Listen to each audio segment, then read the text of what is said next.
What you're saying, man, is that you're physically trying to put it off like the kid. The parent is grabbing their fist, putting it in a bowl, and like punching the shit out of the kid. That's not what hit means, right? Clearly, you don't know what hit means. If I slap you across the face, did I hate you? But I also know Nathan, you're a liberal. I also know you're a liberal. So like I know you. so are get you. offended So are you, Nathan? I'm not offended by anything that you're saying right now. I'm literally all I'm saying is that like when I slap you across the face, if I were to do so, right? Yes, I'm not saying that I would do so again. I just want to it. clarify that I would never, right? If that was the case, that would be hitting you, would it not be? Yes. Yes, clearly. So if I slap you on the butt, right, is that hitting you? Yes. Okay, so spanking is hitting. It's hitting, but it's a disciplinary. So you're hitting your kids way. if you're spanking them. It's not, you're not physically punching the kid. So I never said punch, I said hit. Again, there is forms of abuse that are acceptable, according to, and it's not even abuse. You have this whole, header, worded wrong. You're talking like this parent, whether it's the mother, the father, whatever the case may be, and just taking this belt or taking this wooden spoon and beating their fucking kid. Wait, Nathan, can you tell me what you? No, hold up. I just want to clarify because you said there are some forms of abuse that are acceptable. I would just want to clarify what you mean by abuse then. I believe that swatting your kid or spanking your kid is a perfect. If you want to label it as abuse, so be it. I don't see it as abuse. I see it as a disciplinary action to get the kid to act straight. Obviously no parent is out there taking, like I said, a belt or a spoon or whatever the case may be and just walloping on their kid just for fun. Or even in these disciplinary situations, I don't believe that they're just taking the belt and hitting their kid 50 times. So I also think you have this whole header worded wrong with abuse. So and who are I or you to tell the parent how they should government their own kids? This is what the problem is with this country, is you have the government and people like you who don't even have kids trying to interfere in another person's life and interfering with the ability for them to parent their kids how they want to. So in my opinion, it should be up to the individual parent to decide how they discipline their kid. Somebody else who just has nothing to do with that kid, nor the government, should be able to tell that person how to parent somebody else's kid. That's just me. That is a wild take, and I'm gonna show how that's a wild take because that includes any way that you could treat a child. Okay, there is no form or no way that you could treat a child under your view that is not permissible. Okay, when it relates to that, you could discipline the child by breaking their bones. Do you think that should be legal? Again, I never said that.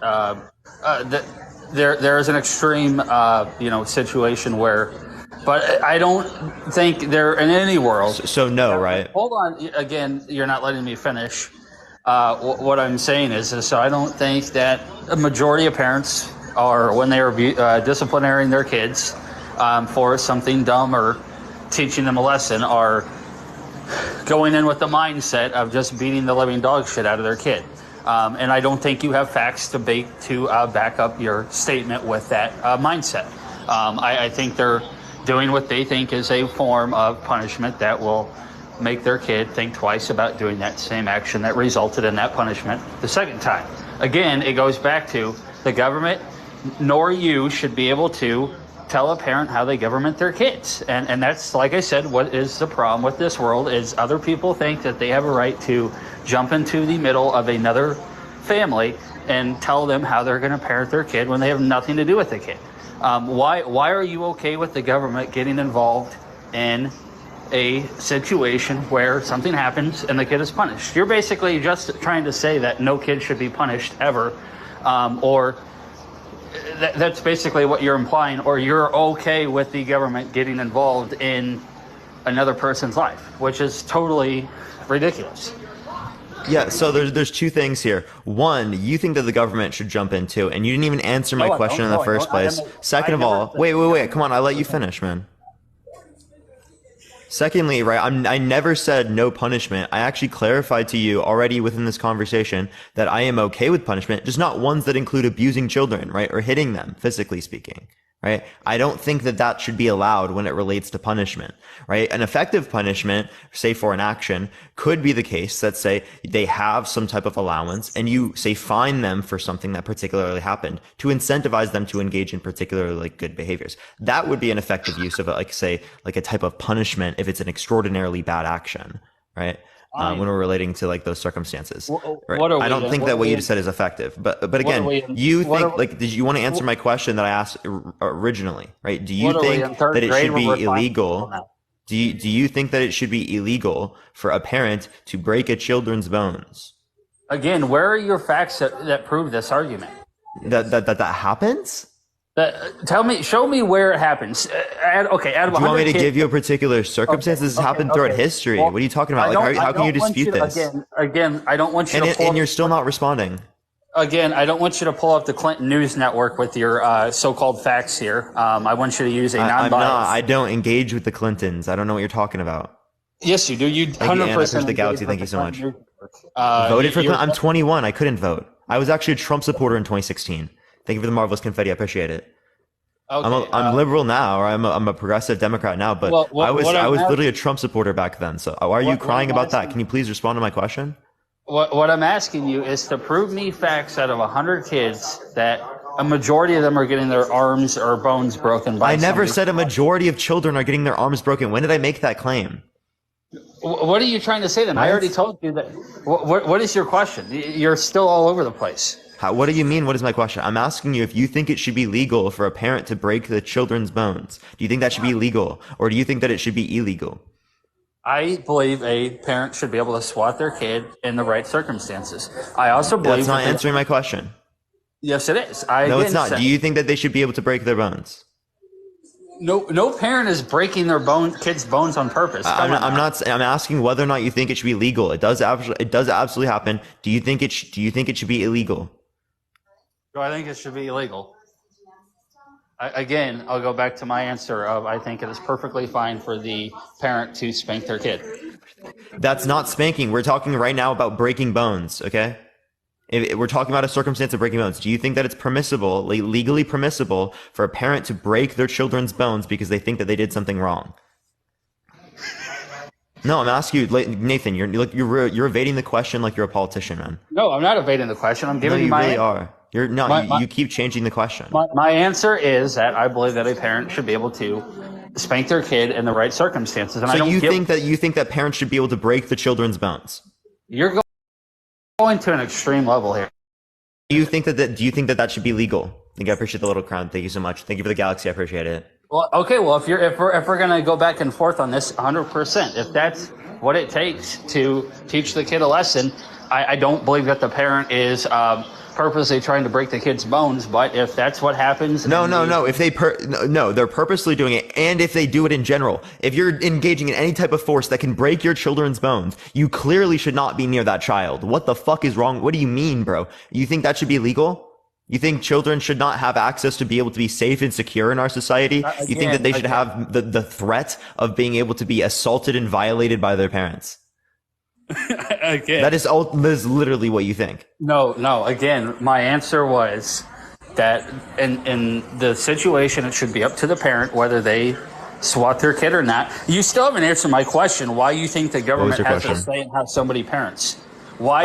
Because I don't think that parents should be able to break their kids' bones. I don't think that parents should be able to abuse and assault their children. I don't think that parents should be able to do terrible things that are like negative towards the detrimental towards like the child's development. I don't think parents should be able to smoke around children, right? Cigarettes that can put them at an extraordinarily high risk of then getting like cancer in terms of the secondhand smoke. If they are smoking, they should go in an area that's not around that particular child. Why? Because that's harmful towards the development of that child, and it's something that child would not be able to get out of, right? Clearly speaking, that would be harmful. And you think that a parent has any ability to be able to parent their child, you think that could be a part of it. You think that they can use their cigarettes and they can make them ash out on their child's arm, right?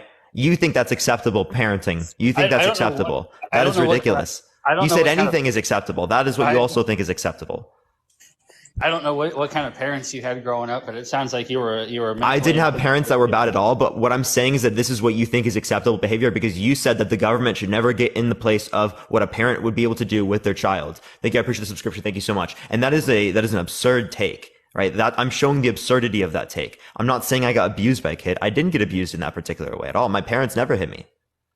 Well, because you probably told them that you were going to call DCFS if they ever did, so you limited their ability. No, they never threatened hitting me because they never needed to hit me. Why? Because they gave me the communication skills. They gave me the abilities and the values to be able to do the right thing in the first place, rather than just like assuming that hitting me is going to make me do the right thing, right? Again, hitting and swatting is a form of disciplinary action to teach the kid a lesson. But your little idea of finding the kid, what are we back in middle school right now? Like, do you realize how big of a joke that is? Like, that is such a horrible idea. First of all, most parents are not just handing their kids money, okay? Secondly, like, okay, you find the kid, they're going to be like, okay, well, let's say they're in 3rd, 4th, 5th grade, okay? What is the kid going to use money on at that age? Absolutely nothing. So they're just going to be like, I was giving something in general. I was giving one example. It could be relative to different circumstances. Clearly speaking, that type of example wouldn't be applicable to an infant, right? Clearly speaking. Obviously, I wasn't applying it to that context. I just don't see how it's a logical thing. Again, I think you have your header wrong here with spanking as abuse. It's obviously a one-sided header here you have. It is way blown out of proportion. I mean, I guarantee if you did a poll of American voters right now, more than 50% would say spanking is okay. So my opinion is definitely, in my views, obviously on the majority of the American side. You're just a part of the snowflake population that does not believe that we should have any disciplinary action in this country and believes that the government should be involved in any and everything possible. So, and that's why our country is currently going to shit. We should have disciplinary action. I just think that spanking is not conducive towards disciplinary action because disciplinary action is based upon values. And I think that spanking degrades values in a relationship because it does not rely upon communication. It does not rely upon building values. It relies upon a pain or a physiological response to get someone to not engage with a particular action. Right? That necessarily makes them dependent upon that particular authority figure being in that place, then to then have a physical response to that particular phenomena. So clearly speaking, what I'm arguing for does lead towards disciplinary actions and yours doesn't, right? And you're just sitting here calling me a snowflake because you think it's okay to break children's bones, right? You think that's legally permissible, right? That's fucking absurd, right? That is absurd. Most people would be against that view when it relates to breaking bones, but I do agree. Yeah, most people would say that spanking is okay or maybe even necessary in some circumstances. And you know what's that's why I actually hold up, Nathan. That's why I'm actually doing this live in the first place, is because I think that we should argue against these things. You can't just assume because your position is most predominant that it's correct. There are many positions that have been predominant throughout society that have not been correct. It used to be mainly acceptable for children to be marrying adults, yet you don't think that's acceptable, and you don't think that just because it was mostly acceptable at that particular time that indicated that it was right. Crazy? What's also very crazy, because I know when you made this heading in your post that you thought the majority of your follower base would be agreeing with you right now. However, my view is winning with a whopping 72% of the vote. So I think you've probably embarrassed yourself quite a bit here today with this discussion. Wait, Nathan, what vote? And I've done this conversation before. I don't think this is embarrassing just because people have disagreed with it, right? I think that I've shown, like, come on, man, you're muddying the water. You're trying to poison the well. You're not actually engaging with any of my points here. No, I am engaging with your points here. Like I said, this is a landslide poll, and this is what Trump is going to do to Biden in 2024, where we're going to have such a landslide victory. What poll? You took the poll down because you were. I didn't make a poll. I didn't even see the poll that you were referencing. There's a poll that's up right now. 68% of the chat thinks it's abuse, but that's to be expected on my platform. So you're rigging the poll now. I'm not rigging any poll. I'm just saying that people follow me, people engage with my content. It's likely that they're going to agree with it when I have a type of interaction, right, on TikTok. Well, I mean, like I said, I think you. If you actually look at the overall numbers, most people necessarily say that like it could be necessary or even good in some circumstances when we talk about the overall U.S. What you're saying is that you're blowing it out of proportion and saying that when a parent spanks somebody that they're trying to break their bones. Like, No, that's not what I said. That's not what I said. No. You said that any type of action that a parent does towards a child is permissible legally. Thank you for the hint. I appreciate it. Thank you so much. Because you said that a parent should never be stopped from being able to parent their child from the government.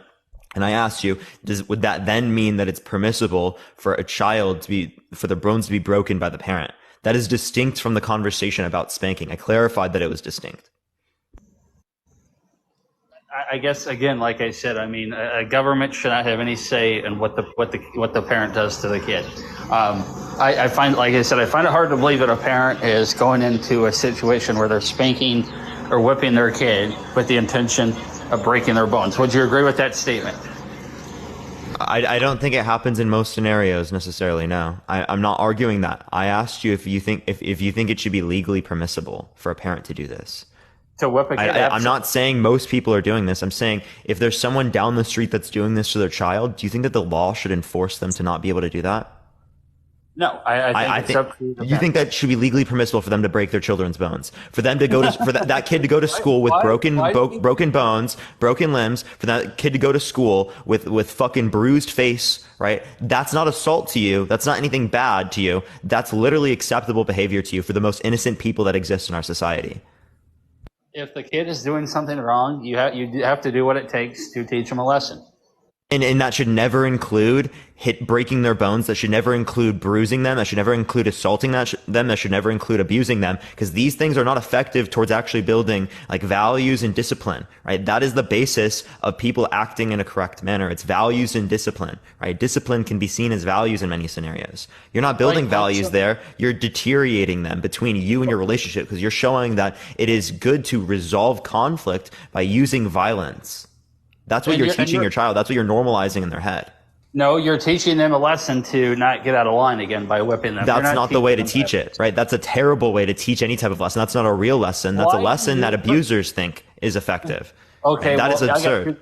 I got two questions for you. My first question is, I don't even really know how you can, comment on this topic, being you don't have kids, one. So you have no experience. I have no kids either. I don't need kids. You don't have kids either, so you can't comment. Why are you in the live? Right. Why you just self-owned yourself, Nathan. Come on, bro. And I'm disowning you for the Panther pause. I appreciate it. You just self-owned, Nathan. You just self-owned. You just self-owned. That's not even targeted towards me, because I can reject that premise. But the premise that you posited literally rejected your own behavior. I reject the premise, though. You didn't. So you just did a self-own. I didn't. There was no own to me, because I reject that. Because you didn't have kids. Secondly. Well, no, I don't think I need to have kids to be able to have an opinion on this. Like, for example, right? I don't think I need to have kids to say that child sex trafficking is bad. Why do you feel like you have to stick your liberal nose in everything? And because I don't want children to be assaulted and abused. Because I care about people. Because I don't want trauma to be so prevalent and so normalized in our society. Because I want to live in a society that cares about people? Wow. Well, I'm a terrible person for wanting to stop people from breaking their children's bones. Wow. What a terrible individual. Again. Do you hear yourself? No, I do hear myself, and this is why Trump is going to win big, because we have a majority of the population that's going to make sure the election is not stolen again like it was in 2020. And it was definitely so real, stolen, even though the Trump appointed judges literally indicated that it wasn't stolen, right? Didn't even accept any of the evidence when it relates to that, because it wasn't actually very good evidence at all, right? Had no sufficient evidence to indicate the election could have been overturned, and still claims it to this day today. And you believe it. You eat it up like it's cake, bro. Anything Trump says and gaslights you into believe, you just believe it immediately. Thank you for the heart. This is why he's up by 8% in the most recent polls. Why you're what poll? Why your good old sleepy Joe Biden struggles. What poll? And how effective were the polls in 2016? Hold on. Why can I not finish? Well, in 2016 you don't let me finish. We won big. I mean, your little clown there, Hillary Clinton, got so mad that she was throwing cake on the walls of her hotel room because she was out there claiming that the election was stolen. And then when Trump does it, God forbid, all hell breaks loose. So I would be wrong. I would be against Hillary Clinton doing it, right? But Hillary Clinton isn't 3 years later, thank you for the Lucy Long, I appreciate it, and still saying the election is stolen. Hillary Clinton didn't have a count or stop the count sort of like thing before January 6th and then tell people to go storm the Capitol, right? Hillary Clinton never did any of those things. Hillary Clinton, like, are you kidding? That's not even close to comparable. That is unbelievable. She conceded like literally the next day. Like, that is unbelievable to compare that. After her campaign manager made an absolute clown show of their campaign. At least she could listen to the people around her, right? Oh, he just got removed for community guidelines, by the way. That was TikTok just removed him, right? At least she can listen to the people around her, right? The people around Trump couldn't even get to him. Mike Pence, the Trump appointed judges, no one, right? He just gaslights everyone. It's unbelievable. But yeah, we're going to go on to the next person, everyone. But yeah, if you disagree, make sure to send a guest request right now. If you think that spanking is not abuse, tap that screen. Let's try to get to 150,000 likes. If you like my content, follow me if you haven't already. We've only been on for 30 minutes, everyone. We're going to be on for a long time here today, y'all. But let me go on to the next person. Again, if you disagree, send a guest request right now, y'all.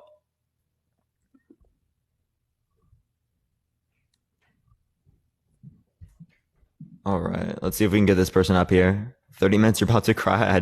Clearly not crying. Clearly not crying.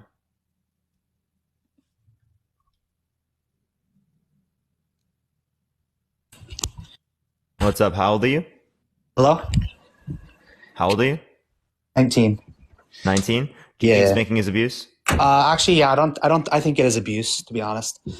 All right, well, I'm just looking for people who disagree, but I appreciate you coming on. All right, bet. W Nathan, chat. W Nathan. All right, let me go to my next person, everyone. Again, if you disagree, send a guest request right now, everyone.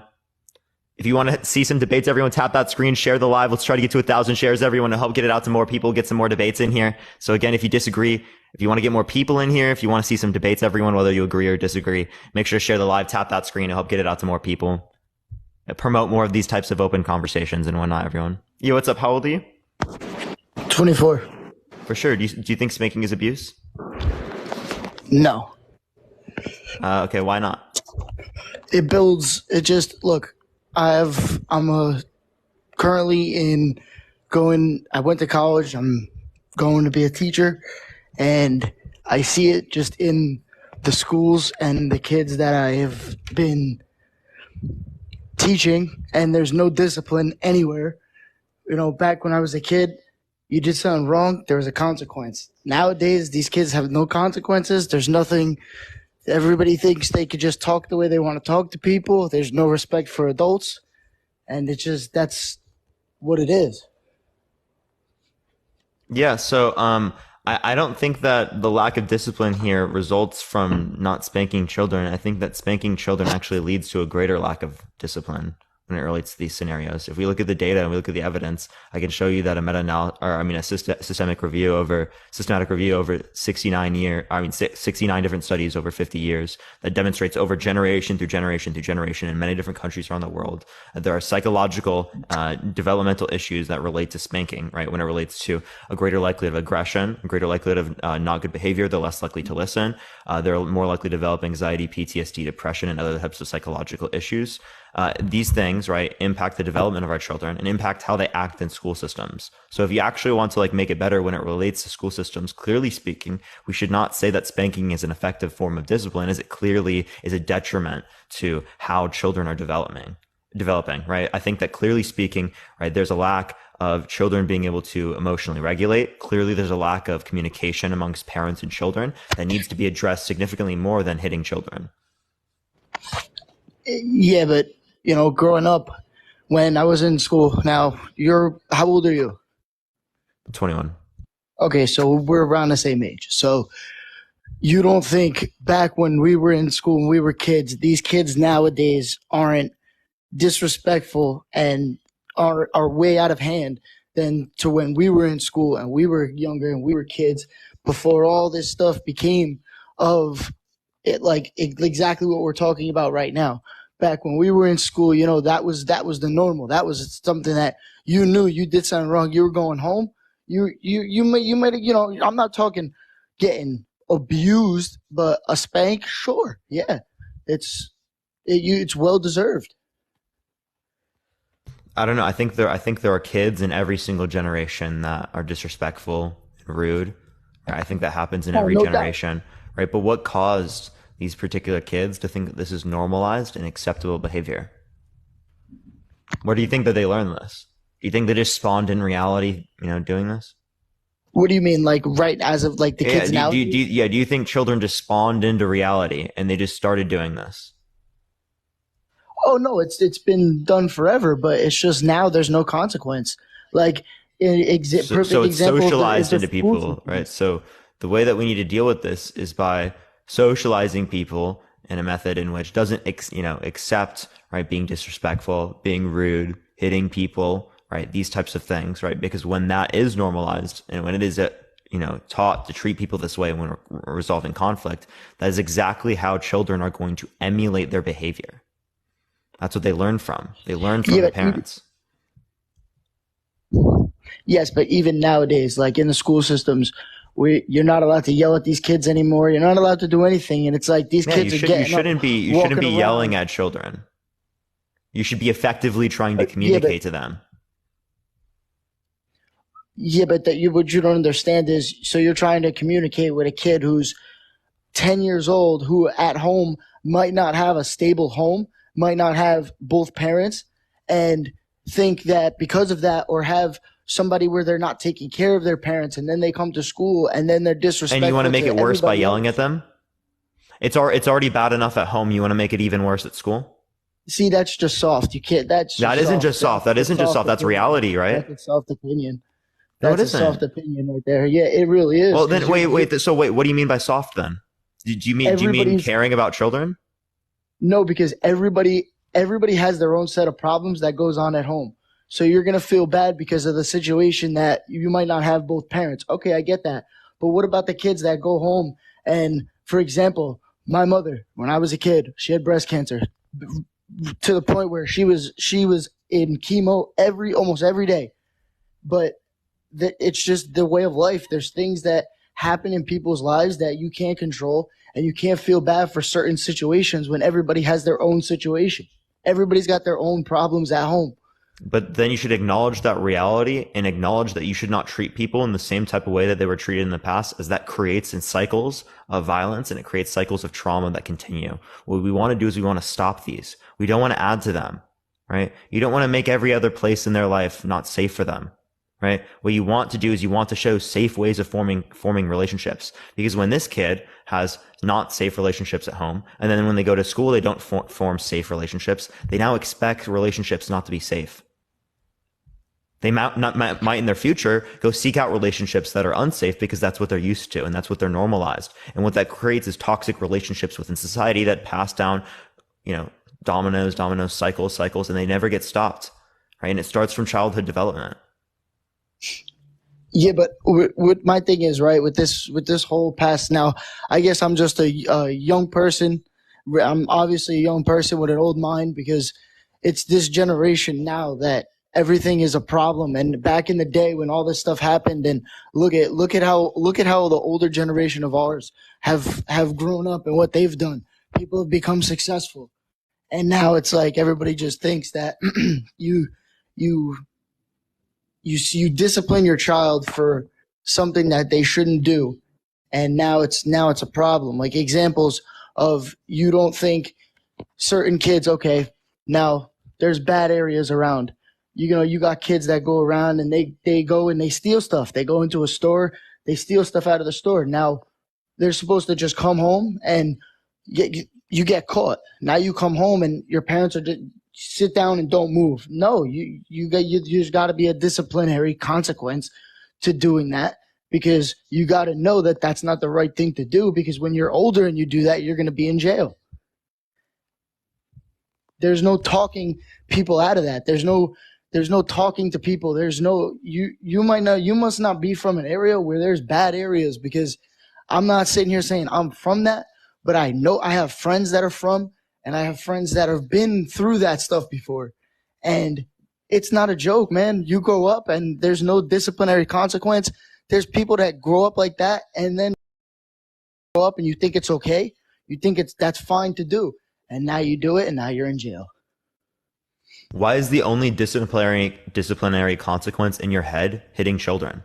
Why don't you see any other form of building of discipline in children? Because what do words do? When do people ever What do listen words to do? words? They change people's minds. They redirect behavior. They give people a reflection, a sense of critical thinking. They give people a way to be able to change their behavior from what it was previously. If you don't have any type of communication, you don't have any words, things will stay the same. And that's why things constantly stay the same. And that's why these cycles continue, is because people don't want to put a stop to them. Because they're like, oh my gosh, it happens. It's so normalized for society. I'm not going to do anything to fix it. And it continues. Right? Well, you know how these things stop? They stop by people starting to be like, okay, I'm not going to allow for this anymore. I'm going to place this boundary. I'm not going to continue with this. yeah, I understand. Well, this is just off topic because as we're going. No, seriously, like, why do you think that I'm for like no disciplinary measures when I've clearly stated on this live multiple times, even in front of you, that I am for disciplinary measures, that just discipline is not, like actually like maintained and sustained by spanking children and by hitting children. I think that creates bad values. I think that normalizes bad values. All right.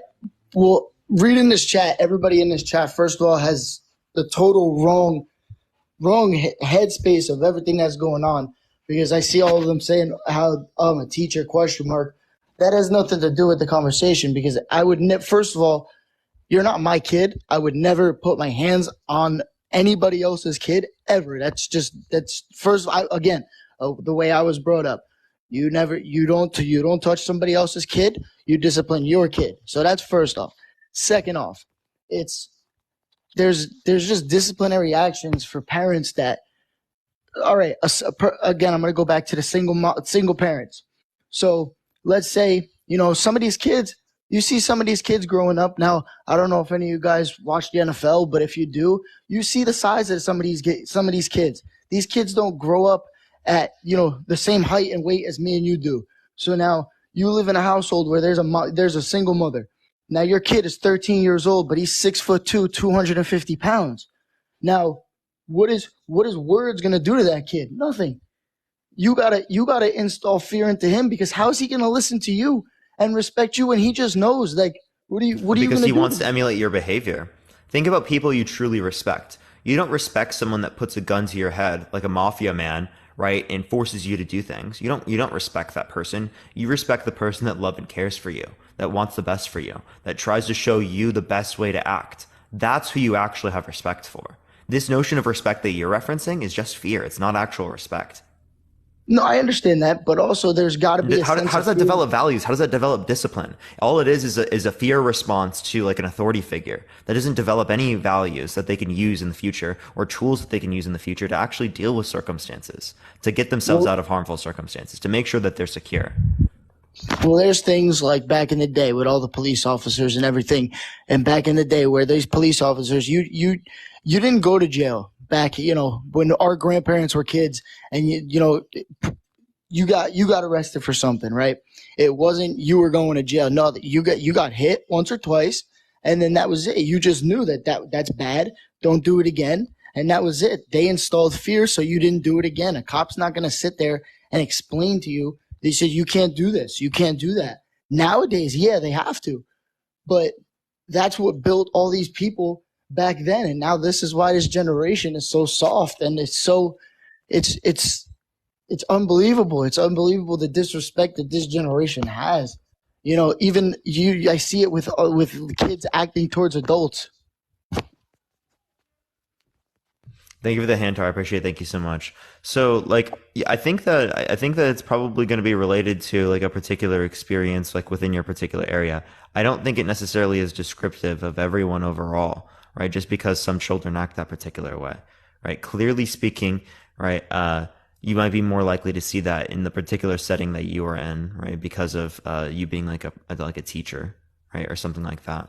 But I don't think that hitting children, right, is going to be conducive towards that, getting them to not be disrespectful, right? I think if anything, hitting them like increases the likelihood that they're going to be disrespectful. And I can show you evidence that indicates that. Again, I have a systematic review of 69 different studies over the past 50 years, right? That shows generation by, he just left, by the way, I didn't kick him out. Shows generation by generation by generation, right? These outcomes in many different countries around the world, not particular just the United States. Does anyone remember his name? I would add him back. I don't know why he just randomly left. I have like 60 guests, everyone, so I don't even know if I'll be able to find him. But yeah, everyone, if you want to see some debates, everyone tap that screen. Let's try to get to 250,000 likes. If you disagree, make sure to send a guest request right now. If you want to help get it out to more people as well, share the live copy link or send it to a few friends. We'll help get it out to more people. Let's try to get to 1,000 shares, everyone. Does anyone remember the name Giants fan? Okay, I appreciate it. I'll make sure to look for it. I don't know if I'll be able to find him because there's just a lot of guest requests. So I'll make sure to try though. I don't see him in the guest box. So I guess I am going to go on to the next person. Yeah, I don't see him at all. So I'm going to go on to the next person. Again, if you disagree, send a guest request right now. Only send a guest request if you do disagree, y'all. Yo, what's up? How old are you? I'm the big 29, Parker. For sure. Do you think spanking is abuse? Yeah, this is a good topic. What do you mean by spanking? What's your definition of spanking? Oh, it's just going to be like hitting someone on the butt with an open hand. It's going to be spanking. Okay. So I've been in the chat for a little bit. You said something like breaking bones and whatnot. Oh, someone was arguing. Wait. So by the way, do you think that it's abuse? I do not think it's abuse. No, you don't think. Okay, so breaking bones. So that person was arguing that any type of like parenting is like permissible legally, right? So that would have been something under his view that would have been permissible legally. I don't think that applies to most people though. Any type of the way they want to quote unquote spank, including breaking bones, right? Oh, it's not even including breaking. He said any type of way that they want to deal or parent their child. Not even just including spanking, just in general. So that includes punching your children. That includes using cigarette butts on their arms and burning it on them. Right. That includes the whole 9 yards. Yeah, that definition is so broad. I would definitely say that could leak into abuse, no doubt. But a good swat on the rear end from a parent, I would not say it's necessarily abuse. What's your definition of abuse? Yeah, so when we're talking in a physical sense right now, because we're talking about spanking, right, it would be the intentfully physically harming your child without good reason. Okay. So what do you mean by physically harming? And I don't mean to be pedantic here, but like, for instance, I grew up with 3 brothers, right? And we would wrestle all the time. And if I ever got pinned down or my brother Michael ever got pinned down or whatever, right? Once they were pinned down, we would go ham. And like on their rear end or whatever, you know what I mean? Just like we would give them HE double hockey stick, right? Because they got pinned down and stuff. As a child growing up, I was spanked, right? But I would always think that the pain that I suffered in wrestling with my brothers, which I would not consider abuse at all, was always worse than a spanking that I received from like my parents. So what I'm trying to express here is like, I love my parents so much. I think I had a great upbringing while being spanked from time to time. And I think spanking can be done in a respectful way where it is trying to deliver a punishment, but not trying to abuse the child. Does that make sense? I understand your point, but I would disagree. Thank you. No, that's for you. So why do your brothers think it's okay to hit each other that way? Like, oh, for sure. I mean, it was playful. Like the intent of wrestling was certainly playful, right? But if you do you have any brothers, Parker? I do have a way older brother. None that I literally acted this way with. I think that these types of ways of being like dealing with your brother, right, actually lead towards like negative impacts in society, right? Because psychologically speaking, it normalizes this type of behavior. Oh, no way. If you have brothers, me and my brothers are like 16 months apart, right? And so I think that the wrestling we did and the quote unquote pain we forced on each other, right, was actually quite a bonding experience between us. And so if you have brothers that are wrestling with each other and are, very close in age, it's certainly a bonding experience. If that's something that you don't understand. No, it's not just like wrestling with each other as like we were doing wrestling for school or something and we're practicing. It's in the sense of you were getting pinned down and like hitting each other a lot, right? That's a trauma bond. Okay, that's not just a bonding experience; it's a trauma bonding experience. What's a trauma bond? What Yeah, is that? What do you mean by that? Yeah, so a trauma bond is when you bond with someone on the basis of your trauma, right? On the basis of a traumatic experience, right? And that's in terms of like hitting someone in this scenario. That's clearly a traumatic experience, right? And you're bonding within that respect. So you might say it's bonding, but it's not a good type of bonding. It's a bad type of bonding within this manner. Oh, Parker, I would certainly disagree. If you had brothers that were close to that age, and that's an activity you engaged in, it is very clear to me and to my other brothers that was a great experience we had. We wouldn't take that back for the world. It was fun. It was fun. I mean, fun. As one that experienced that, it was great. Like we would never take back wrestling for a second. But I want to go on to spanking here. Wait, Charlie, before you do, I never specified it to like just wrestling. It's not just wrestling. You clearly made a distinction between that type of stuff. You can wrestle with someone, wrestle as brothers, right? In terms of like practicing for school or something like that, without hitting each other like what you referenced. That's clearly not like just normal wrestling. Like that's clearly not like the particular like game when it relates to that. Okay. Clearly speaking, the that's hitting different. part on the rear end or whatever was always that's normalizing violence, right? That's not a sport. So it's curious you say violence there, because my brothers and I would never take that experience as violence. Violence, I think, requires a certain sort of intention. You know, like it's one thing for like, if I would, like, for instance, if I were like hitting my brother out of anger and being capricious, that would be very known to my brother. He would know that I'm being capricious.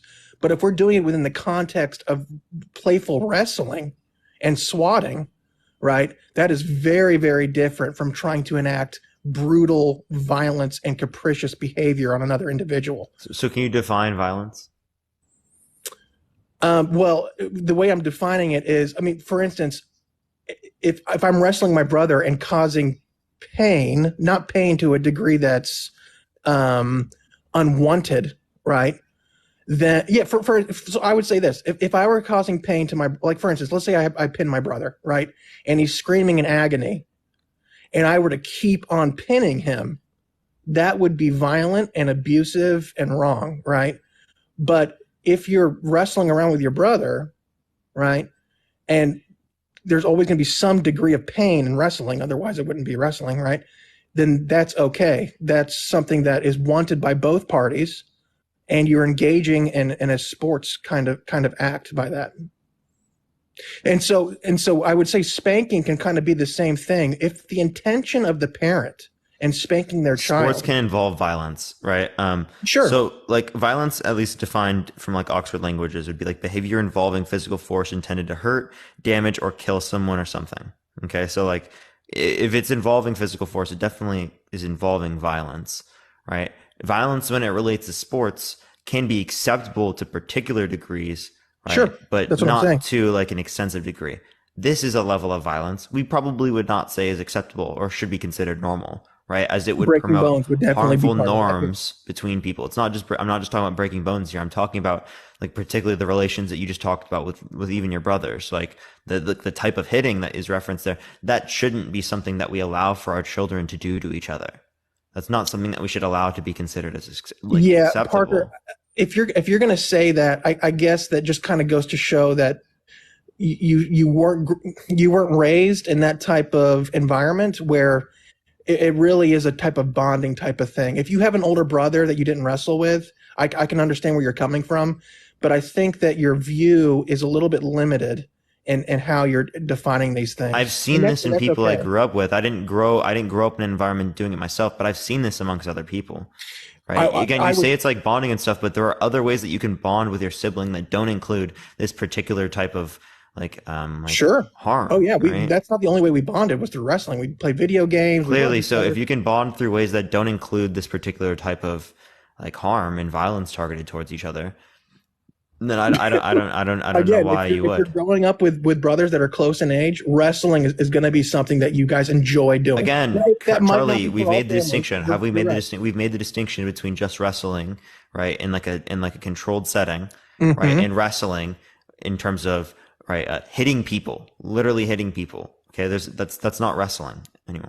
I mean, I guess we're getting broken up on different. I mean, I used to box my brothers too, right? We'd punch each other in the face with boxing gloves on. We loved doing that. Like, it was nothing. There was nothing that we did that was like, oh, screw you for doing. No, it was consensual. It was engaging. It was bonding. There was a lot of camaraderie in it, and so I think your definition here is a little bit limited again. Yeah, I don't know. I think you should have things where you don't hit each other hard, right? You can spar and stuff like that, but you hit, stay around like the body area. You don't hit hard, right? You don't actually like knock each other in the fucking face and like try to knock each other out, right? That's absurd. Oh, we would go at it. We loved it. And I know that you think that you loved it, but like, again, I think that is not good behavior. I think that's not good to normalize amongst children. I wouldn't want my children doing that.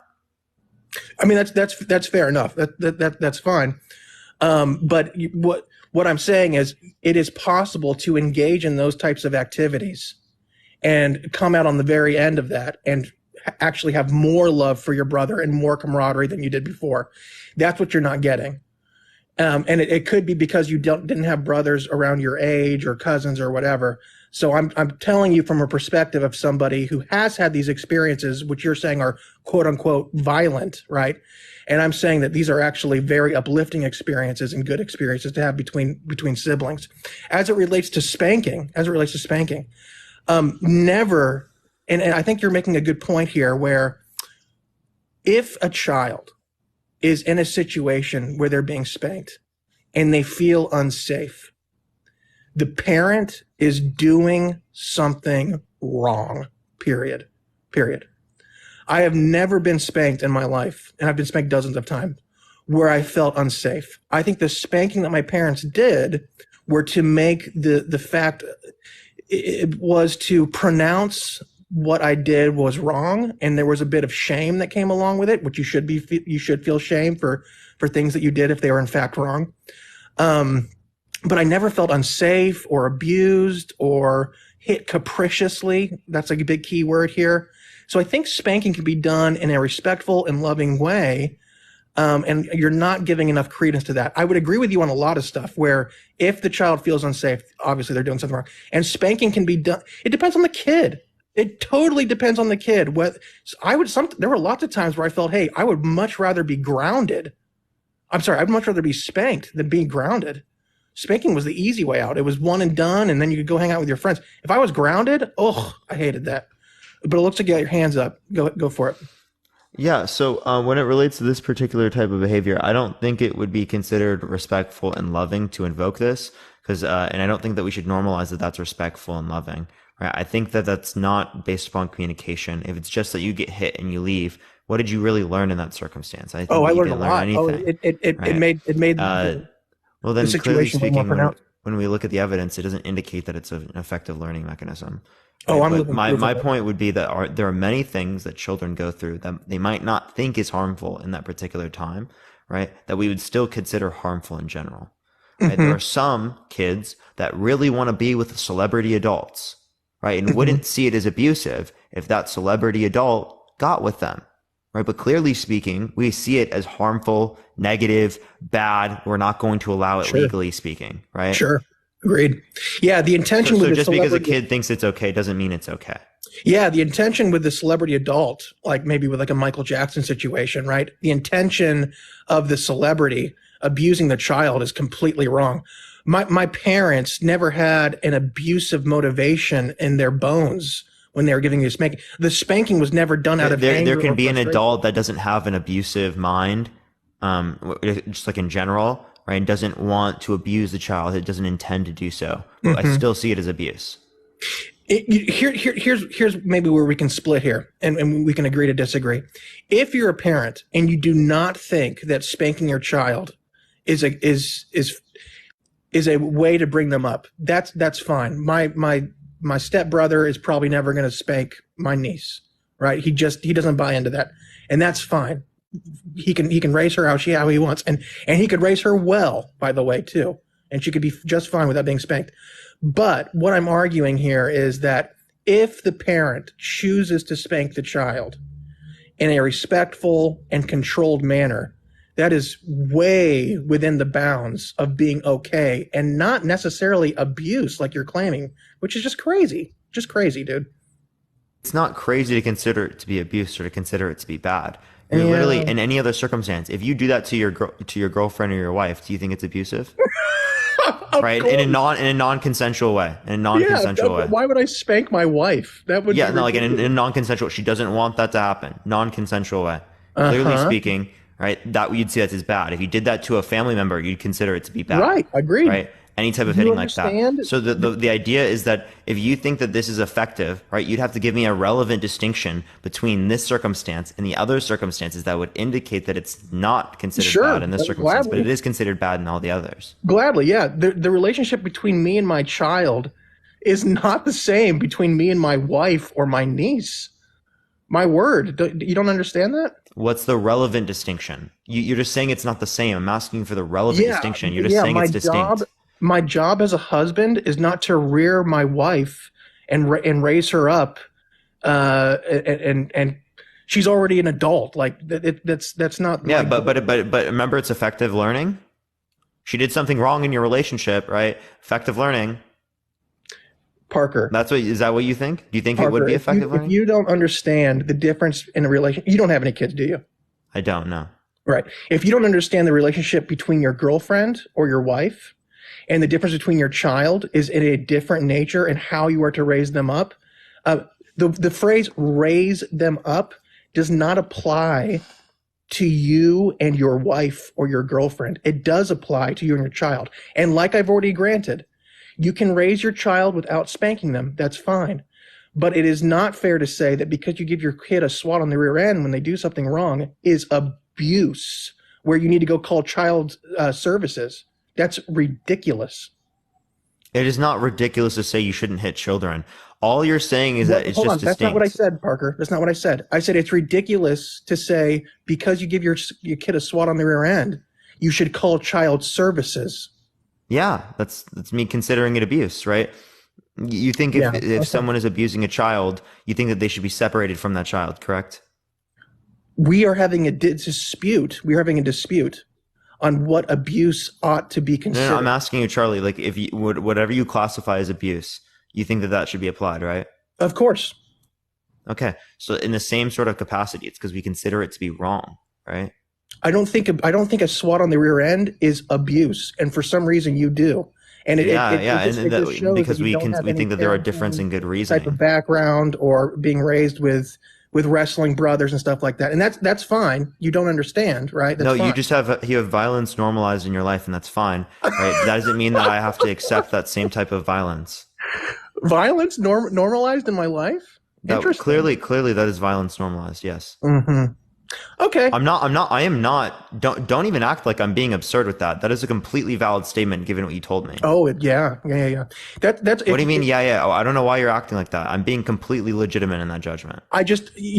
You don't understand. You're not raised with brothers. That's okay. I'll let you continue your life here, but I've seen it in other people around me. You're just saying because I haven't had this experience and I can't understand it. It still clearly is normalizing this idea of violence, right? Clearly, like if you can sit there and you can act like just because you went through it and you didn't think it was that bad in the time that it wasn't normalizing violence, but it clearly speaking from an outside lens is normalizing violence. Yeah, Parker, I don't think I'm sharing an isolated opinion. I think my opinion is I don't care if it's isolated or not. I think this is a rational judgment that I have here. I think my opinion is shared with millions and millions of other siblings across the country. If that's not something you're willing to accept, that's fine. I am willing to accept that. I already accepted that. I don't have an issue with accepting that. What I'm saying though is I don't think that judgment is correct. I think that I have a rational judgment when it relates to this circumstance. I think it's clearly normalizing violence. Fair enough. Fair enough. If you might think that's violence, but I'm saying it's inaccurate for you to say that it's violence because me and other millions of siblings raised in the U.S. have had experiences like that and have felt camaraderie and love on the other end of it. And you're saying it's somehow tainted. There's some fly in the ointment that you're saying is there. and it's just not there. It can be there. I'm sure there are relationships between siblings where it is abusive, or relationships with parents where it is abusive, and the parent should not have the right to hit their child. Completely agreed. But it can totally happen in a way that is respectful to the child, not abusive, and where the child doesn't feel unsafe. Again, I've been spanked dozens of times and never, ever, ever, ever felt unsafe. Thank you for the hand. I appreciate it, Rachel. Thank you so much. Again, we already went through the idea that just because people think it's okay, right, in a general basis, doesn't mean that it's right. Yeah. There are many 14-year-old little girls that think it would be okay for them to sleep with a member of One Direction, but we don't think that's okay because adults, clearly speaking, given their rational capacities, can take advantage of children. And we don't think that children, even if they think that it's not bad or if they think that they're not unsafe, that it means that they're not unsafe. I mean, that they're safe or something, right? Parker, clearly what you're doing, clearly speaking, in that scenario, they are not unsafe. What you're doing, and what I disagree with, is you're equating sexual abuse to swatting a kid on the rear end after doing something wrong. What am I? What's so the reason? silly. Charlie, what you're not understanding is the actual comparison that I applied there. The comparison is that someone can think that something is unsafe when they are a child, right? But that doesn't necessarily indicate that we would consider it as unsafe. I mean, as safe. Sorry. Okay. Well, I didn't think it was unsafe as a child, right? And I have no PTSD from the experiences. And me and many other Americans, millions of them, would agree. And what you're doing is you're coming on TikTok, and you do a very good job, by the way. But you are making this blanket statement that is just completely ridiculous.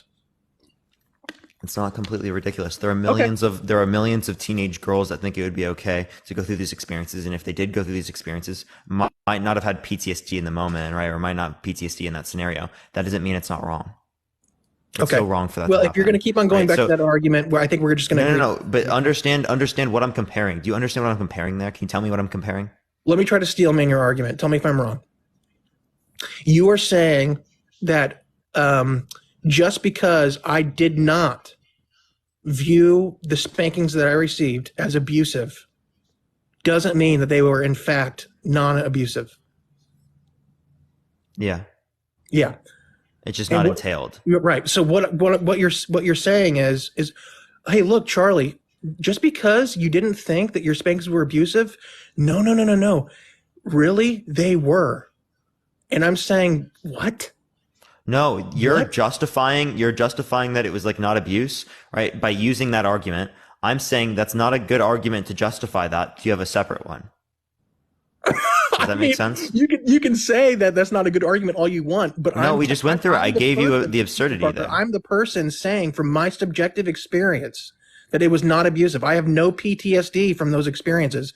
And you're saying for some reason that, well, it might be the fact that you have no PTSD, but what your parents did to you was still wrong. What? Yeah, I do think it's still wrong. We can go through the reasons why we think it's wrong, but the reason you just gave, I don't. However you want. You raise your kids however you want. But that's not fair for you to say that because my parents spanked me that they were abusive. That's ridiculous. Well, no, you're just saying it's ridiculous. So let's go through the reasoning, right? You're just like disagreeing. That's all Parker, you're saying. That we're not going through the reasoning here. I'm saying what you're saying is ridiculous, okay?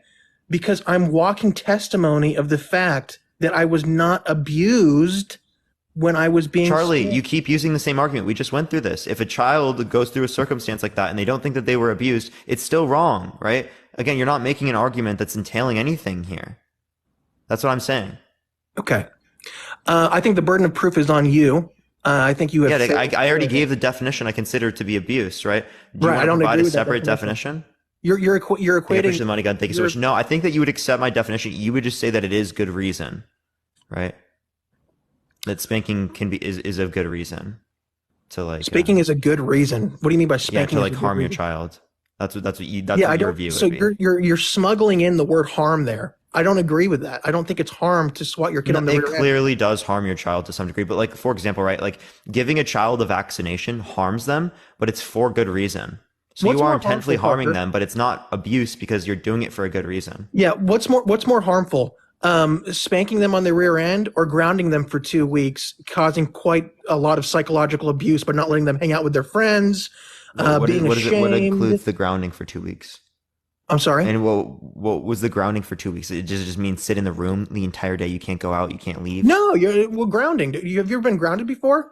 Yeah, but like the grounding can be different in different scenarios. What happened to you when you were grounded, Parker? Give me an example. Like a grounded would be like that. I can't use like particular things like a video game or something. Okay, could you go out and hang out with your friends when you were grounded? No. Okay, you couldn't play video games, right? So a lot of things were taken away from you that you loved. You loved hanging out with friends. You loved playing video games. I don't know, whatever else, right? If I was grounded, I couldn't hang out with my friends. I couldn't play video games. I couldn't watch TV. I couldn't do all these things that gave me pleasure, right? What is more abusive? Depriving a kid of that for 2 weeks or whatever, or a quick swat on the rear end? I'm telling you, growing up, I would much rather have the swat. I would much rather not. You know, the way grounded. we would determine this, it's based upon like the impacts long term of these different types of things. Yeah, which you don't know. If you want to relate, actually, I can send you like a systematic review of 69 love to see different that. studies over the past 50 years. It shows generation through generation through generation that children who are spanked are more likely to exhibit aggressive behavior, bad behavior. They're less likely to listen. They're more likely to develop anxiety, PTSD, depression, other things like that. Right. So these are like psychological impacts that affect the childhood development of children. So clearly speaking, I don't think that this is effective behavior when we have so much evidence to indicate that that's the case. I can send you many other studies as well. Right? This isn't just the only one that I can reference. So I can send you a whole bunch. You can go on Google Scholar, you can search it up, you can look through every single one and see all the negative impacts. Yeah, let me bite on that for a second, because I think you're right in the sense that if you're living in a household where there is chronic spanking, capriciously done, right? Or done for things where the punishment doesn't fit the crime, right? Like, hey, look, you jaywalked, right? And your parents kicked the heck out of you, right? That is obviously wrong, right? So if you were to show me a study that shows that spanking leads to negative side effects down the road, I mean, I guess I'd almost be willing to accept that. But what I'm saying is it can be done in a fashion that is actually good for the child and non-abusive. It might be very possible that most American parents don't know how to spank their kids, and that could be the reason. That could be the reason why a lot of kids today, or a lot of millennials and Gen Z people, when they have kids, are not going to spank their kids because it was done to them in an abusive way. Granted, that I agree with that. That's fine. But I can tell you the way that I was raised, I was spanked, and I did not feel harmed, I did not feel unsafe, and I did not feel abused. I felt that the punishment fit the crime, and I loved my parents for it. I loved them very, very much. So do you think that most spanking is abusive? I have no idea. I'm not in those. If the evidence indicates these particular things, would you say most spanking is abusive? I have no idea. Okay. So I can show you a bunch of this. You can actually even do this yourself by going on Google Scholar and like looking at all the individual studies. You don't even have to click on the ones you want. You can do your own research when it relates to that. I can give you stuff as well. Right? There's like a lot of good evidence when it relates to this. Parker, the thing I'm trying to say though is, and again, I if you send me that stuff, all that's going to show me is that, hey, look, there are a bunch of parents out there that are spanking their kids capriciously. That's fine. But I also think the same type of PTSD could be done through grounding your kids. Well, then we would provide evidence for it. So the way that we would differentiate between these different types of ways would by looking at the evidence. And like if we were to relate to something like time out, time in, something like that, it's not just time out. You throw your kids in a room, you leave them. That shuts off the communication. What you want to do is invoke the communication, right? That has significantly greater impacts in terms of like getting kids to do the correct thing, limiting aggressive, bad behavior, stuff like that. So again, clearly speaking, we have alternatives that are significantly more effective at dealing with general circumstances in which, kids do things wrong. Most circumstances, you're going to be able to just communicate with your child if you know how to communicate effectively. Agreed. Yeah, I mean, I could agree with you on that. Let's say that grounding is more effective, right? That doesn't mean that spanking done in the correct way can't be also an effective tool to discipline your child. So I actually haven't seen any evidence that shows that it would be effective. Limiting you to these types of arguments. No. I'm saying I haven't seen any evidence that shows that's effective. There's no statistically significant I'm walking proof of it. effective. I'm walking proof of it. No, I'm talking about a study, right? Again, you can say that like, oh, I didn't get hurt when I drove a car and I wasn't wearing a seatbelt. That means that seatbelts aren't like effective, right? Because it doesn't hurt me. Well, you have an anecdotal experience, Not what I'm sure, saying, Parker. right? But the overall evidence indicates this. Uh-huh. Uh-huh. Yeah, that might be true. It might be the state of affairs, right? Where the majority of parents in America cannot spank their children in the correct way.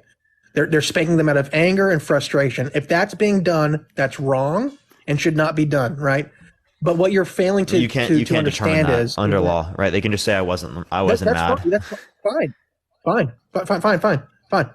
That's fine. But you're saying, from what your prompt is above you, it seems like you're saying all spanking is abuse. Am I wrong? Yeah, I do think that spanking is abuse. Yeah. All spanking? Yeah. If it is physically harming the child, yes. Right. Okay. Well, grounding somebody is harming the child. It's depriving them of what they want. It's depriving them of hanging out with their friends. Right. Yeah. So all you're doing is saying, hey, look, we should cut out the physical damage, quote unquote, and replace it with psychological damage. Yeah. No. I'm not arguing for psychological damage. If there's a greater psychological damage, psychological damage. Yeah. If grounding leads to greater psychological damage than it does for spanking, I would consider that abuse. Okay. Well, that's my point. This is how I would ground this. Is I look at like the impact psychologically speaking from these different types of ways to disciplining children, and you look at the overall evidence, and you say, okay, this type of behavior, right? It seems like it, causes negative impacts amongst people, right? And we see that to be significantly less of the case when it relates to something like timeouts and time ins, right? Effectively in that way, right? Comparative to something like spanking.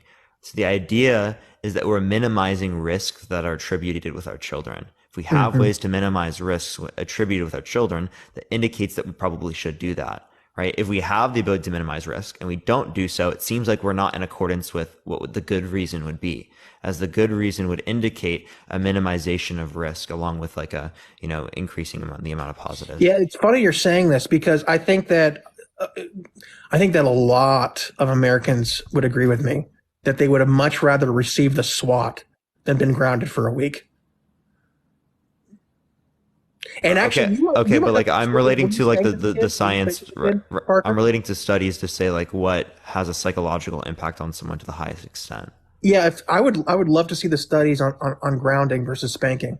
I actually, I have. Well, in terms of timeout and time in, I'd have to look through more of the stuff when it relates to grounding and stuff like that. Sure. But yeah, what my main contention here is that whether your parent is grounding you or giving you a spanking or any type of form of punishment, the punishment needs to be done in a way that is respectful of the child and patient with the child and loving of the child, right? I think that those things can be done while also giving your kid a swat on the rear end.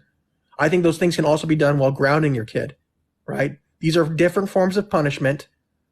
And each child, I might have a kid where I think that spanking is very, very, very ineffective. And I might resort to only grounding, right? That it's between the relationship between the parent and their child. So the prompt you have above you is such a blanket statement. It does not allow for any nuance. And I think that's a mistake. What do you mean? Clearly speaking, it does allow for nuance. I don't think that there's any issue with my statement in terms of allowing for nuance. Your statement above you, spanking is abuse, or you could even rephrase it as all spanking is abuse, right? I think that's such a blanket general statement. It's not allowing for any nuance. It's not taking into consideration the child and how they respond to different types of punishment. Okay. So I am taking that into account. That's why I consider spanking to be abuse. Okay. I'm comparing the different types of ways that we can deal with children when it relates to them engaging in these different types of behaviors. And I'm saying this particular type of way is negatively impacting people. If you can suggest any type of study that would indicate that there are not negative impacts of spanking given particular conditions applied, right? And that we could, have some type of ability to apply that, clearly speaking, we would do so, right? But if it is the case that there are like so many different conditions and it has the exact same, thank you for the hat and mustache, I appreciate it, conditions as, outcomes as the party that didn't get spanking, that tells us that it's just an unnecessary point then. Okay. Well, that would take a lot of work. And if you have those studies, I'd love to see them. You can look at my Discord. You can go on Google Scholar. You can look at this. Right. I have lots of stuff set up for this. Right. But again, all those studies are showing, right, is that there are circumstances where spanking leads to PTSD, which I would agree with, especially if it's done in a capricious manner, right? But that's one part of it. That's just one of the outcomes. I guarantee you this, Parker. The study is not going to take into account the context of the spanking or the manner in which the parent did it. There's no way.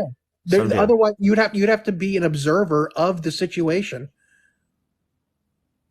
You can take into account those particular. Where's the study even done? What university conducted this study?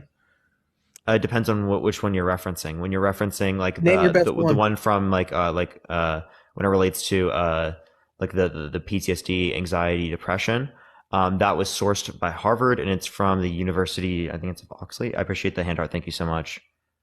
I can pull it up right now if you give me 1 second. Yeah, in this study where the people that were observing, right? Is this a what's the word? Not an anecdotal study, what's that type of study where they just take a bunch of polls?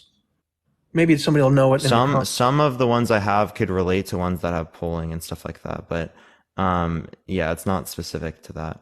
Yeah, so this is the Harvard Graduate School of Education, what they've like. Okay, does the study say that the people that were observing were there and they understood the context of what the spanking was and they understood how forceful or unforceful the spanking was? How forceful and unforceful would be a part of like the different types of questions that they would well, that's answer a problem, and stuff like then, that. Isn't it? Yeah. Right. There is different research that takes into account these different variables, right? This one particularly, when it relates to like the one from Harvard or the one that would be from it's the Society for Research in Child Development. That's what it is actually.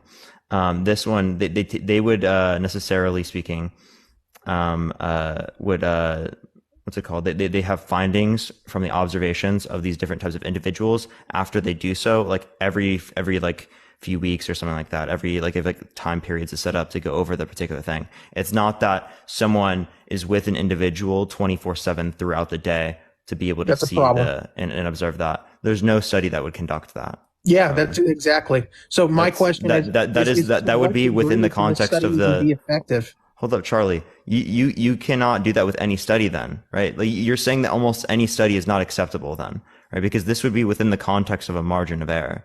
Okay, right? So what are there are specific variables that cannot possibly be taken into account when we relate to a particular study. Sure. Right? You can't spend 24/7 with an individual to get outcomes when it relates to this. Fine. Thank you for the confetti. I appreciate it, Carly. Thank you. Granted. You're right. You are right. I'm wrong on that. What are the variables? What variables? You mean, for which one? The variables of the study.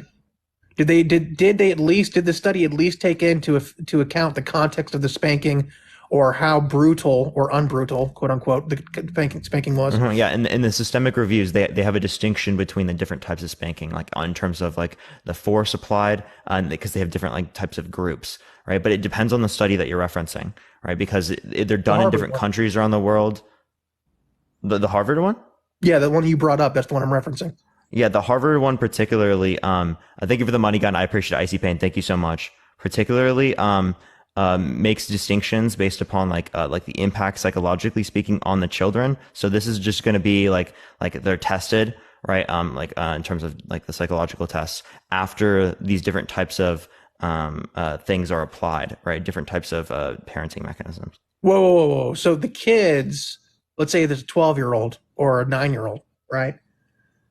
After they got a spanking, Harvard called them on the phone and it's said, not just like after a spanking. No, so there are particular like groups that are applied. And again, this is the, what is it? This is from the research supported by the National Institute of Mental Health, and it's from the Society for Research in Child Development. So I mean, it was sourced through Harvard, right? So the idea is that you have contact between like a particular agency that is going to be conducting a type of study, right? And they engage with like different types of parents that will invoke different types of parenting mechanisms. They separate based on demographics, take into account all those different types of variables, and then that are representative of the population, right? Clearly speaking, and then they will try to like observe the different types of impacts in terms of like the children after these different types of parenting mechanisms were put in place. So hold on, they interview the kids after the spanking, or a week after the spanking, or a month after the spanking. What is this? What's going on here? Yeah. So when it relates to the Harvard study or the other ones, The Harvard study, or whatever study you want to talk about. I don't care. Okay. Well, I mean, it kind of would depend, and there's like a bunch of different ones, so that it would kind of be hard to go over. Pick one, and we'll talk about it. Yeah, sure. So say the question again, sorry. Yeah, what did they call the kid? Let's say we're talking about the Harvard study, right? After the spanking, did the Harvard people or whatever call the kid and say, "How do you feel?" Or what? There would be conversations with the children. Yes. I'm not relating to the Harvard study right now because I'm not quite sure about the particular Harvard study in terms of whether or not they like ask the children directly. But from ones that I have seen, they are asking the children, they're talking with the parents, right? It's mainly about observing different things amongst the child, right? Observing what? Like different qualities that are exhibited after this different type of event happened. After spanking? After spanking. It's like, say they're measuring the level of aggressiveness of a child, right? That could be in the context of them like engaging with the child. It could be in the context of the different types of behaviors that were expressed, that were explained by the parent. It could be different things that they've done in their life that have been expressed by people around them, right? Yeah, of course. Like that. So Parker, try to sympathize with my point of view here. Of course, if the Harvard people are calling the kid or maybe interviewing them in person after the spanking, yeah, if the kid is being spanked, what kind of reaction do you think they're going to give? Of course, they're going to give a reaction. Oh, it hurt, or oh, it made me feel bad. Of course, they're going to get those answers. You don't think those answers are biased at all? Of course. Yeah. So this is a part of their determination. I'm not saying this is the sole determinant. I actually clarified that it's not the sole determinant. But if they do respond in that way, clearly speaking, it's likely to indicate that. Like, for example, right, if my parents got me to go out to go fishing and I like fishing or something like that, right? Clearly speaking, I'm going to say that the event was good and I liked it a lot, right? That's going to be evident. Spanking, Parker. That's the point of a spanking. You're not supposed to like it as a kid. Of course, you're going to report that it was uncomfortable and it was harmful to my psyche or whatever. This study, and if that's what's to be expected, right? Clearly speaking, that's not going to be the determinant of whether or not you see negative outcomes when it relates to a child, right? That's not the only determinant. Define negative outcomes through spanking. I mean, I already did. I told you earlier the increased likelihood of aggression, the increased likelihood of PTSD, anxiety, depression, the increased likelihood of bad behavior, the increased likelihood of not listening, right? These things are significantly more likely to happen given the fact that a child is spanked. Do you think there are no studies that show that kids that are being raised in a household where there are no consequences for actions are those kids? I'll tell you. I'm not arguing no consequences. Those kids probably are the ones that are the most aggressive and harmful and end up in jail. Is when there are no consequences for actions. Now, I will admit the consequences. Did I ever argue that, Charlie? Either be grounding or a spanking. Both of those need to be done with love and consideration for the child, right? So here's I think you have a prejudice against spanking for some reason. I'm not sure why. Why would I have a prejudice against spanking? I was never even spanked myself. Well, then, I mean, I've looked at data. I think it's harmful psychologically speaking towards their development because I've looked at data. Thank you for the hint. I appreciate it. I'm not just saying things because I fucking feel like it or because I have a traumatic experience within the past. I haven't even gone through an experience like that. Right. So that's just like a bullshit claim you're just trying to use to fucking poison the well so that you don't have to actually look at like the types of arguments that I'm making. And instead you can just dispute it on a feelings basis. Parker, you've given me this Harvard study, and it's been spurious at best. What do you mean spurious at best? You're not even looking at. I can send you multiple different studies. You can go on Google Scholar and look through the entire list of them. Every single one that you look at, I promise you won't be able to show me one that has statistically significant positive impacts of spanking. Not a single one could you show me of that. Literally look through all of them. You don't have to do it through me. There's the NIH. There's literally appstate.edu. There's Christopher Ferguson, right? There's ed.gov. right? There's researchgate.net. There's longitudinal effects of spanking over long periods of time. I appreciate the handout. Thank you so much. Systemic reviews I can send you, right? There's lots of evidence that you can look through. Just go to Google Scholar. I'll tell you what, because I think we're coming to a point where I don't have any studies. You do have studies, right? So you're going to push in your chips on the studies, which is fine. That's fair. Go through examples then. If you don't want to talk about studies, we can go through examples. What I'm saying is that grounds the points that I'm saying in terms of the premises of like, it's harmful, of, it has negative impacts on children, bad child development. These are reasons why we would say that it's not good to spank a child. Mm-hmm. Right. So that's what the studies are claiming, right? I think that this is a good point to maybe we say we agree to disagree here. Why don't you do this? You send me your best studies that you like. I'll look them over and maybe I can come back on and we can discuss it if you'll have me. Yeah, for sure. I'm down with that. Thank you for the handout. I appreciate it, Jessica. Thank you. All right. Yeah. Sounds good, Parker. Appreciate you coming on, Charlie. You have a great day. You as well, man. All right, everyone. Again, if you like the content, follow me if you haven't already. Tap that screen. Let's try to get to 500,000 likes, everyone. It should help get it out to more people. If you disagree, if you think spanking is not abuse, make sure to send a guest request right now. If you want to help get it out to more people, get some more debates here for today, share the live, everyone. Let's try to get to 1,000 shares. It should help get it out to more people. Again, if you disagree, send a guest request right now. We're going to go on to the next person, though. Victoria, I appreciate the handout. Thank you so much.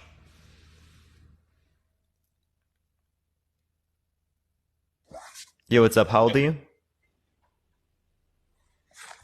Hello. How old are you? How old am I?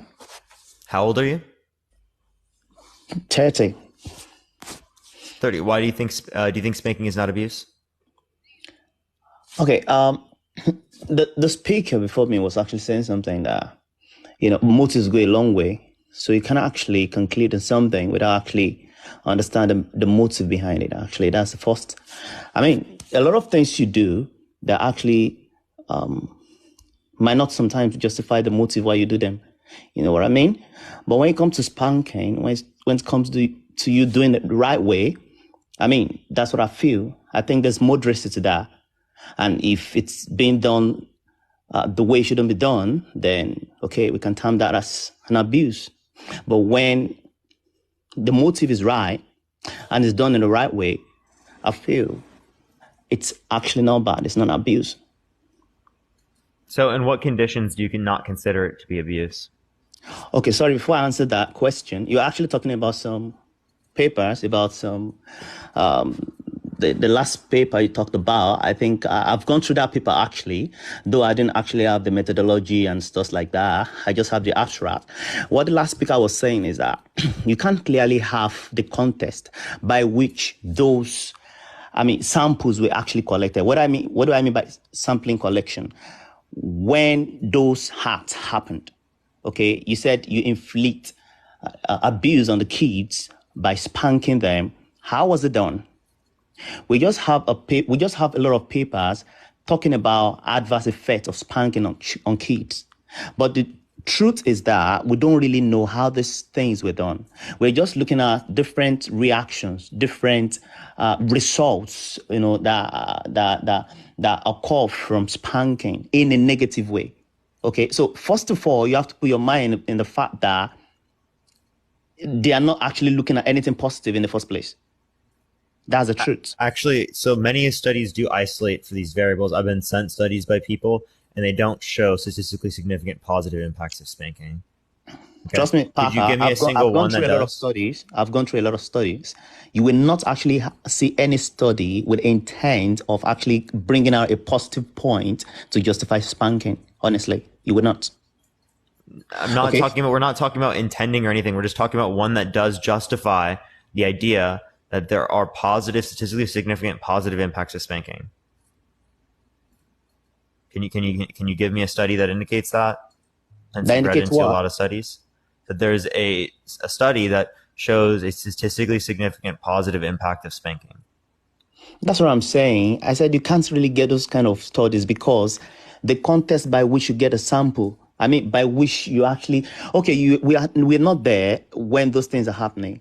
Okay, so I can tell you categorically that most of those studies are biased, honestly, because we don't actually know how those things were done. We are only looking at the effect of whatever it is, that was reported by the children or by the parent or whatever test or that was carried out.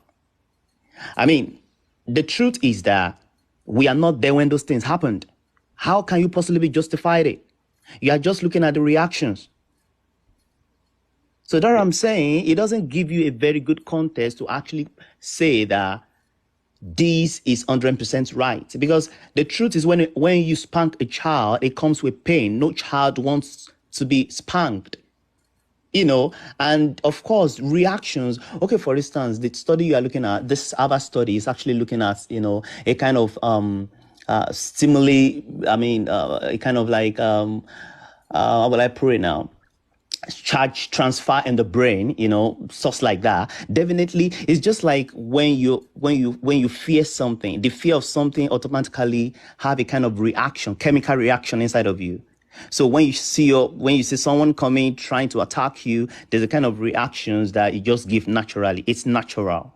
You know what I mean? So that's what these tests are actually looking at. And you can't possibly say, okay, the outcome of this test now means that so you agree that there are no studies that indicate a significant, like a positive, you won't impact see those of spanking. kind of studies in the first place. You won't. There's not a single study. You won't. That's the thing. You won't see those kind of studies. Okay, so that would be. I think that's more or less indicative of the idea that we have no good reason to believe that spanking has positive impacts on children. That's what it seems to be. That's the conclusion I take from that. We have no good reason to believe that there is positive impacts from spanking. By doing this kind of research, you won't be able to bring out good reasons. Trust me. That's what I'm saying. So this kind of research is not actually the right way to justify or to bring the facts out of this topic. That's what I'm trying to tell you.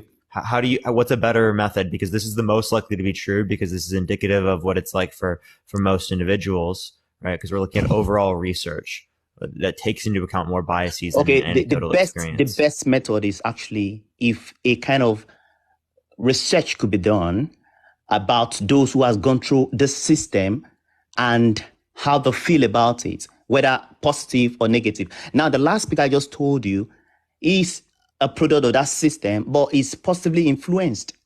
You know what I mean? So when we have a statistic or research that bring people together in a way, a survey. I'm confused what you just said. So you said that we should have a system that goes and asks people? Like a survey, that went through the system. We need a survey? There are surveys. When they were young. You said what? There are surveys that do that. Okay, do you have such surveys, please? Yeah, that's part of there are some within the context of the systematic review. So they actually sample a population that give their they survey people in that population. That's something that does exist. There are actually a good amount of studies that do that survey. Okay. So anyway, if you've read into the studies, I'm confused how you've never seen any of the survey studies. Like, they're pretty common. Thank you for the call, and I appreciate. Thank you. That's more or less one of the more common ones. No, anyway, I didn't read this kind of surveys anyway. The kind of surveys I actually read are the kind of surveys when you have to this kind of like this Harvard kind of survey. This are the kind of survey I actually went through. But that kind of survey, the truth is that if you have that kind of survey, I can tell you categorically that you will not actually be on a side. It could be, it will be 50-50. Trust me, because I am a product of such system whereby I went through the process. It wasn't, by the way. Definitely wasn't 50-50. Again, if you can show me any study that indicates 50, like positive impacts, net positive impacts for children, I'd love to see it, right? Unless you have a study to reference that, I don't know why you'd want to have the conversation on the basis of studies. Does that make sense? Okay, no problem. Maybe I'll come back, and it's possible I'll try and lay my hands on some literatures, probably on Google Scholar, and then I will be able to have this kind of debate again. But my point is, using those kind of research as a yardstick. The first one, like this first one you cited by Harvard, it's very, very biased. You won't get, the true notion of impression of whether spankings are abused or not with that kind of research. Because this is just one part that shows the impacts of like PTSD, anxiety, depression being increased in likelihood given these types of experiences. That was just part of it, right? All right. Thank you for giving me the opportunity. Appreciate you coming on, man. Yeah, thank you, man. Have a good day. All right, y'all. If you disagree, send a guest request right now. Please only send a guest request if you disagree. Tap that screen. Let's try to get to 500,000 likes. You already know the deal, everyone. If you do want to debate, make sure to send a guest request right now. If you want to help get it out to more people, share the live. Let's try to get to 1,000 shares, everyone. Thank you for the truly cosmetic. I appreciate the hand hearts. Thank you so much. Appreciate the hand hearts. W's in the chat. I'm gonna go to the next person again. If you disagree, send a guest request right now, y'all.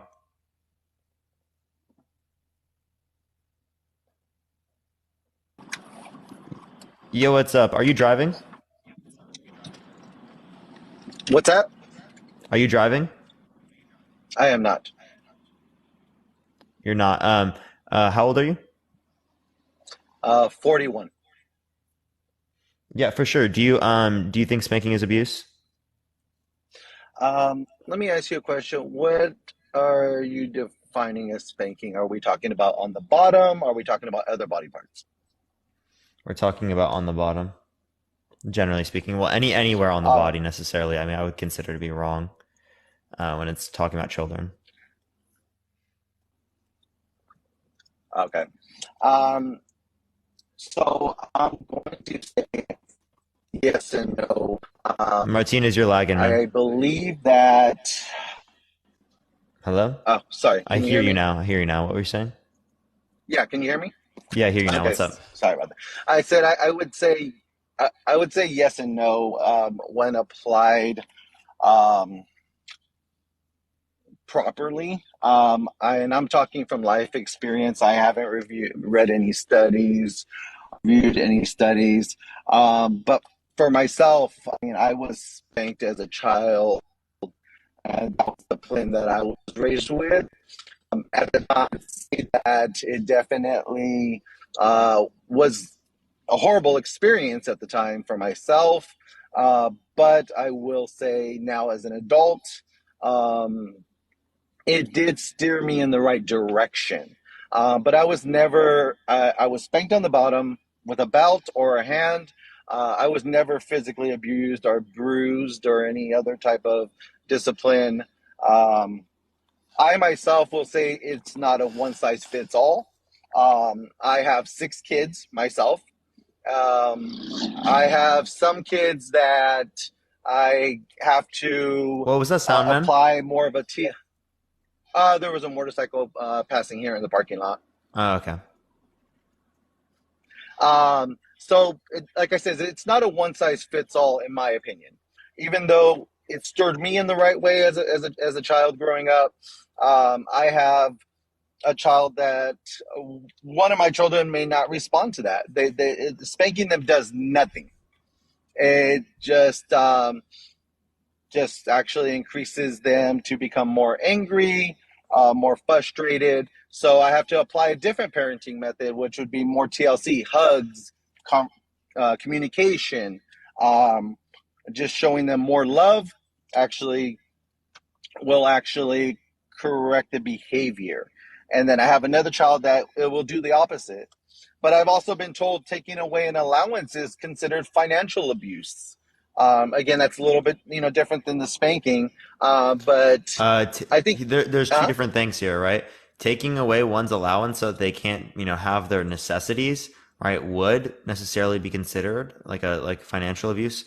Taking away or fining particular aspects when every other necessities are already provided wouldn't be, right? Because those would be privileges, right? Those are privileges beyond the base necessities that everyone needs. Okay. And based upon your description, I would agree with you. I consider myself very liberal. But like I said, and I think some people just take spanking way too far. And that's, like I said, I'm only going by life experience. But I could see, based upon how some parents or guardians may use spanking, could definitely create different trauma for children. But the way I apply it and the way California, man, I hear something. Are you like? Can you turn on your camera real quick, man? yeah. Hold on one second. Let me see. Hold on one second. How do I do that? You click the guest thing. You click the camera right next to your name. Okay, hold on 1 second.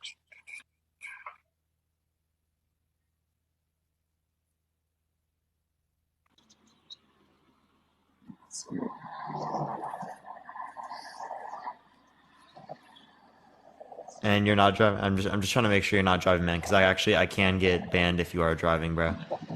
Just making sure, because it does there are sounds in the background that do sound like you're like moving your car or like turn on your blinker. So that's why. Yeah. No, definitely. It's echoing a lot. So can I take off the camera? Is that okay? Yeah. Taking the camera off is fine. I'm just like, yeah, I just have to make sure that you're not driving. Okay. Yeah, no, I pulled over once we went live. Okay. What were you saying? Um, Actually, I lost my train of thought. I think uh,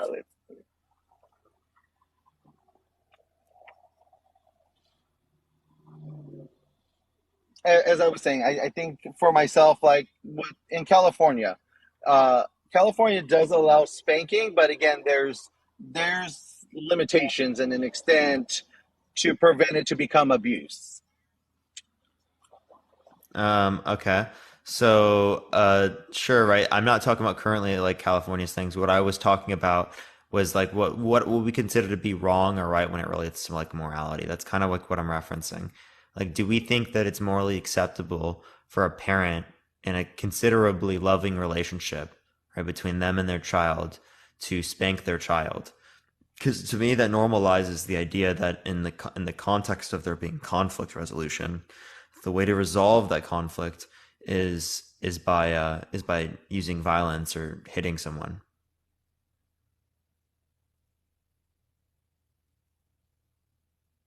You're muted, man. Yeah, sorry, it was echoing. Um, can you hear me? Yeah.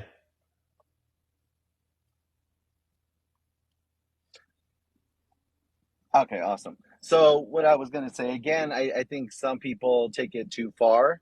Um, and just my opinion is that when applied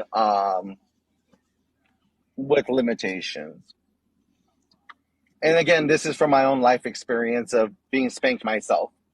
I would say my oldest child that's 19, I've only spanked once in her life.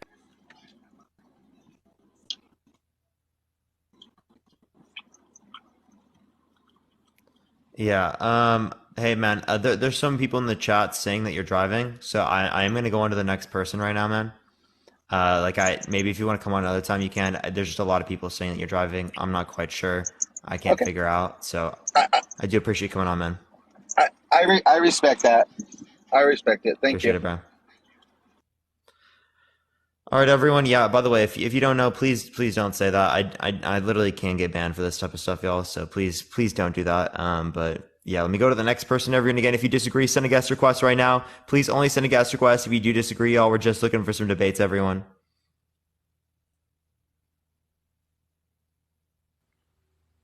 Yeah, what's up? How old are you? Hey, what's up, man? I'm 39. For sure. Do you think spanking is abuse?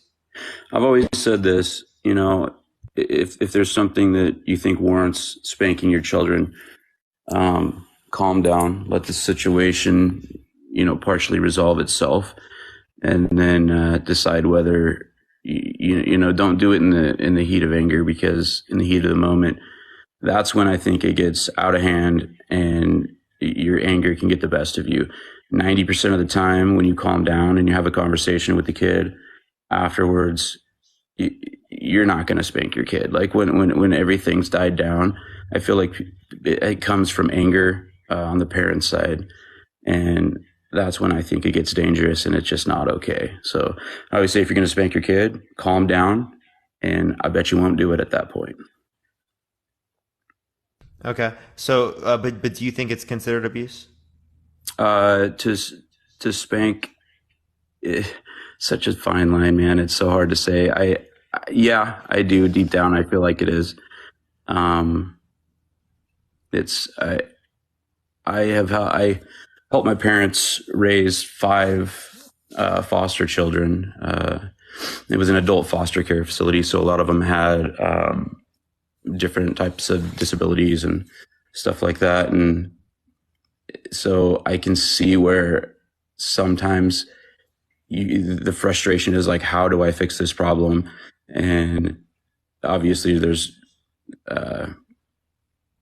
putting your hands on somebody. I just don't think it's ever the right decision. For sure, man. Well, I am looking for people who disagree, but I appreciate you coming on, man. Thank you so much. Thanks, bro. See you. All right, y'all. Only send a guest request if you disagree. We're just looking for some debates, everyone. Again, only send a guest request if you disagree. Let's go on to the next person here, everyone. Give me 1 second, y'all. Tap that screen, everyone. Again, let's try to get to 500,000 likes, y'all. Yo, what's up? How old are you? What's going on, bro? Can you hear me? Yeah, how old are you? I'm 25. For sure. Do you think spanking is abuse? I'm gonna go ahead and say no. Just because I'm going to speak, in personal preference and just my personal experience and just things that I've experienced and I've grown up seeing as well, like amongst like my friends and cousins and things like that. So I don't really think in the right setting it's abuse, even though I do understand that it does go on and there are parents out there that do actually abuse their children. How I like to define it, spanking versus like actually like fighting the kid, like actually trying to physically harm and hurt, as opposed to teaching and discipline and trying to get them to understand, that there are consequences that come with actions, but not necessarily just getting spanked or, tapped on the hiney or in the legs, but just like everywhere else in life, in the real world. Even I understand that, communicating with the child, with your kids is very important. Like you should want to be able to talk to them about things, try to, get them to understand and use your words and help them be able to contextualize that, not everything has to be painful. You can actually think before you do something, and get a different outcome. But me personally, I was spanked as a child. My mother, she cared for me a lot. I love my mom very much. I was a bit of a mouthy kid. I wasn't really into like too much trouble, nothing crazy. But sometimes it get a little disrespectful or, I could do something wrong at school and, she would just try to help me to see that, this isn't going to fly in this household. You don't disrespect your parents. I would get spanked. And I never felt like it, caused me to be angry or have PTSD or anything like that. If anything, as I got older, it actually made me love my mother more, because as a young black man, I had to understand like certain actions just cannot fly, especially out there in the real world. And it was either my mother was going to teach me or the world was going to teach me. And I would rather have my mom do it than to have the real world do it.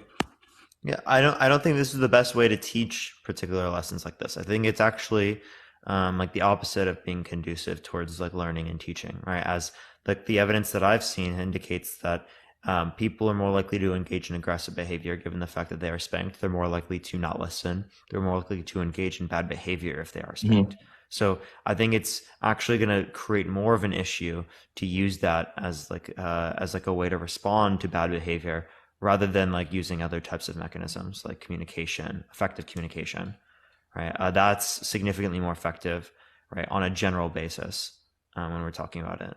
Yeah. I don't think that there's like a physically possible scenario that would, I don't think that there's like a necessity for spanking. Does that make sense? Like you have to use spanking. I'm definitely hearing what you're saying, bro. And I agree. I don't think that every time your child does something wrong, I don't think you should just resort to spanking. And I see some comments, saying like, oh, it's a trauma bond.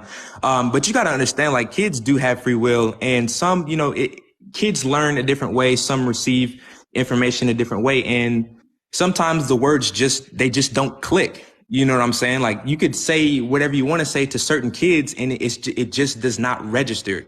Not to say that, oh, you should just resort to just go hitting them. Right. But in my mind, it's like, wait. So let's think about this. Like, why is it not registering? Right? Why is Maybe it not maybe right? we need to address it in terms of communication differently. Okay, yeah. So as far as like the communication aspect, kids they learn a lot and they absorb a lot. So, whether it's you're teaching them something at home or how to behave at home, it sometimes it may or may not stick at first because they go to school, they have friends. These friends have different parents. They're in different environments. They're going to pick up different things at school. So little Timmy might speak to his parents, one way, and he might can get away. And little Jimmy might go back to his house and try to speak to his parents when it just don't fly at his house. So even young, I understood, like I could tell what kids were running all over their parents. I could tell that they, were never spanked because they were unruly and they maybe they didn't have communication either. Wait. So that's actually probably could be the case as well, because if there are established ways of being respectful, right, it doesn't require spanking to enforce those. Agreed. It requires a sense of values. Right? Because if it's based upon spanking, they're only doing it because they're fearful. They're not doing it because they have the values that indicate that they should do this. You mean the kids are fearful? You saying? Yeah, like think about it this way, right? Cases, like yeah. think about it this way, right? Would you rather your kid do the right thing because they're fearful of you, or because they think that it's the right thing? I definitely think that it's the right thing. But what I was saying is sometimes it just doesn't always register, right? Some kids get it. The kids that get it, they get it. But some of them that don't, you need to go about it a different way. And whether that's adjusting the communication, right? Which is an option. It is an option. You don't have to just go beat them, or, kind of just establishing like, hey, like I am your parent. I love you a lot, right? I'm going to give you a little bit of hard love, not in the sense of like, I'm angry at you and I want to take anger out on you to hurt you. Right. But I need you to understand that, I am the parent, right? What I say goes, right? You got to show some respect. You got to have respect for your parents. And I think like I saw people in the comments were saying, oh, it's because you fear your mother. I didn't necessarily fear my mother, right? I loved her, right? The only time that fear kicked in was when I knew I was doing something that I shouldn't have been doing, that was going to lead to a spanking. So in my case, not saying this is every case, would you have felt that way when engaging in that action if your mom was not there? If you mean like I just misbehaving? Yeah. If you were misbehaving in that way and your mom was not there to enforce it, would you have felt that sense of fear or guilt? At the moment, probably not. Just because, I'm like, oh, well, maybe she won't find out, Exactly. You see how it creates a sense of now you want to go around her, deceive her so that you don't get caught? Yeah, for sure. For sure. Definitely was avoiding the spanking, but there were also instances. Doesn't that like kind of destroy communication? If someone is trying to deceive the other, right, isn't that like antithetical to communicating? I guess you could say that, bro, but I was literally just being just a bad kid, bro. Like my mother was always coaching me up, right, like to be a respectful young man and do right. But when you got knucklehead friends, and you're around them all the time, this is what I was saying when I was saying that kids can be taught in the house to behave a certain way, and they will go out and they will learn from other kids and still just misbehave. Right. And so that's when you got, as a parent, maybe they might have taught them values, but not values in their friends, or how to determine good values in their friends. Maybe so. I'm not disagreeing on that. You might be right. Because when I compare like kind of my situation compared to my older brother, who was always in trouble, I was always a better judge of character in friends than he was, which is probably why it turned out much better. But, aside from that, I just always felt that my mother was just simply trying to teach me that there are consequences to actions, whether it's a simple spanking or whether it's something that goes on out in the real world, which is probably much worse.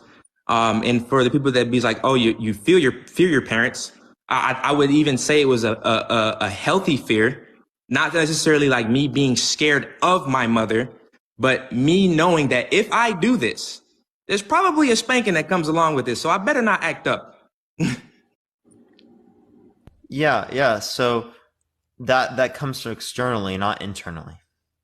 What you want to promote is for the values to come internally, not externally, because externally isn't, based upon the love and respect that you have for that individual. It's because you're fearful. And I think that fear and respect in this sense, right, are not going to be like compatible here, right? Because when we're talking about fear, right, that's essentially saying that I am scared of this individual for this particular reason or for this particular aspect, right? Mm-hmm. When I'm saying that I love them, I'm saying that I'm accepted of them. I'm not fearful of them. Mm-hmm. Right? It's hard for me to say that we love people that produce extreme fear, right? In most scenarios, I think that wouldn't be true. Okay. Right. And I definitely understand that, bro. Definitely. You know, I try to approach this from all angles. You know, I'm just trying to give my, you know, personal experience.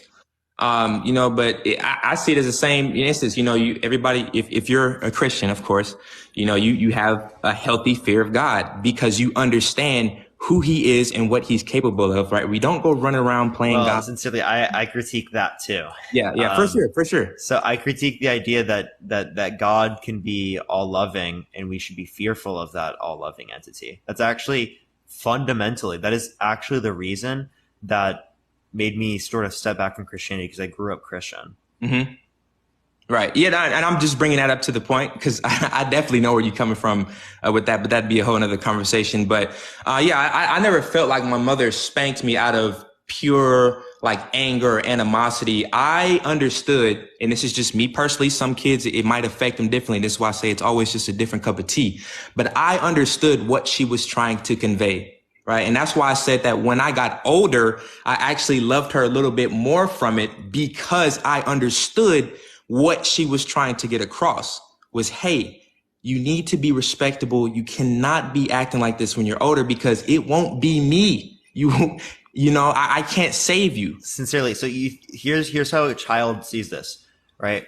Your father or mother figure are doing something bad to you because they want you to do something good. That isn't necessarily reinforcing the doing of good because it uses something particularly here, right, that is bad in the eyes of the child, right, and that is reinforced within the child as bad, right, in order to get to that point. And that's exactly why I think that it's not effective in doing so, right? Okay. Yeah, I definitely agree that, you know, even just the forefront, it should definitely be the communication. Like you should always lean on that first.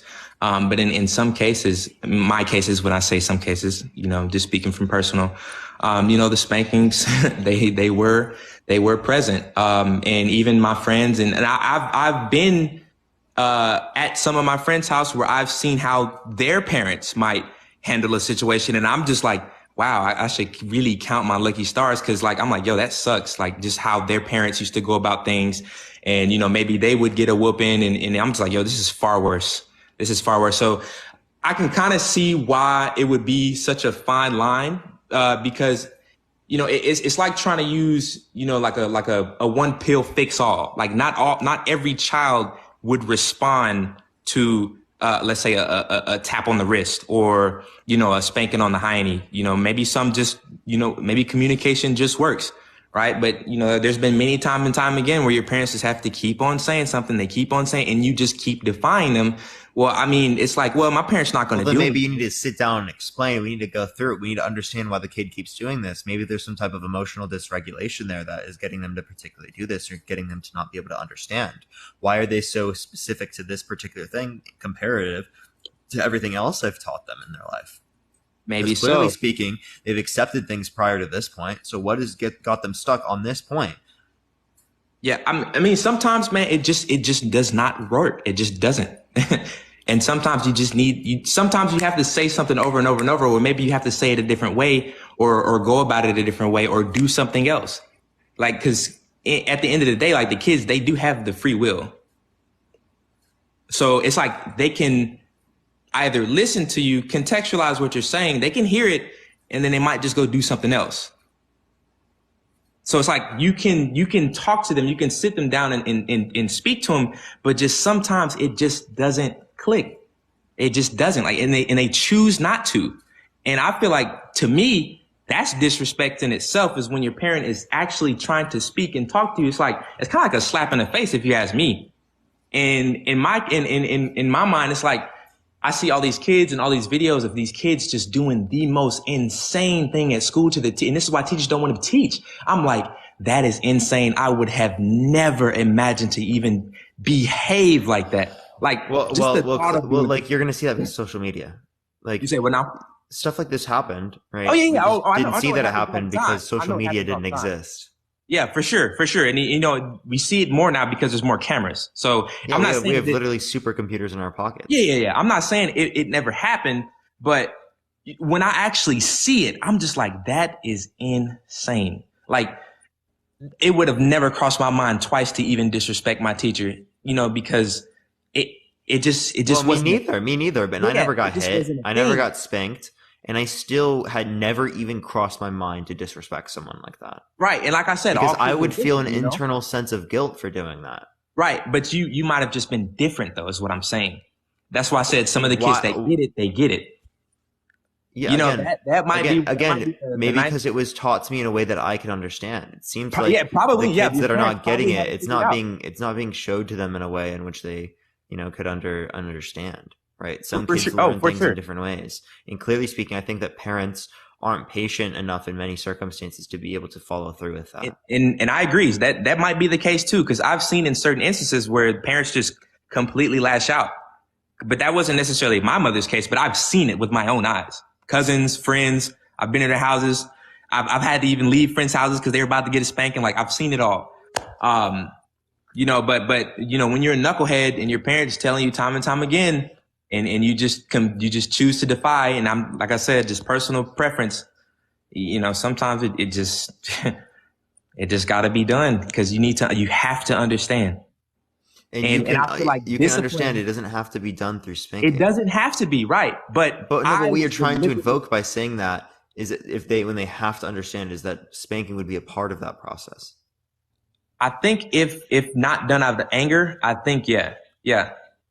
Because I feel like discipline is the number one. It's the number one. I feel like it's just the foundation of love. Like, just discipline. You teach your kids discipline, and I feel like that shows the love in itself, because you're trying to get them to understand how to behave in a way that doesn't, you know, or here, I'll say it like this, where they can contextualize on their own that, hey, if I do this, there is some kind of consequence that comes with this, whether it be a spanking or whether it be timeout or whether it be a grounding or whether it be, I don't know, ISS at school or CBC at school, something, or hey, even getting a fight with a kid at school. You know, you might try to talk to the kid at school and try to de-escalate the situation, and the next thing you know, you're getting punched in the mouth. So it's like, that's self-defense. Then you're defending yourself. Oh yeah, for sure. That I'm not against self-defense. I think self-defense is important, right? Like the violence that was taught to me when I was a kid was that it's only to be used in self-defense. Mm-hmm. Right? I did kung fu as a kid, and that's something that reinforced that idea, right? So I think that particular things like that need to be expressed more, right? And it's not something that is to be expected to like a kid to get right away. Sometimes kids need to be around these things a lot for them to pick up on it, right? It's the first time that they're learning this. They're not going to get it right away. Sure. They're not going to be perfect, right? It's going to take them time. They're going to mess up. They're going to fail, right? So we do have to expect that children are going to fail to at least some extent in terms of invoking this. The same way that we fail with respect to our own internal preferences about what we think is right and what we think is wrong. Oh yeah, for sure, bro. I definitely agree. I mean, it's the same situation with, like, I don't agree with a situation where it's like a kid, you know, spills a cup of juice from pouring it, and then their parents go straight to whooping them. Like, in my mind, that is insane.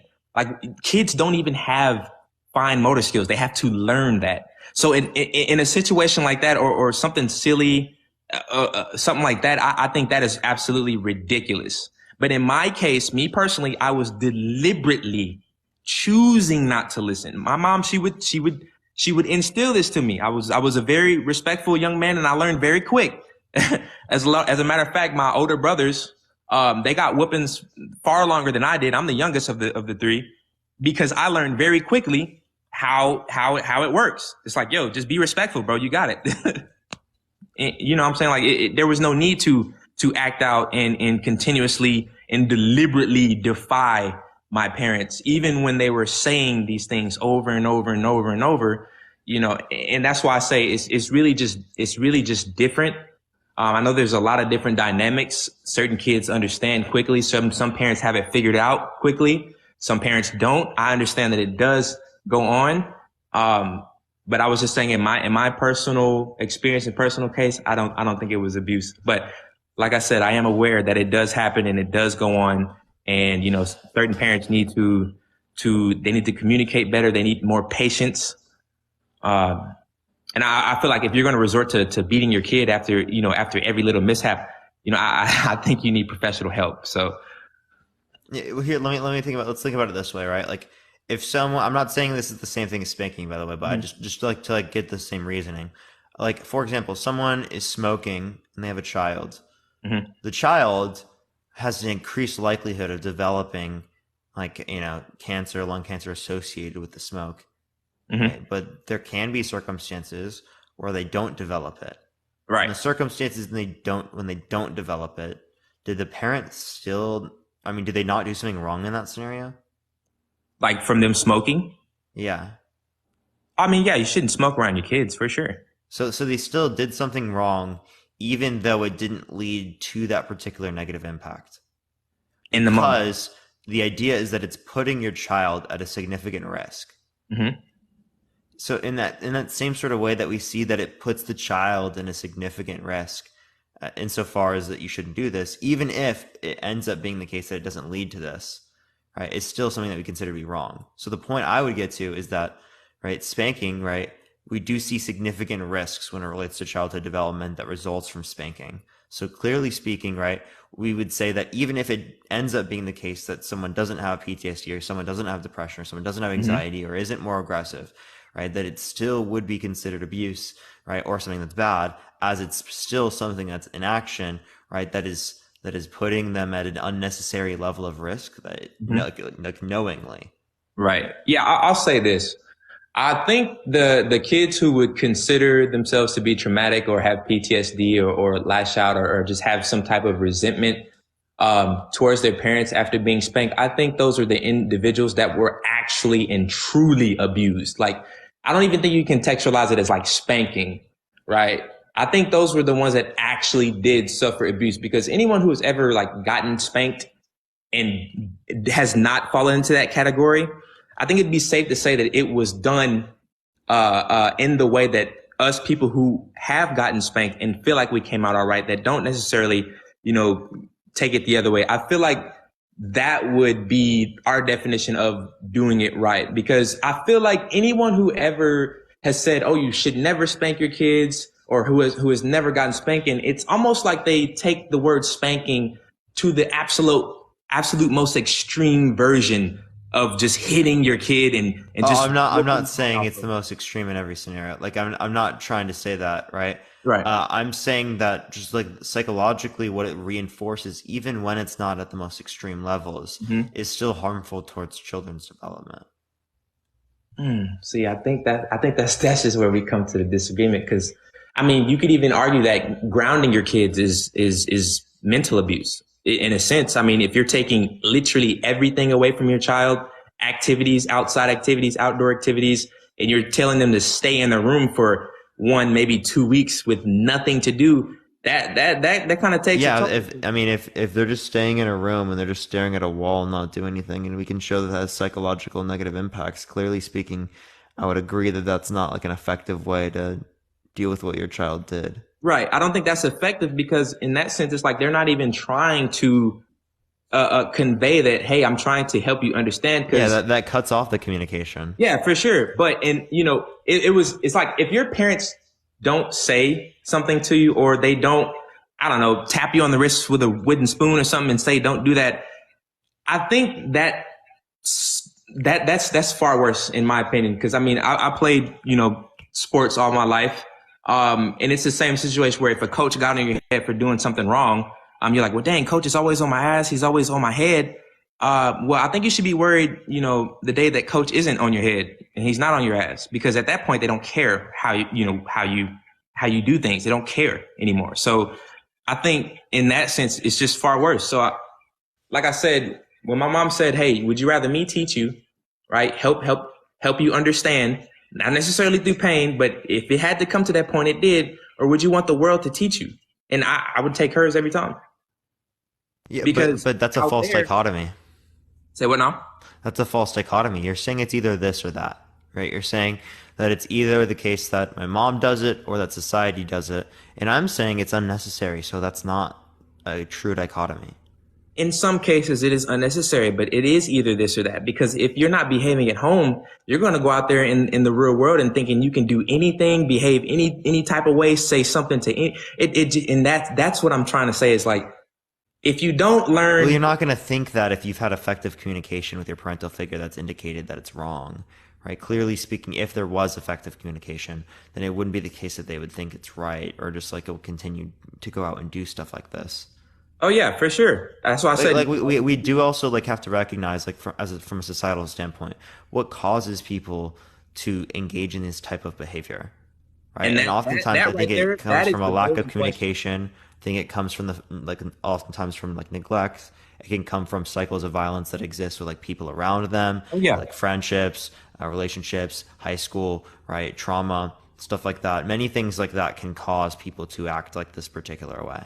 Oh yeah, for sure. And that, in my opinion, that is like, that's the golden question is what is the reasoning for a child, behaving such a way, even in a household that does communicate to their child, they still might just not, behave. And so, like you said before, what is, the root cause? And I said, it could be the environment that they're in. It could be who they hang around at school. It could just, like I said, it could be so many factors as to what kids absorb and pick up.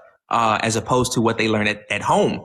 But when they get back home, all I was saying was you need to understand that this might not work. It just won't fly with your parents. So like I said, like little Timmy can speak to his parents any type of way and not face any consequences. Little Johnny goes home and tries it too, and it just doesn't work.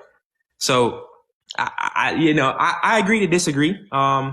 I definitely believe that, the communication should always be led with to try to understand, because the whole purpose of us getting spanked was to, help us understand, and there's just, there's a lot of different potions, a lot of different things that go into it. So, I feel like, if you're not just out of anger trying to just beat the child and hurt them and not help them understand like what it is that you're doing and why you're doing it, and maybe it doesn't need to come to that, and I agree, it shouldn't have to come to that, but sometimes, you gotta show a little tough love and just try to help them understand that, it doesn't have to be this way, right? You might get spanked one time in your life and that might be the last time because you understand now, but, to each is their own. Do not abuse your children. Do not, beat them for simple mistakes because all kids make mistakes. So. So I have a question. So like, if we think that's effective to like bring about understandings amongst children, right? Do we think that it could be effective in school systems? Oh, we definitely got spanked in school for sure. No, do you think it should be used in school systems? Oh, should be? Nah, because it's a random person doing it. So what about that necessarily means that it's wrong? What about that necessarily means that it's wrong? Yeah, like can you give me the relevant distinction between the parental figure and between the teacher figure that would indicate? Okay, yeah. Well, here I'll give you teacher figure. It's bad. I'll give you my. It's not bad. Oh yeah, for sure. I'll give you my personal experience. Because I can't speak for everybody, so I'll just tell you what was going through my head at the time when I got paddled at school. Because they can't just paddle you. They have to call your folks and they have to talk to them about what you did and things like that. In my mind, it almost felt like betrayal because it's like, how are you going to have somebody else spank me when you're my parent? That what was going through my mind. It's like I didn't even. It was a weird dynamic. It just I don't know. Yeah, so like it's because of your association that you just think it's a weird dynamic? Oh yeah. Just a random man just spanking like that. That's nah. Is there any distinction in the level of trauma? Is there any distinction in, say, their authority position? Is there any distinction in anything like that? I just don't see that to be a relevant distinction. I mean, it was definitely fear involved just because it's number one, you don't know them, and then two, it's the principal that does it. So it's like you know that they're the one in charge. It's like Wait, why is there fear involved? It's the principal. Okay, they're in an authority position the same way your parents are in an authority position. Yeah, it's the same way us black folks get nervous when cops get behind us when we're driving, even though we know we didn't do anything wrong. But that's because of the abuse of power. Oh yeah, for sure. So if you're scared because of an abuse of power, then you're saying that in this scenario you're scared of an abuse of power. Is the spanking an abuse of power? Oh yeah, I think so. In that situation. So why is the spanking an abuse of power in that scenario, but it's not an abuse of power when it relates to a parental relationship? Because they're my parent. I know them. Okay, so it's only because what if you know the principal? Like, I mean, yeah, everybody knows the principal. It's not the same because they're my parent. They raised me. I grew up with them. I only see my principal at school. I don't know them past them being a principal. So only because they raised them. So for example, right, let's say that there was like an adopted child, but they were adopted when they were like 10 years old. Right now they're like 11 or something. Mm-hmm. They weren't like fully raised by this parent. Right. Okay, so does that parent not have the right to spank their child? Yeah, they're their child now. But they didn't raise them. They didn't raise them. But that was the qualifying factor to give a relevant distinction between these two circumstances. But it doesn't apply in this scenario. Okay, I see what you got. Just because it is that age gap, and they aren't with them virtually most of their lives. Okay, I understand. I got you. Yeah. So I mean, I would say that maybe you have a different relevant distinction between the two circumstances. Maybe so. I myself, me and my brothers, we actually were adopted. So. I was adopted when I was very young, but a teacher a teacher or a parent, it isn't necessarily, a parent or a principal, sorry, not a parent. But even in that situation where, someone may be adopted, but in your case, when you said, oh, they're 10 years old, they got adopted, especially if they don't necessarily know, like these kids or these parents, because they weren't like necessarily like raised for years by them. I think it would come to a while before, or if even at all, that kid got spanked, because you don't know what they picked up in foster care, and I think it'd be responsible for the parent to sit back and try to learn some of these habits or behavioral responses that these kids in foster homes or foster care have. Before they make the decision to choose the route of discipline. I think you should definitely try the communication aspect first. I mean, I would agree with parents too. The thing is, parents, they assume they know their kids very, very well. Right. And which that is true in many scenarios. But oftentimes, I feel like in these scenarios, we might misjudge why they're engaging in particular actions. And that's why it's really effective to have very good communication between you and your child to ensure that you can understand the reasons as to why and to make them think about it, to question it. So like, try to understand it themselves. Because think about the ways that you try to deal with your own problems in your life. You think through what's the problem, what's causing me to feel this way. Now, how can I address this cause? Right? Instead of just responding to the symptoms. And oftentimes parents just respond to symptoms. They don't try to identify causes. Mm-hmm. Right. Yeah. And that's why I said they should always lead with the communication. And there's been many times where, I've been around my friends, I've been around my cousins, and, they might get spanked for something. And I, for the life of me, just could not understand, what it was that they might have did to earn them that spanking or that whipping, whether it been like bad mouthing or, whether it was something at school. I mean, there's literally parents out there that will spank their kids for not getting a high enough grade. That is insane. Yeah, and like, is that effective at getting them to like just somehow get better at it? That's one of those situations. No, maybe they're just not good at a particular subject, right? I mean, it could be the case that they're playing too much video games or something like that. Yeah. Let's address the video games. Yeah. Why are we going into video games so much and running away from schools? Because actually, I have a pretty good way to look at this. I played video games all the time, but I always would get my stuff in on time. So there are ways that you can play things all the time and still get what you want done. So like, I just think that like we have to identify what's causing the kid to act this way. And oftentimes parents just don't do that. Parents don't do that at all. Yeah, a lot of parents don't. They don't do that, and in those situations, it is ridiculous to spank your child for not getting a good enough grade or playing too many video games. Like, you should try to understand like so why. let's say that they do spank their child. You think it's wrong. You think this is bad. What happens from that? Is this still allowed legally? What is allowed legally? Is it still allowed legally for them to hit their kids after they got a bad grade? There's a law. Let's say they got a B, and their parents don't like the B. Right. They spank their kid because they got a B. Mm-hmm. Do you think that should be legal? You know, in a perfect world, I would say yes. I would say yes in a perfect world. As ridiculous as that situation would be for a parent to spank their child for getting a B, I would say yes. But the fact of the matter is there's really no way to know truly, because you can't be in everyone's household at once to be able to accumulate such data. Wait, sincerely, let me clarify. I think you meant the opposite of what you said. Did you mean that, like, in a perfect world, you would say that it should be illegal, or did you mean in a perfect world it should be legal? No, it should be illegal. I think that's ridiculous to spank a child for having a low grade, because that's not productive. That this child won't even understand.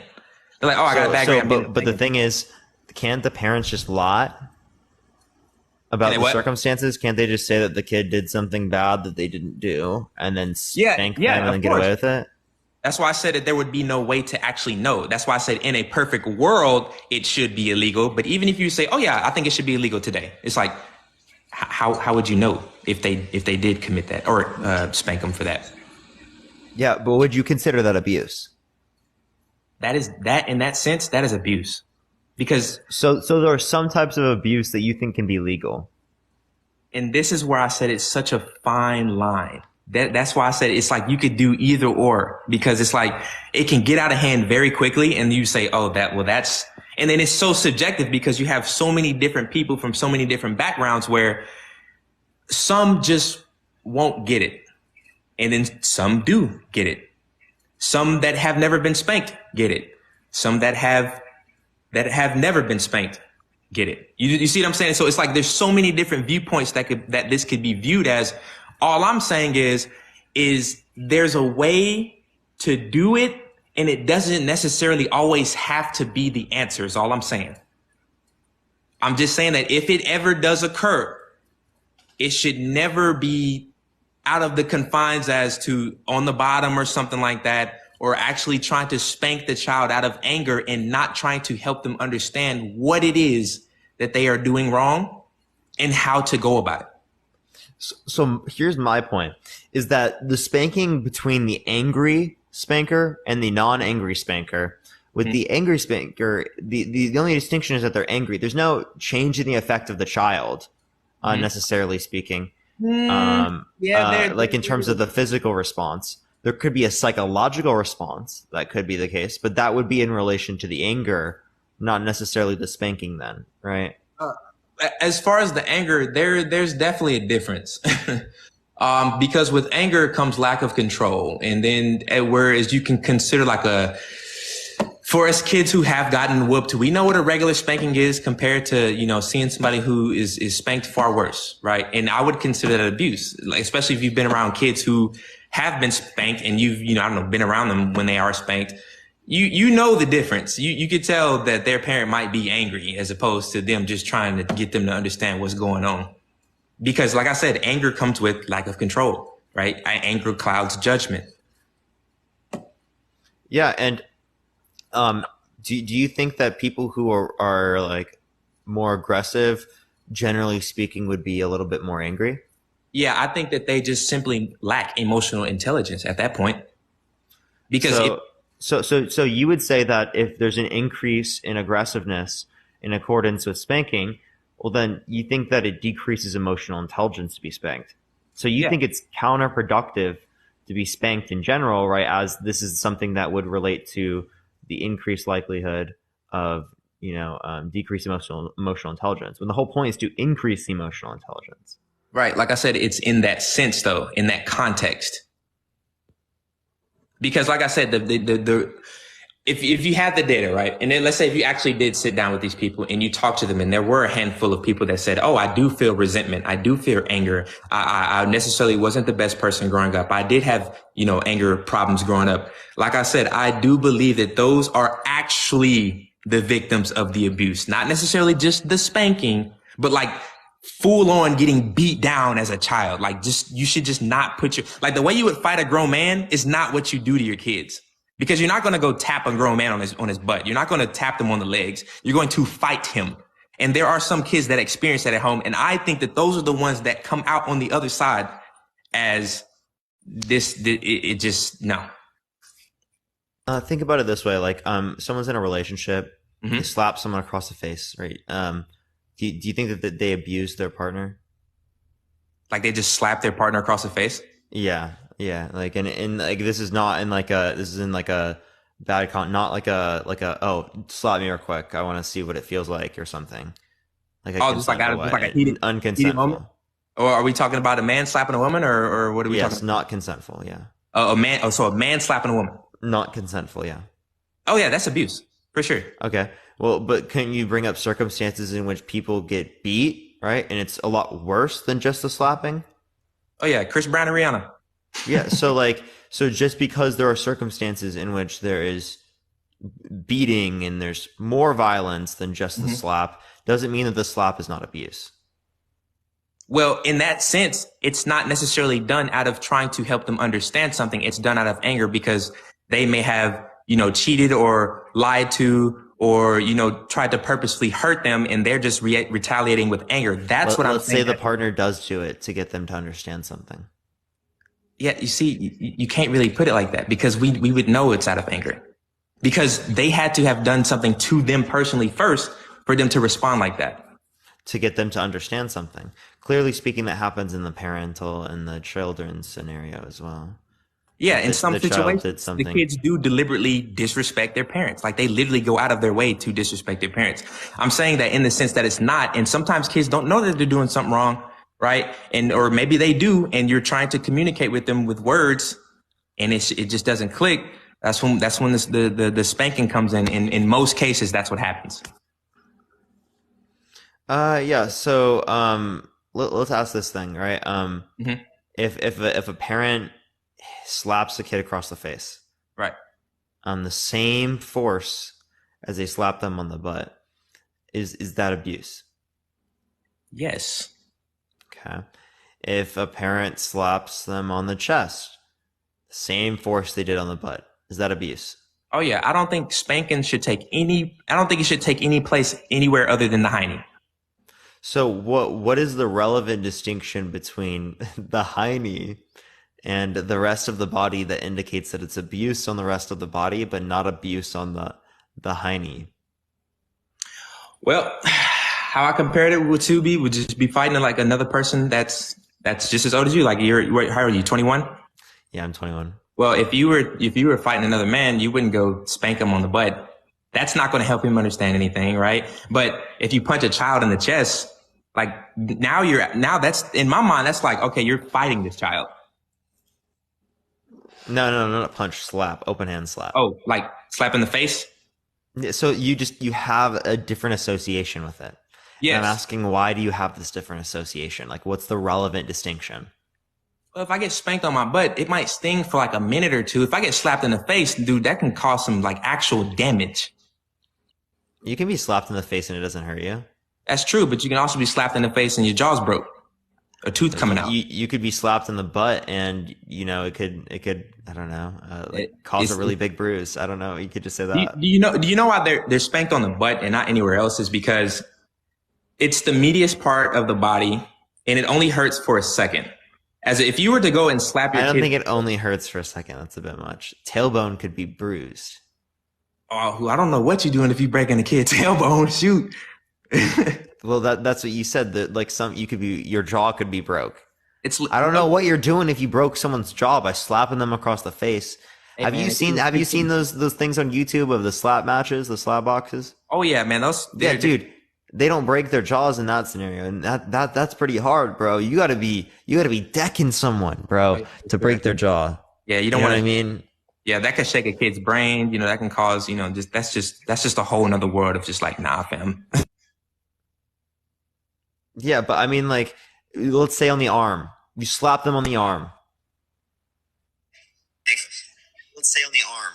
You slap them okay, on the arm. You gotta send a guest request back. Sincerely, you gotta call.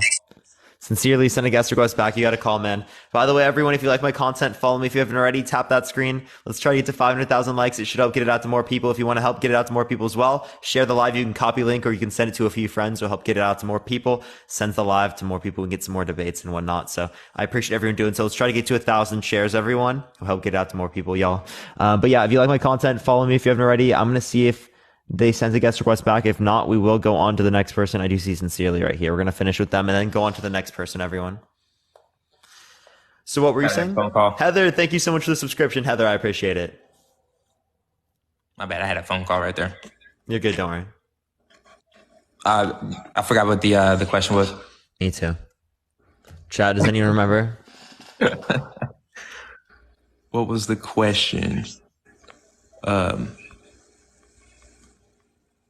I think we were I think we were talking about the dissociation between certain parts. The breaking of the tailbone, I think. Right. Arm slapping. Oh, yeah. Slap on the arm. Right? Someone slaps someone on the arm with the same force they use on the butt. Is that abuse? It depends on what for. Let's say my mom's cooking, right? And same reason as the butt. Same reason as the butt. Okay, cool. Bad grade. Let's say my mom's cooking on a hot stove. She got that open flame going. I'm being ignorant. I'm being a knucklehead. I'm about to try to touch the hot pan, the flame, right? She's telling me, don't do it. It's going to burn you. I'm trying to tell you what's about to happen. And I'm still putting that hand up there. If I don't catch a wooden spoon on that wrist or that hand, I'm going to have a 3rd-degree burn. So it's like, I'd rather catch that little spank right there.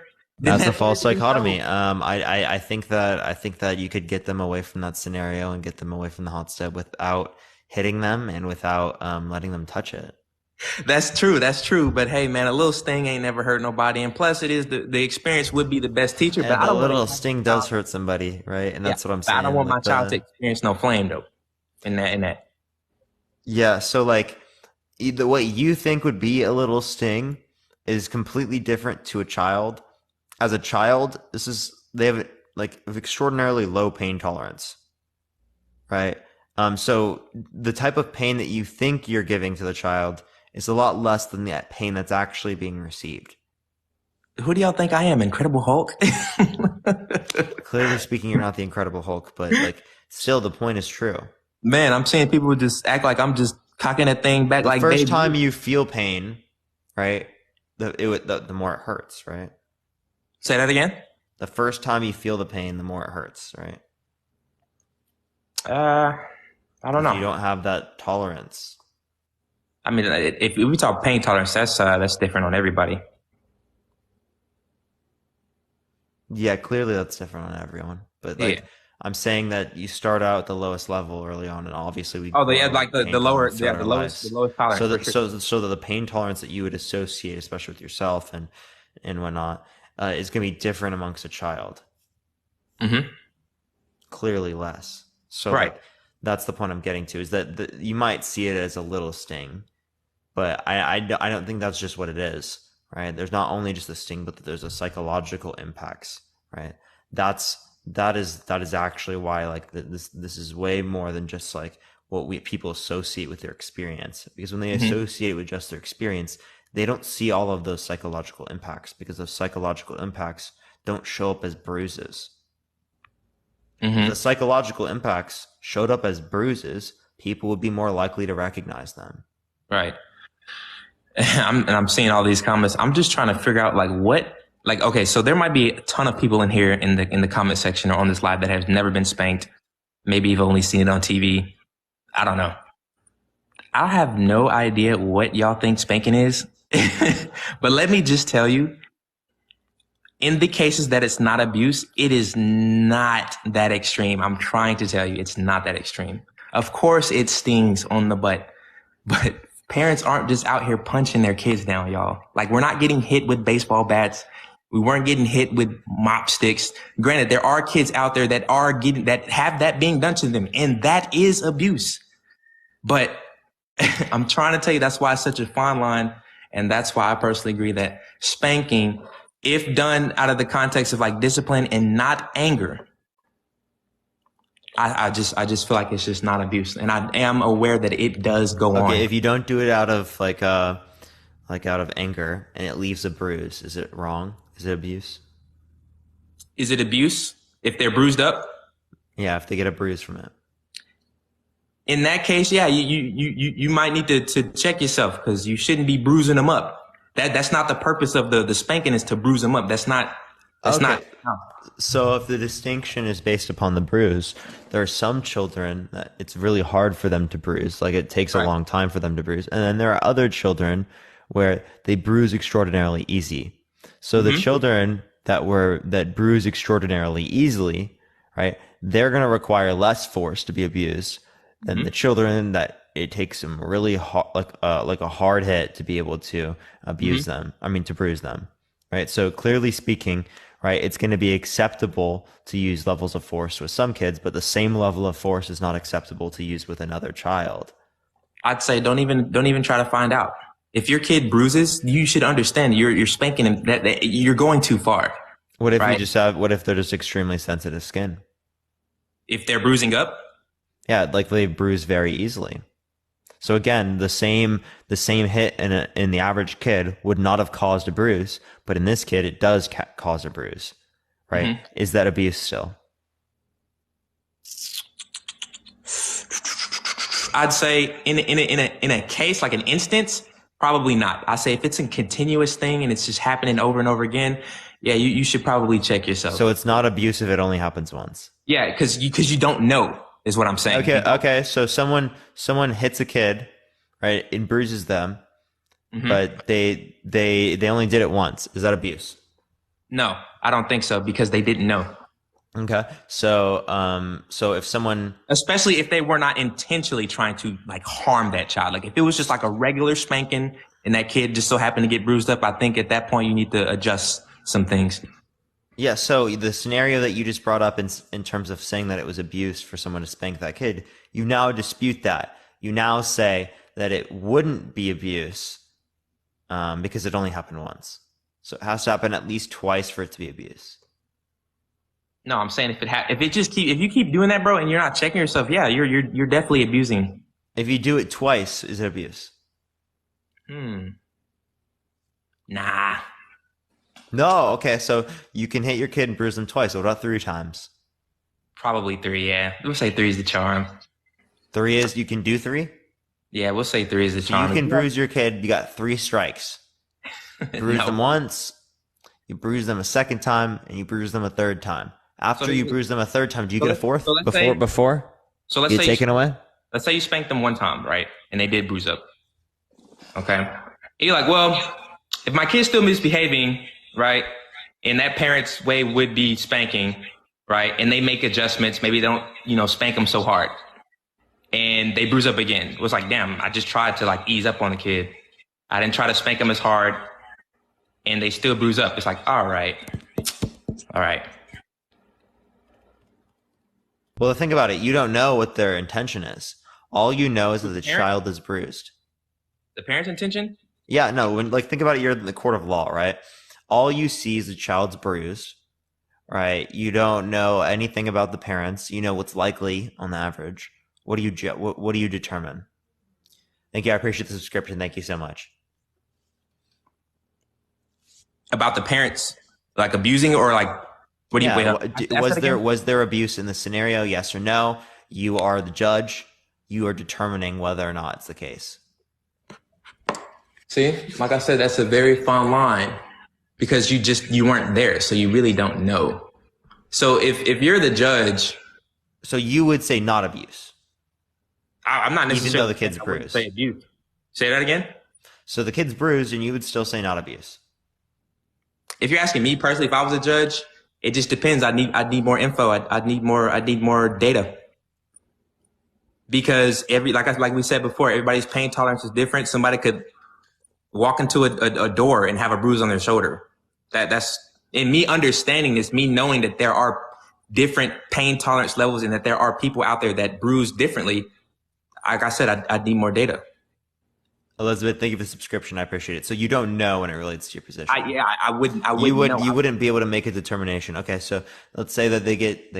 I need to know. I need to know more about the parent. I need to know more about the living situation. I need to know more. Yeah. Let's say the kid got bruised 4 times. What happens? 4 times. Thank you. I appreciate the gem gun. Thank you so much, Heather. Thank you for the subscription. I appreciate it as well, by the way. Yeah, I think that's a bit much. I don't think it should go that far. I don't think it should go that far. I think if they're just continuously coming back and they're bruised up, I think at that point you have more data. I think you know, especially if we're talking like where are the bruises, and then that would also factor into it as well. Oh, okay. So how could that factor in? So where is it acceptable to have the bruises at 4 times? And where is it not acceptable at 4 times? I'm not necessarily saying it's acceptable to have certain bruises in certain places with a certain number of times. I'm saying like if it's somewhere where you know, like, okay, it's like you're fighting this child at this point now. I understand this now. You're literally fighting this child at this point. Bro said broken cheekbones, I'll accept. Okay, well, not necessarily. Let's say that your intention was to not bruise them. Mm-hmm. Right, but you bruised them 4 times. Is that abuse? Yeah, I'd go ahead and call it right there. I think at that point you'd have enough data as a parent to try something else. Well, they didn't stop the action; they kept going. Who, the kid or the parent? The kid. Like just kept misbehaving and doing what they were doing. Kid kept misbehaving. Is there a point where you say, I'm not going to allow any more like violence towards the kid, even though they're not listening?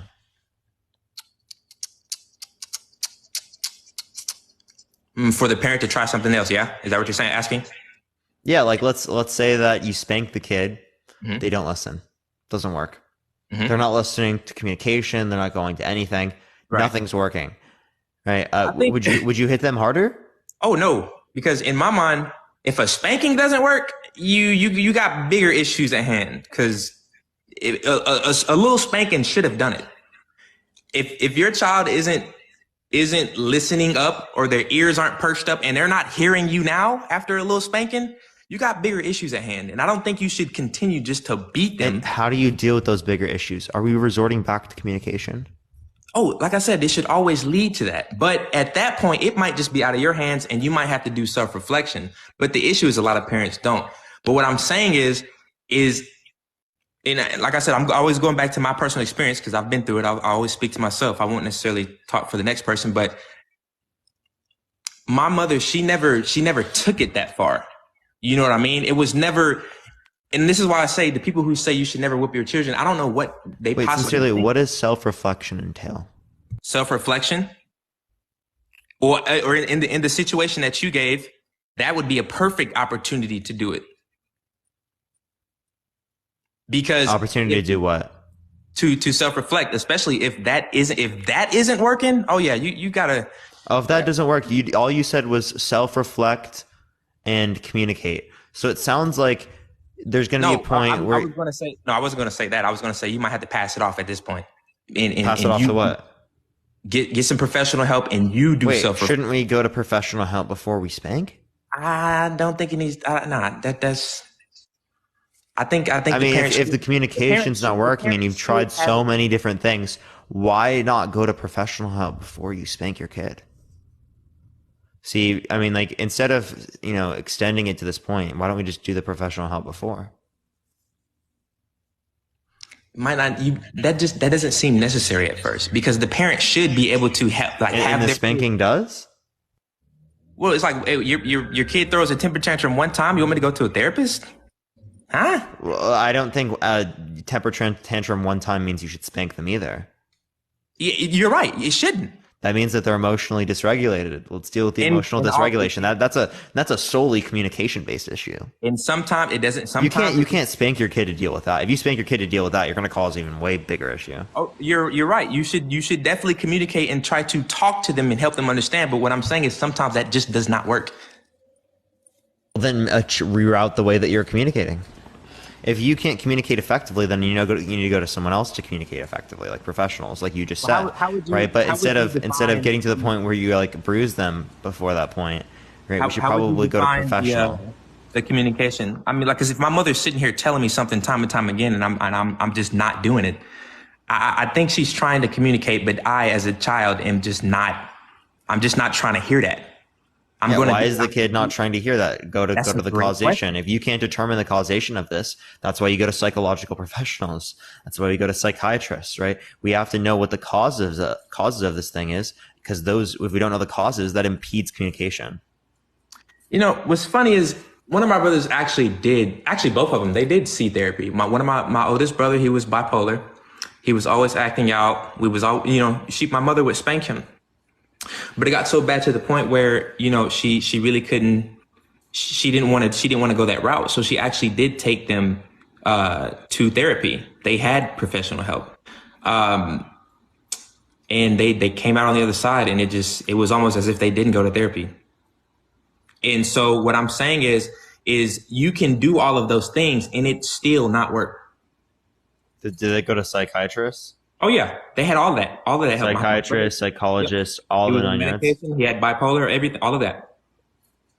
Okay, so at that point, it's almost as if it's just the individual. It's individualized. So there was medication involved. Medication didn't do anything. Yes, sir. So there was psychologists, psychological professionals. Yep, psychologists. They weren't able to determine it. If they can't determine it, are you arguing that you should spank them? Say that again. If they can't determine it, are you arguing that they should spank them?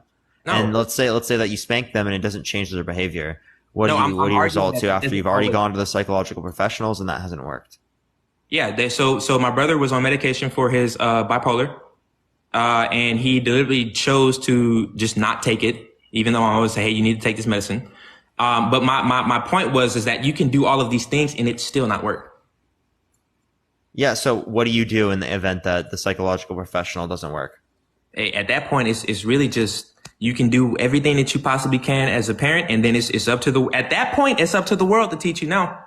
And that was exactly the case. Now I'm grateful that it taught him in the way that didn't resort to him, ending up in prison or losing his life. And he actually did come out understanding on the other side because of what he had to go through when he moved out. But at that point, like I said, it was either he learned from my mother and learned from what she was trying to teach him and communicate to him and get him to understand, like, you can't be doing this, or it was whatever the world had in store to teach him, or, and like I always say, that side is always worse. Yeah. So my point is that why do we even get to a point where we hit them, right? Because ultimately speaking, it seems like in this scenario that his behavior was being caused by like a mental illness, right? Mm-hmm. Clearly speaking. So is it like the level of volition that someone has over something like that, right, is extraordinarily low. So to hit them in events to get them to change that isn't an effective process to do so. And at first it wasn't. You're right. So why wouldn't you go to psychological help before you hit them? Because you don't want to be hitting someone because of a psychological issue. Because she didn't know that at first. And on top of that, well, isn't that just like a risk that you have to take into account as a parent? You have to say like, oh, there's a possible cause to this particular behavior that could be something that is intrinsic to them right now. Yeah, for sure. Possibly. Okay. So that's why, realistically speaking, we should be going to psychological professionals and psychiatrists before you spank, right? Even under your view. I wouldn't be opposed to that way. I don't think you should have to go that far. Cause I feel like that's like the next step. I feel like if you're going to go see a therapist at that point, I feel like it's pretty much out of your control at that point as a parent. Yeah. So Why do you think spanking So gives you that control? what I'm saying is if you can get things in order yourself first before it has to get that bad, why not? Okay, well then why can't you use like stronger methods than just spanking? You can. Under your view. What I was Do you saying think was that they are legally permissible? what is The stronger ways than just spanking? the professional help? No, like we'll talk about the bruising. Oh, the bruise, like the bruising of the child. No, Mm-hmm. I don't think you should be seeking out to bruise the child out of anger. Like I said, discipline to me is like the number one form of love. And when I say discipline, I don't necessarily just mean running around hitting your kids. When I say discipline, I mean helping your child understand and teaching them that certain actions come with certain consequences, and helping them understand, not necessarily do beating them and abusing them, right? But if it takes a little bit of tough love, then that's just what it takes. Because you can have people on the sideline saying, oh, your coaches shouldn't be talking to you like that, right? But you weren't on the practice field. You weren't in that weight room, right? What people hear in the stands, they might think is abuse, but what we know on the field is like, hey, my coach is saying this to me. He's on my ass right now because he wants to see me be great. That's it. So like I said, you can come at this from all different type of angles, all different, and we should always lead with the communication aspect at the end of the day. I will never dispute that. I will never go against that. It should always be communication and trying to understand first. All I'm saying is that some kids they just don't get it. They choose not to. Some choose not to. So here's my point is that you'd have to argue that spanking is effective at reducing bad behavior. Is there any type of evidence that you could indicate to me that spanking is effective at reducing bad behavior? I'm a living testimony, bro. Like I said, I can speak to personal experience. My sister never got spankings, but like I said, I was a mouthy kid. I used to be disrespectful, bro. Like when I was younger, I never did anything like crazy, extreme, robbing or stealing or anything like that, violence. But I learned very quickly that certain things just did not fly, especially, when it came to adults and how to interact with other people around me and, respecting, other people's things, my environment, treat other people with respect, don't be out here, bad mouthing your authorities and things like, bro, I caught on very quickly. But it was because, my mom helped me understand very quickly that, hey, what you're doing right now, it's just not going to work later on. It's not. And so what she did was help me understand that quickly. And I never saw it as, oh, my mom hates me. She's mad at me. She's whooping me because she's angry because I did this, that, and that. I already knew what it was for. I already understood what she was trying to get across to me. I already knew that she was trying to help me understand that this is what it is and this is what it's not. And you're not going to be out here trying to run over everybody, everything, including your parents, and with no respect, acting like you ain't got no home training. You know what I'm saying? It was never, I'm going to whoop you because I'm going to just whoop you. Right? Nobody should be disrespecting their mother. Nobody should just be disrespecting their father. But and that can be expressed and that can be dealt with without hitting the child. What I'm saying is that you're exposing your kid to an unnecessary level of risk when you are hitting your child, and that's why it's not good reason to hit your child when it relates to spanking. I mean, I guess you could say that in certain cases, but not necessarily in mine because what is that relation predicated on? So, what do you mean? What is that relation? Like hitting your child, it's predicated on fear, right? Discipline. It's What is discipline?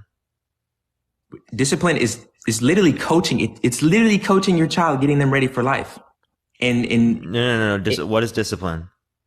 Is it just coaching to you? It's just like learning lessons? So then you'd have to indicate that spanking is effective learning. Mm-mm. Wait, say that again? First of all, you have to demonstrate that spanking is effective at getting kids to learn.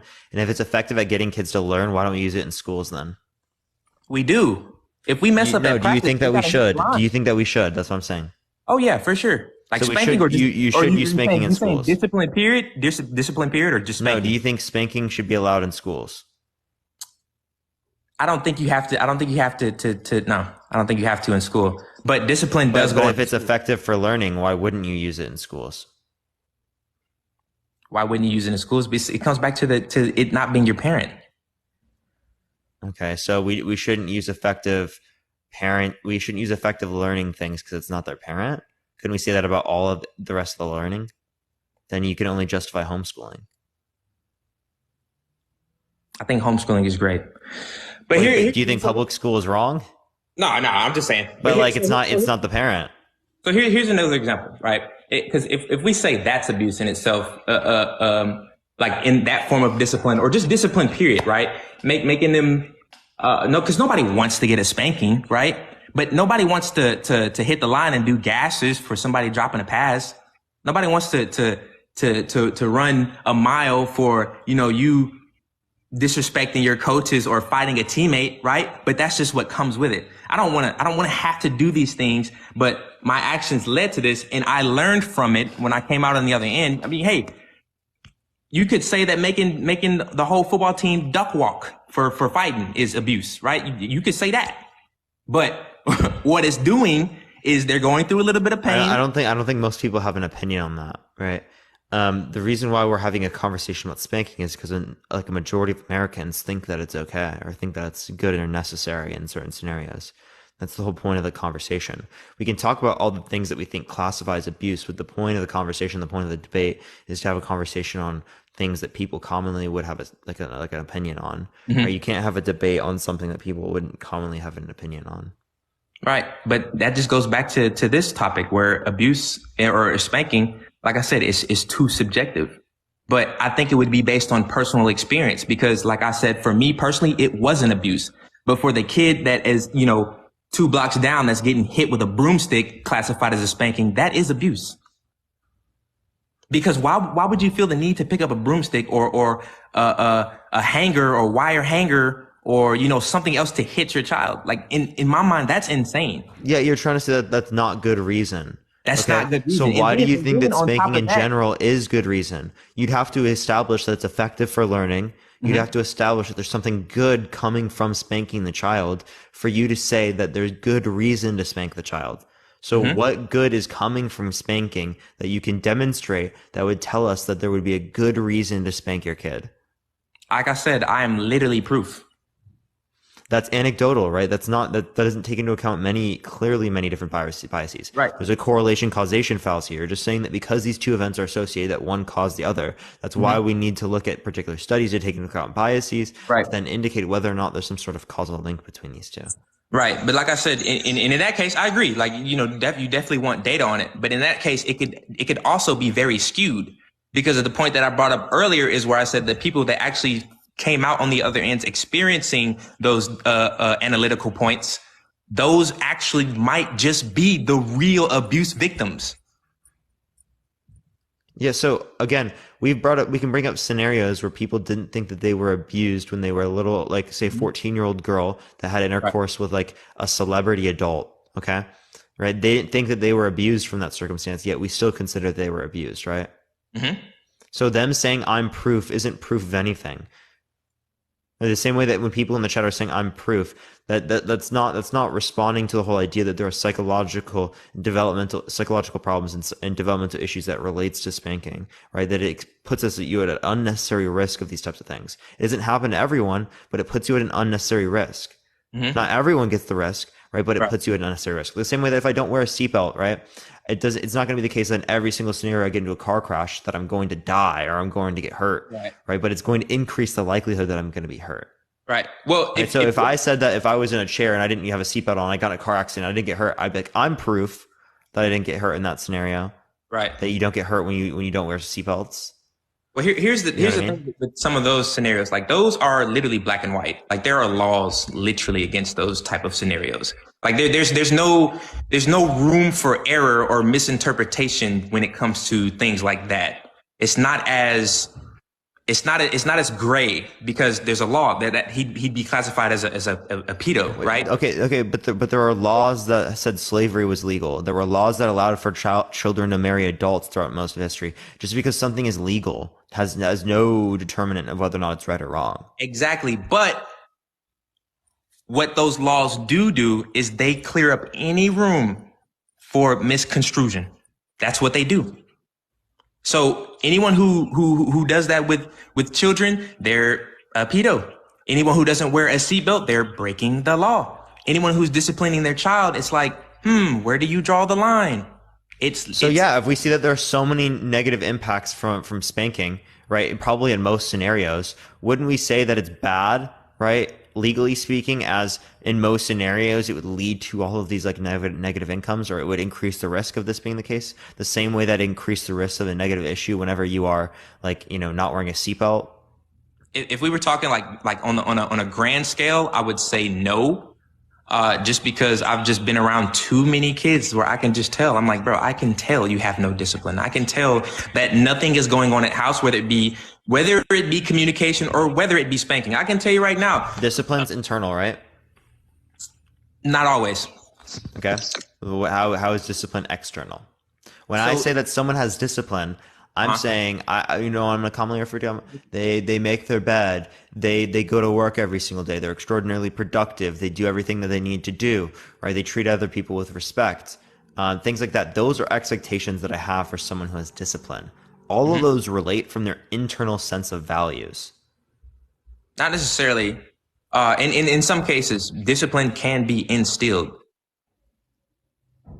What do you mean discipline can be instilled? Like you can have an internal sense of discipline from some sort of external phenomena? Like I can agree with that, right? But it's still an internal idea. It's still an internal. So it's based upon the values. Yeah. What you're arguing is that the external spanking is what produces the internal values. And what I'm saying is it's degrading to the internal values. Well, no, not necessarily. What I'm saying discipline can be instilled is you have certain people that are self-starters, right? Some people imitate Kobe, right? They like the Mamba mentality, right? Some people watch others or they're around others to see how they move, how they act, how they talk, how they carry themselves. And that helps them instill discipline because they're inspired. They want to be like them. It just goes back to helping them understand, number one, what it's for, how it can help you, and what is counterproductive, like what doesn't work. And with the whole spanking ordeal, being just classified as abuse, I say it's literally subjective, because in my case, I wouldn't call it abuse just because of the type of person that I turned out to be. But in some cases it is, just because, they might actually be, real abuse victims. Like I said, I am aware that it actually does go on. But I actually I do have to go right now, so we'll just have to agree to disagree. Man. It was good talking to you, man. Appreciate bro, this has been a great debate, bro, for sure. Appreciate you for having me on, man. Appreciate it, man. Have a good day. Appreciate it. All right, everyone, if you like the content, follow me if you haven't already. Tap that screen. Let's try to get to 500,000 likes, everyone. If you want to help get it out to more people, get some debates going in here, everyone, share the live. You can either hit copy link or you can share it to a few friends. It will help get it out to more people. I appreciate everyone who's done so far. But let me go into the next person. Again, if you like my content, follow me if you haven't already. But let's go to the next person, everyone. Again, if you disagree, send a guest request right now. Again, only send a guest request if you do disagree, y'all. We're just looking for some debates.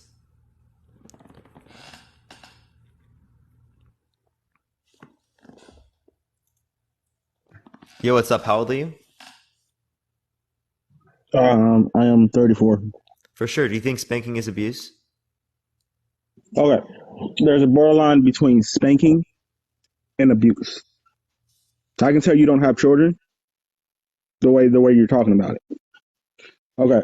For example, Target, we've all seen this. 4-year-old does not get their candy. Screaming, start hitting her mom. Punching her mom, kicking her mom. What do you expect the mom to do? Try to communicate to them. Try to talk to them. Well, if that doesn't work, and crying. That means that they're clearly not able to regulate their emotions in this scenario. Oftentimes what would be best is removing them from that particular environment, as that particular environment could be like too stimulating for that child, especially when they're dysregulated. So that could be an effective way to communicate with them and to calm down the circumstance, rather than using like spanking or hitting your child, as I think that would cause some sense of internalization that wouldn't necessarily address the root cause of their dysregulation. I know. Okay, I'm sorry, my dogs were barking and thundering. So I'm not your parent. Like I said, I'm not trying to belittle what you're saying. I get where you're coming from. Trust me, because there is a difference between abuse and spankings. Because I've seen the abuse side and I've seen the spanking side. Because some people get it misconstrued. A spanking is maybe a tap, not full on well and hitting your kids. That is abuse. When you hit your kid with power, that is abuse. What does it mean to spank someone? Maybe okay. I want to go back to the situation we were talking about before, but maybe okay. For example, discipline. I heard you talk about that earlier. By the way, your definition of discipline is totally wrong. By the way, if you actually look up the definition, it does entail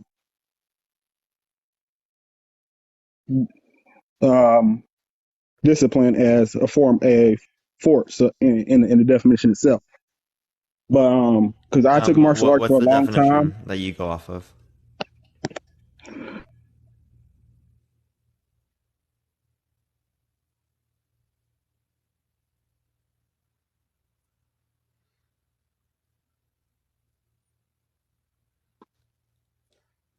Because like when I'm thinking of discipline, I'm thinking of the rules, the moral underlining and underpinning the values that someone operates by, right? If you are training someone or teaching someone a particular set of values, you could indicate that you're engaging in teaching discipline, right?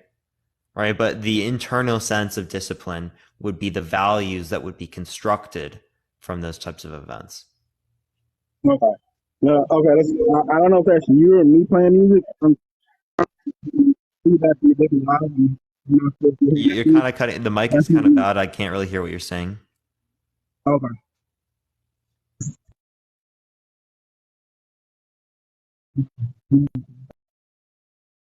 Yeah, chat. Is that the same for everyone in the chat as well, everyone? But yeah, everyone, tap that screen. Let's try to get to 500,000 likes, everyone. I appreciate it. By the way, everyone, if we hit 1 million likes today, I'm be giving away a few free subs, y'all. Yeah, it's muffled. Okay, I got y'all. Just making sure, chat. Appreciate it, everyone. Are you there, Knight? I am here. Okay, it sounds like I said, it sounds better. Okay.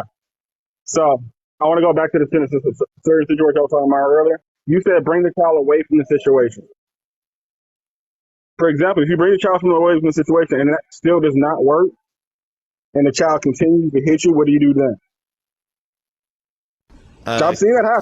Clearly, you need time in that type of situation, right? For this kid to like cool off, right?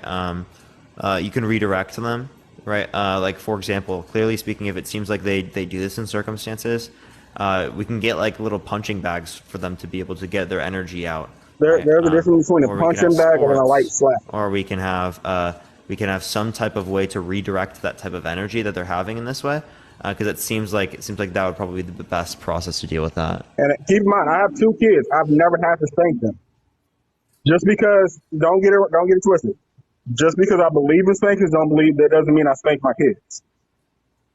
I don't have to spank my kids because I do talk to them and we teach them discipline off of values that we do have, and I do understand where your values of discipline come from and where you were saying before. But that is not the Western definition of discipline. There are multiple generations through martial arts history what discipline is based off of. And there are studies showing research on those predications that discipline is a great form, and some degrees of punishment does work. I'm not arguing against all punishment. What I'm arguing against is hitting children.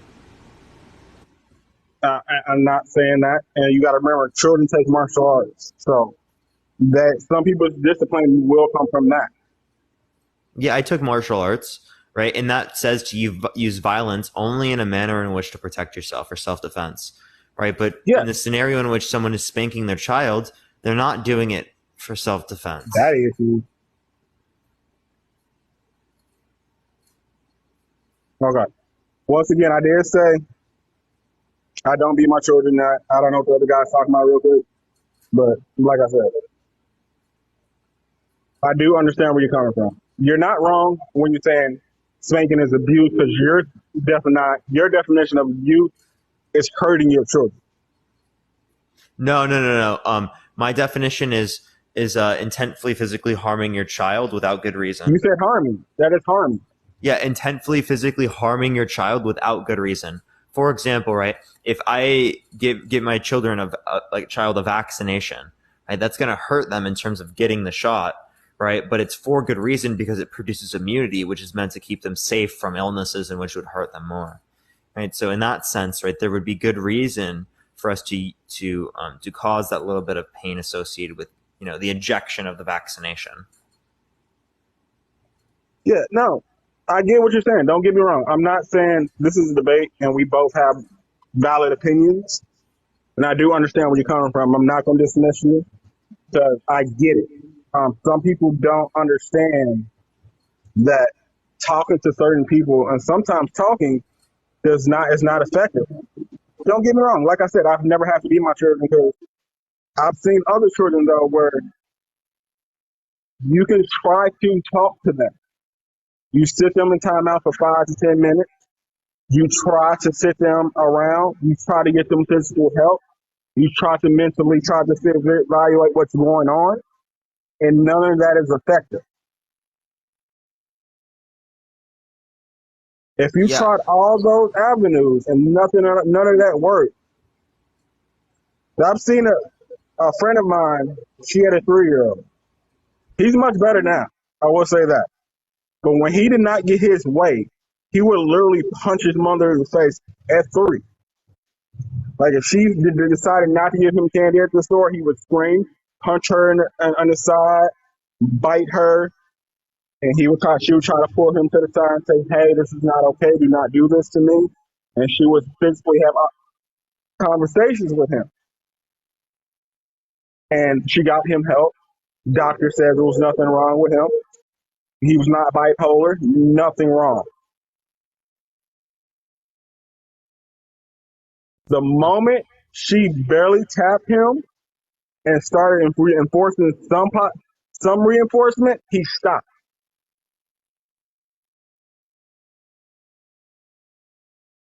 And I understand people. So you're saying that prior to that point, there was no indication of any type of hitting?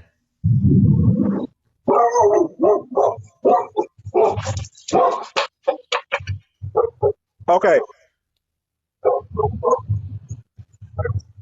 No, he does. Any child would not understand consequences. But guess what? That's not abuse.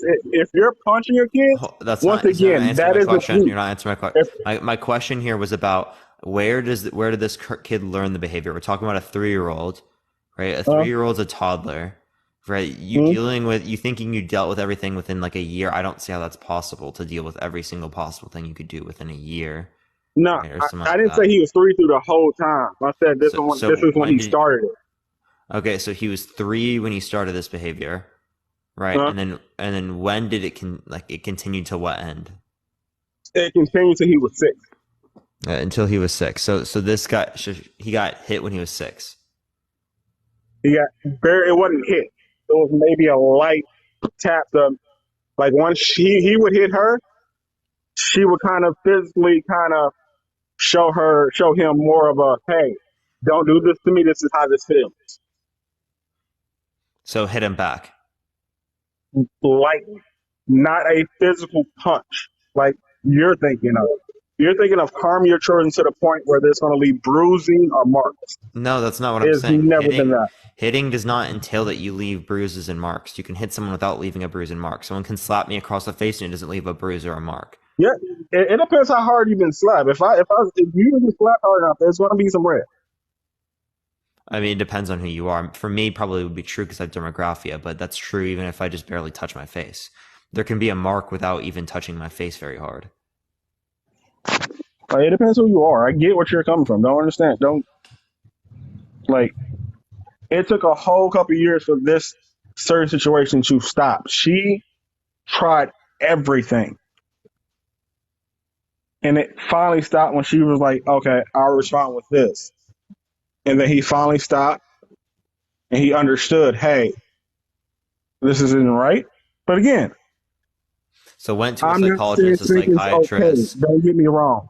redirected behavior, Yes, tried to communicate back and forth, attempting different types of communication methods. all that should be done first. All of that was done, and you were able to confirm that. Yes, because I knew her personally. And you knew about all of these different things that she did.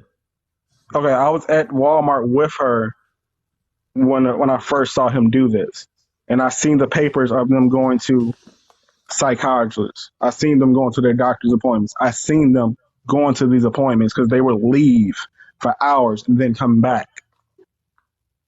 Because the apartments I used to live in had a basketball court and within the apartments. This is how I knew most of the parents. I was the parent that was always out there.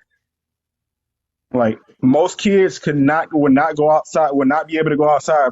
They said, "Hey, is Cortland out there?" And that's my real name, but I am referred to as Knight. Is Cortland out there? If they say no, they can't go out because I'm not. I'm pretty much everybody's godfather at that point.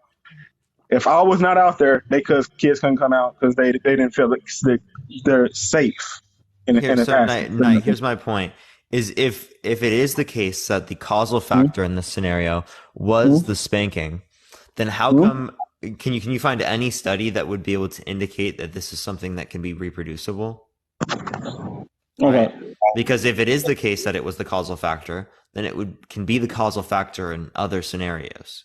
I will say, and then if you're looking at a case study, there are certain factors that can't be duplicated.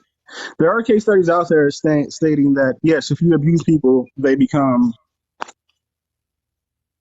violent, they become,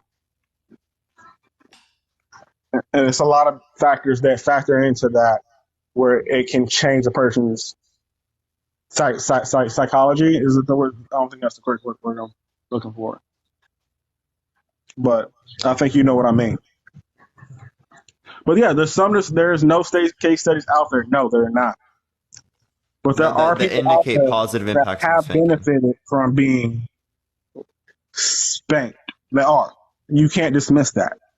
But that's there on are an people anecdotal out there basis. that have been abused too. Let me finish. There have been people that have been abused and have been affected by that.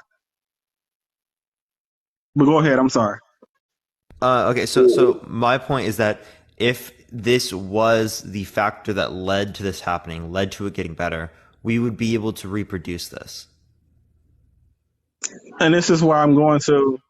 You may not think it's being reproduced, but there are people out there that got spankings and became a better person because of. No, there's no research because there's no evidence. Because of, how do we indicate that it's because of when we just have two associated events?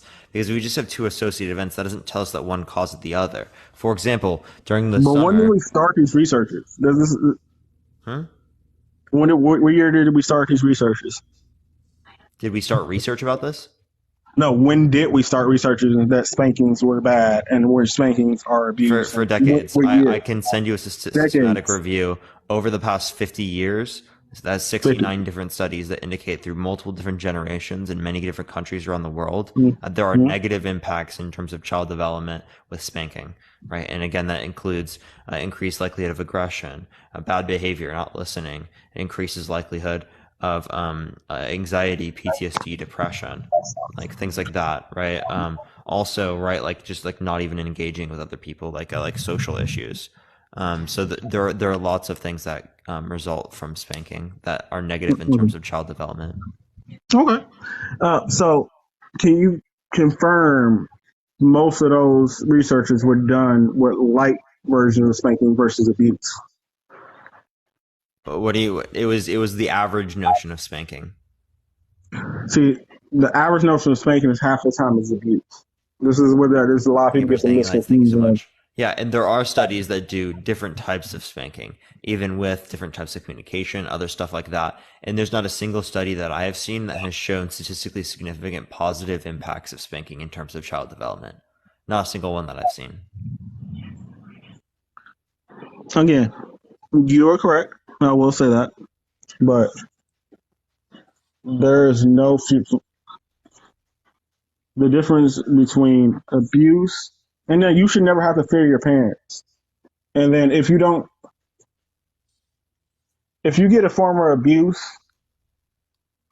beating your children, to me, that is something different. If you punch your kid, that is abuse. If you hit your kid so hard that it lays welts, that is abuse. But there are no forms of studies done saying, hey, I don't beat my kid to the point that they just start crying. I'm sorry, I just believe most of those studies where people were going overboard with the abuse. Because you can say making your kid sit in a timeout is abuse, technically. Well, timeout has significantly more positive impacts and positive associations within the data. There's actually a lot of evidence that's showing that timeout, time in is extraordinarily effective at dealing with like children engaging in bad behavior.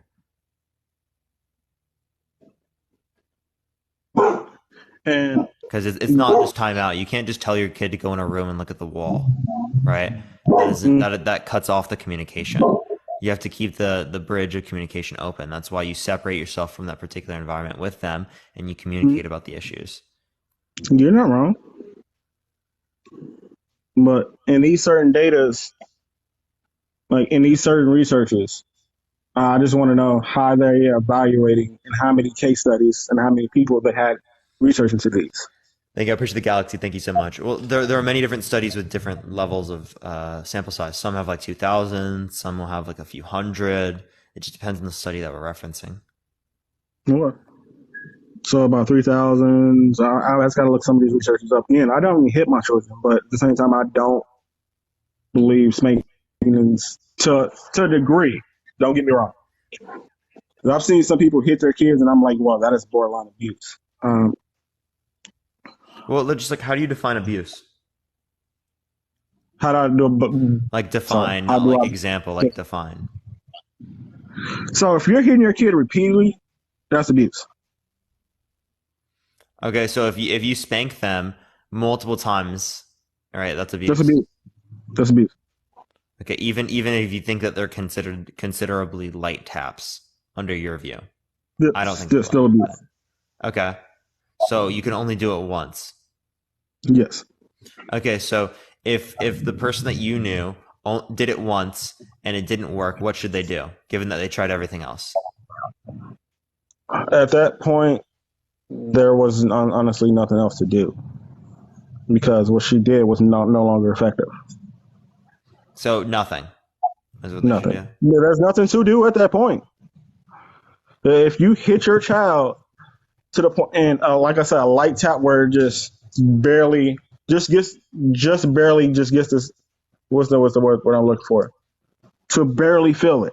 So not to the point where. Have you ever been? I don't know where you're from, but have you ever? You took martial arts, so when you're sparring and you're doing light sparring, you don't hit people hard at all. You don't even try to physically hurt them. Yeah, but you're not intentfully physically harming them. See, that's the part of my definition when it relates to abuse, is that you're intentfully physically harming someone without good reason. In the scenario in which you're sparring with someone, you're not intentfully harming them necessarily. Yes. I mean, it is for good reason as well as it's also consensual. Yeah. You're not intentionally harming them, but I'm not physically doing. So when I sparred, I was light as possible. I was sparring for making sure I had my form correctly. Yeah, it's like form. It's like for points.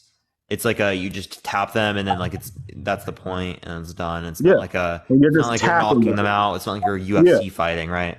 If it was the case that it was like a UFC fight, then clearly speaking, I think that we would, say that it's not good. That's like abusive. for like No, people to allow that's him. Yeah. not what I'm saying. Your parents are not sparring with their kids. That's not what I'm saying. Me and him understand what we're talking Yeah, about. clearly, yeah. That's like, yeah, it's obviously not gonna. I meant like, I didn't mean like parents sparring. I meant like it would be abusive to allow your kid to get into fights like that, especially because I don't think that they could rationally consent to that violent of a fight. You know what I mean? Yeah. Whereas like adults might be able to consent to that type of circumstance, even though I might even question some aspects of that. No, I get your questioning, and I get what the research entails. Like I said, I believe some of the research is predicated is flawed because some of those children probably were actually abused and it wasn't actually spankings.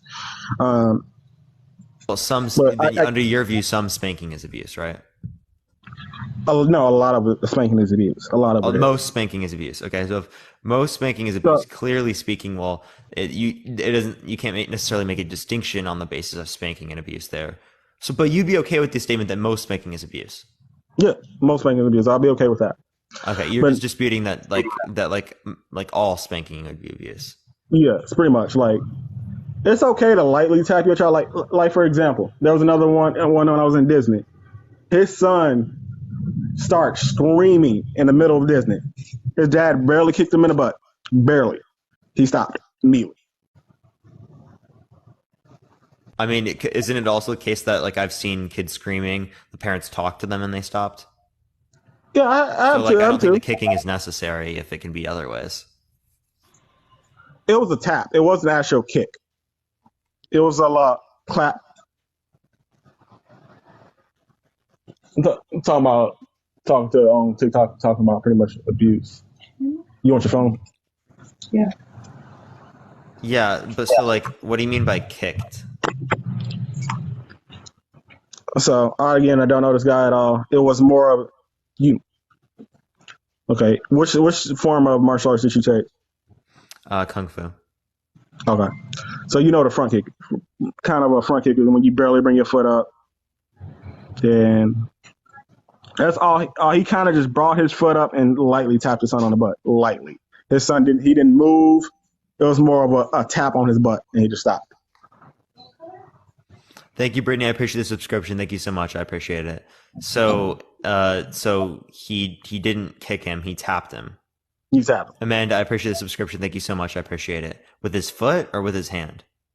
More of his toe. You can tell his dad probably took martial arts because he had so much control of it. He barely tapped him on his butt.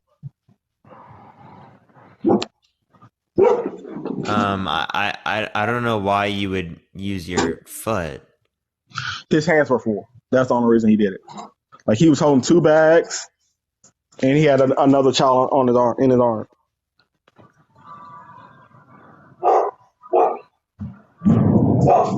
Okay. And no one even fucking looked at it happening. No one cared.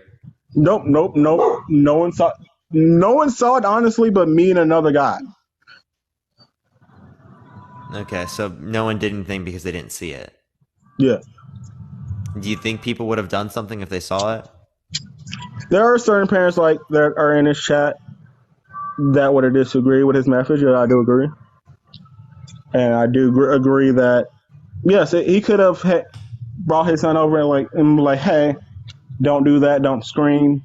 That's not necessary. We're in the middle of this theme park, and we shouldn't be doing this. Sure. Well, is there anything else you want to talk about or add tonight? So, I got my questions for you are, how old are you? 21. And one more thing. What's your definition of spankings, pretty much? One more time. Of spanking? Yes. It would be like hitting your child on the rear end. Okay. Just the rear end. What's up? Just the rear end. And what? Any kind of force, or what do you mean? Yeah, to harm them. Hitting is an action to harm.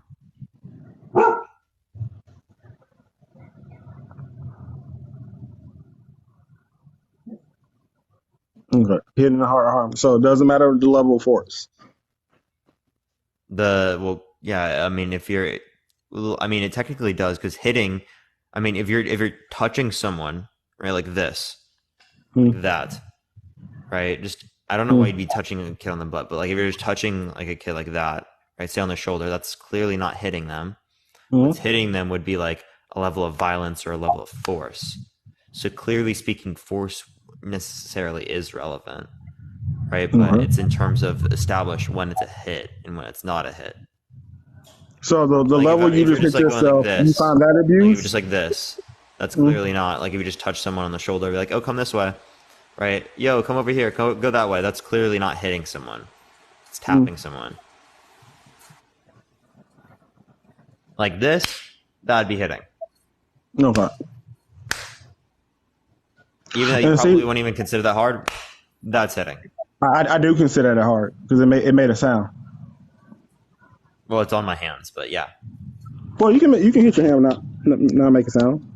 No, if I did this, I mean, it makes a sound, but like. Well, light tap. So you think do you think this is too much? I appreciate the little crown. Thank you. A little too much, yes, a little bit. Okay, so you think it should be like this? Yeah, just to get your person's attention. Barely. That's not even abuse to me. But that's not everybody else's definition.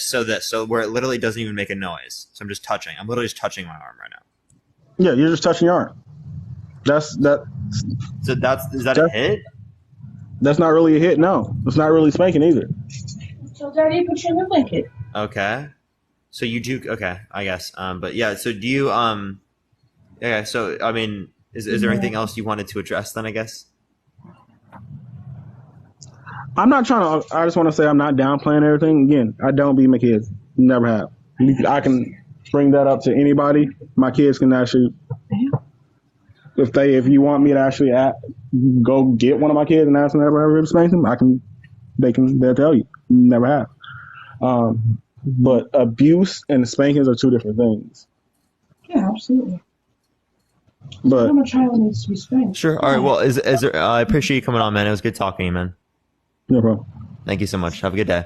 All right, y'all. We're gonna go into the next person. If you like the content, follow me. If you haven't already, tap that screen, everyone. Let's try to get to 500,000 likes. If you disagree, if you think that spanking is not abuse, make sure to send a guest request right now. Matt, thank you so much for the travel with you. I appreciate it, man. Thank you so much. W's in the chat for Matt. Let me go to the next person again. If you disagree, send a guest request right now. We're gonna go on to the next person here real quick, y'all. Again, only send a guest request if you disagree, y'all. Yo, thank you for the hand tower. I appreciate it, Natalie. Thank you so much.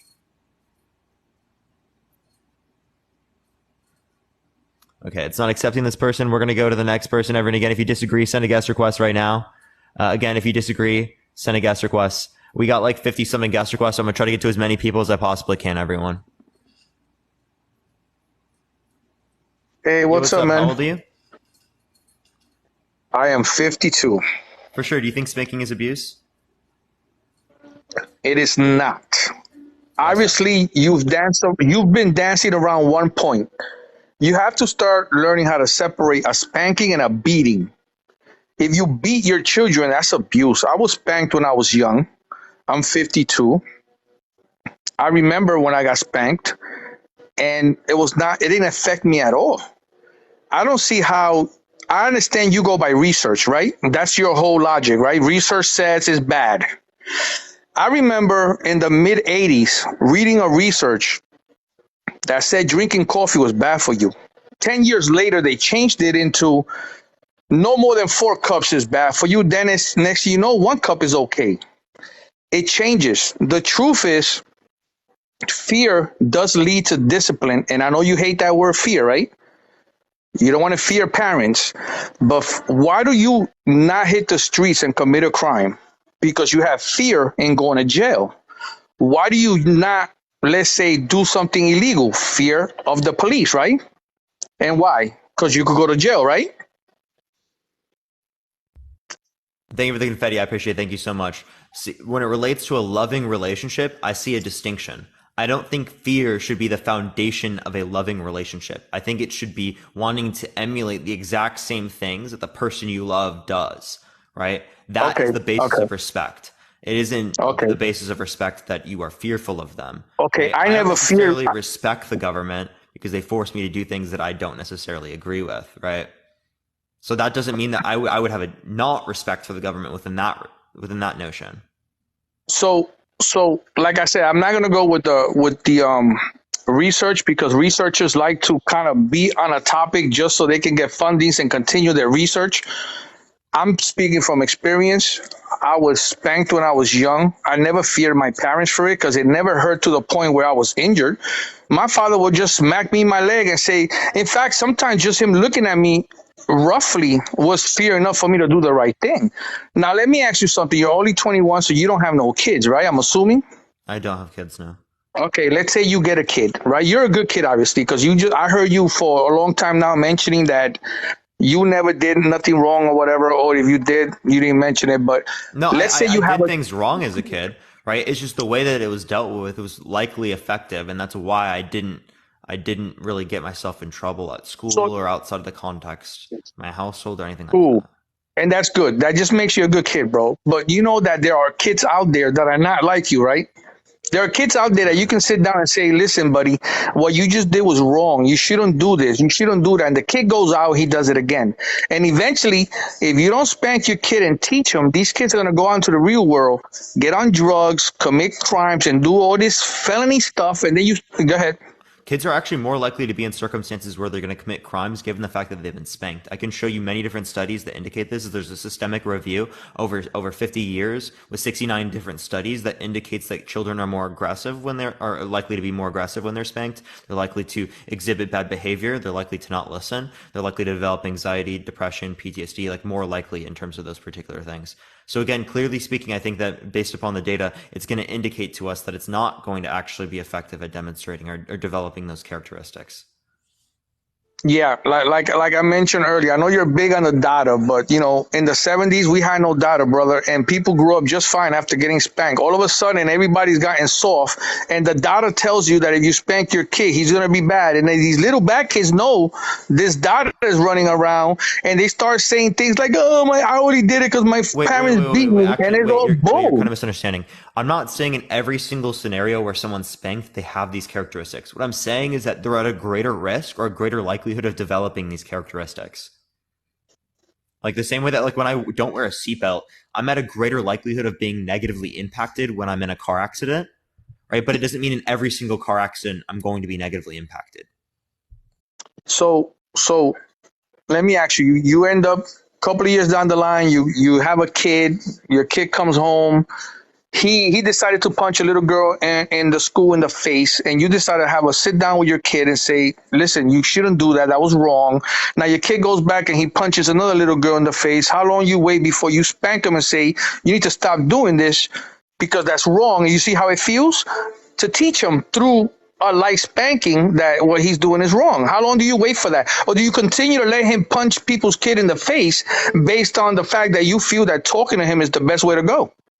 So effectively, it's not going to just be, this is wrong, don't do this. Clearly speaking, you're trying to identify the cause of that particular behavior. So why are they resorting to physical violence when it relates to this circumstance? First off, children that are spanked are more likely to resort to this particular type of violence. So the likelihood that someone's going to be at this when it relates to someone who's not spanked is going to be less likely comparative to the group that is spanked. Second of all, when it relates to this type of behavior, clearly speaking, if it can't be redirected by me, or I can't deal with it in terms of communication, and I've tried multiple different times, clearly speaking, that's going to be the basis of me needing to go to a psychological professional or a psychiatrist, something like that, to be able to get extra help when it relates to these circumstances.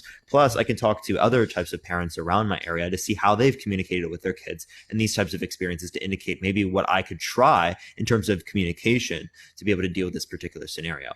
Right. Clearly speaking, I think that would be significantly more effective than resorting towards violence towards this kid, which is more likely to invoke the idea or normalize the idea that violence is the way to resolve conflict, which is exactly the problem that got them in the scenario of hitting this person at school, is because something happened, conflict, they wanted to resolve that conflict by using violence. So I don't think the best way to deal with them causing violence or doing that is to reinvoke that violence.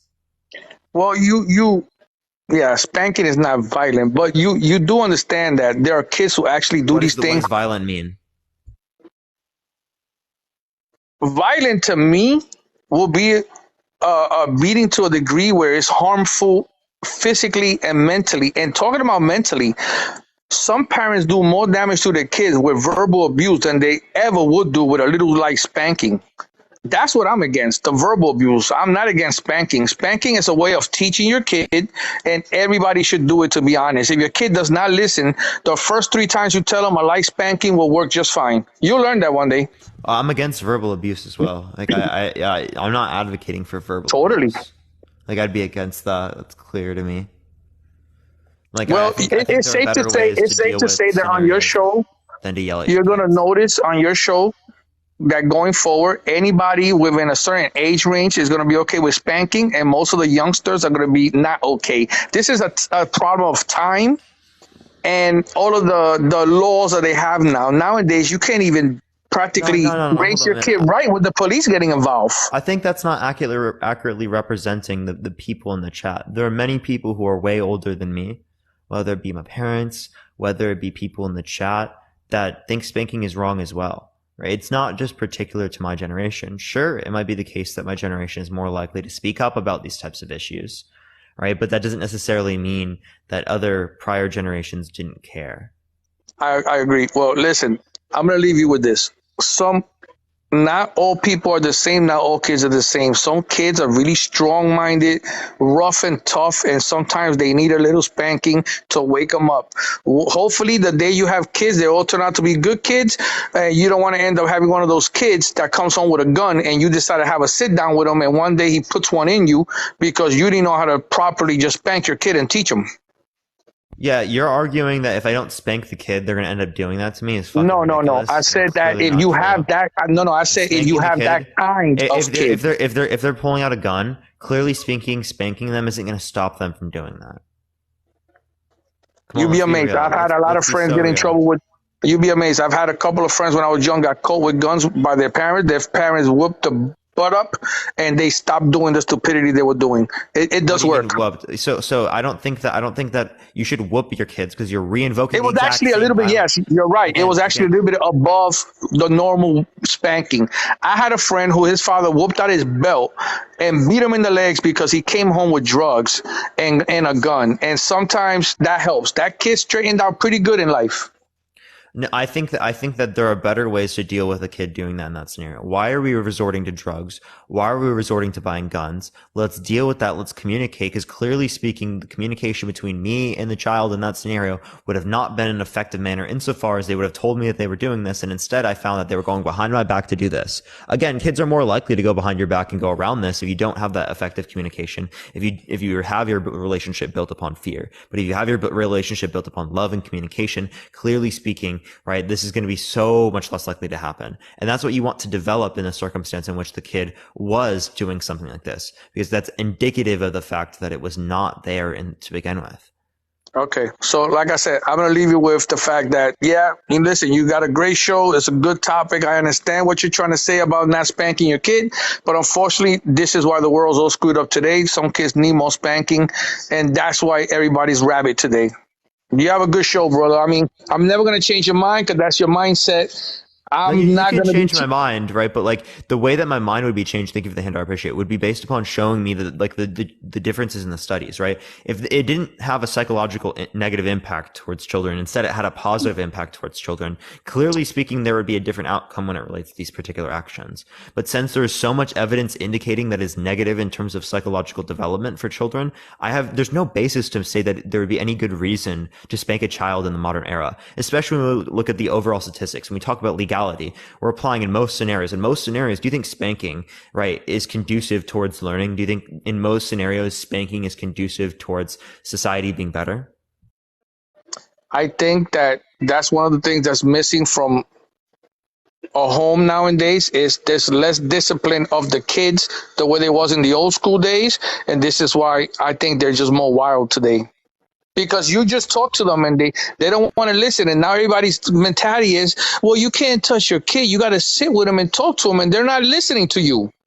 They're not gonna. Some of them are not all of them. I'm saying some of them are not gonna listen to you. Some need a little bit of old school. Many of us grew up with parents that did not give us the tools to be able to deal with these circumstances. Let's be totally real here. We didn't go through classes. We didn't learn how to emotionally deal with people that are in bad circumstances that we're not going through. And I think that's what creates the disconnect in the scenario of us not being able to get to children, is because we don't have the ability or the emotional intelligence to be able to deal with these circumstances. And that's exactly why every single parent should take classes prior to being a parent. Right? It should not be the case that we just run into parenting like we're just fucking full sending and shit. Like this whole idea that we don't have to do any type of work on ourselves or emotional development or increase our emotional intelligence to be parents is exactly what causes a lot of these issues in children to begin with. Yeah. Now let me ask you. I'm interested in your research. Do we know what kind of kids are being questioned in these researches?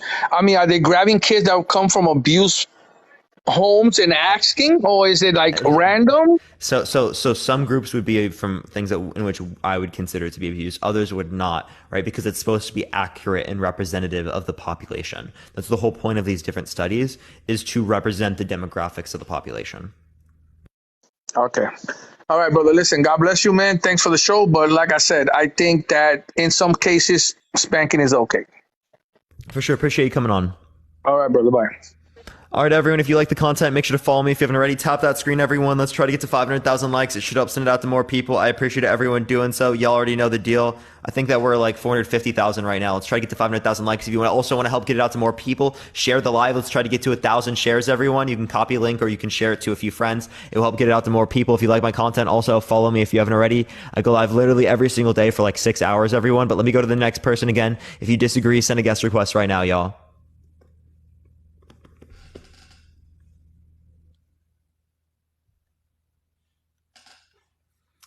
Your parents never said no to you. My parents clearly have said no to me in my life. Clearly have said no to me in my life. Let me go to the next person again. Only send a guest request if you disagree, y'all. We're just looking for some debates, everyone. Yo, what's up? How old are you? Yeah. How old are you? God, Daddy. Spanking is not abuse. All right, let me go to the next person, everyone. Again, if you disagree, send a guest request right now, y'all. Yo, what's Bro, up? How old are you? bro, that is fake news right there. You're gonna tell me you don't like when your boy gives you a little pat on the behind, bro? All right, everyone, tap that screen. Let's try to get to 500,000 likes. If you disagree, send a guest request right now, everyone. Maybe in that way. I'm just trolling everyone. Yo, what's up? How old are you? 45. Yeah, for sure. Do you think that spanking is abuse? No, I don't. I mean, the way I grew up, it is kind of like putting your hand on a hot stove. Next time you know better than to put your hand there. But it comes back to there has never possibly been a different, I guess, just a completely different world than where we are now. Like I'm 45, so I relate now more with people that are in their 60s and probably 70s. It's crazy to say that, but I do. Because we came from a different time and it wasn't perfect, but I mean, you're just seeing, it's just it just kind of the world that we live in now. You have people that'll go out here to Walmart or different stores, will pull anything off. I mean, it just looks like, I'm not saying spanking's exactly the answer, but some punishment and something needs to happen because, I mean, look at the stores. You have just people just stealing everything. You can't even go to like a Walmart hardly anywhere. Oh, okay. That's different. Wait, so when it relates to law, I agree that there should be like deterrence for like different crimes like that. And I think that, yeah, clearly speaking, there isn't like enough deterrence for stealing in crimes like that. Right, but how did we get there, though? How did we get there? I don't think that relates to whether or not we spank children. I think that children. Actually, it does relate to whether we do. I agree. Actually, I take that back. It's not whether or not. It's whether, right? Kids are more likely to do things like stealing or engage in aggressive or bad behavior, given the fact that they were spanked. right? So this is actually reinvoked more by the usage of spanking comparative to not. We just know about it more in society today because social media allows us to have access to all of this information so quickly. We have supercomputers in our pockets. Clearly speaking, it seems like it's more prevalent today as, again, we just know about it more. Well, I mean, you go to the store and you just out and about in public and you see kids just basically sometimes slapping their parents. It's just we have lost the respect in this country. And then it goes back to when I was growing up. You could go to your neighbors, a stranger could help somebody out. People weren't afraid of people. And I think that's another thing that's kind of connected to this. We've lost something in society that I think spanking is connected to. And somebody made a good point earlier. I'm a sports guy. I've done radio. I'm in the media. But I also look at things from a perspective of why things work the way they do. And there is something going on, and I'm sorry to say, but your generation thinks they know everything. And there's never been a generation that and I hate to generalize you guys, but it's the truth. And it's not really your fault. It's because most parents want to be kids' friends instead of their parents. So aren't you claiming to know everything when it relates to my generation? If you claim that we think we that no. I'm saying I'm giving an opinion. I'm not saying I know everything. I'm saying the way I see it. I've never seen what Gen Z is doing. Isn't Gen Z just invoking what their opinion is? And when I invoke what my opinion is, does that mean that I think I know everything? I mean, to a degree. I mean, so then you did the same thing with your opinion. Whenever you invoked your opinion, you think that you know everything when you express your opinion there. No, not necessarily. No, I would disagree with that. Well, you disagreed with it prior when it related to Gen Z, but not when it relates to yourself. I'm talking about as far as the world that we live in today, the way people act and react. That's my opinion. I'm not saying that.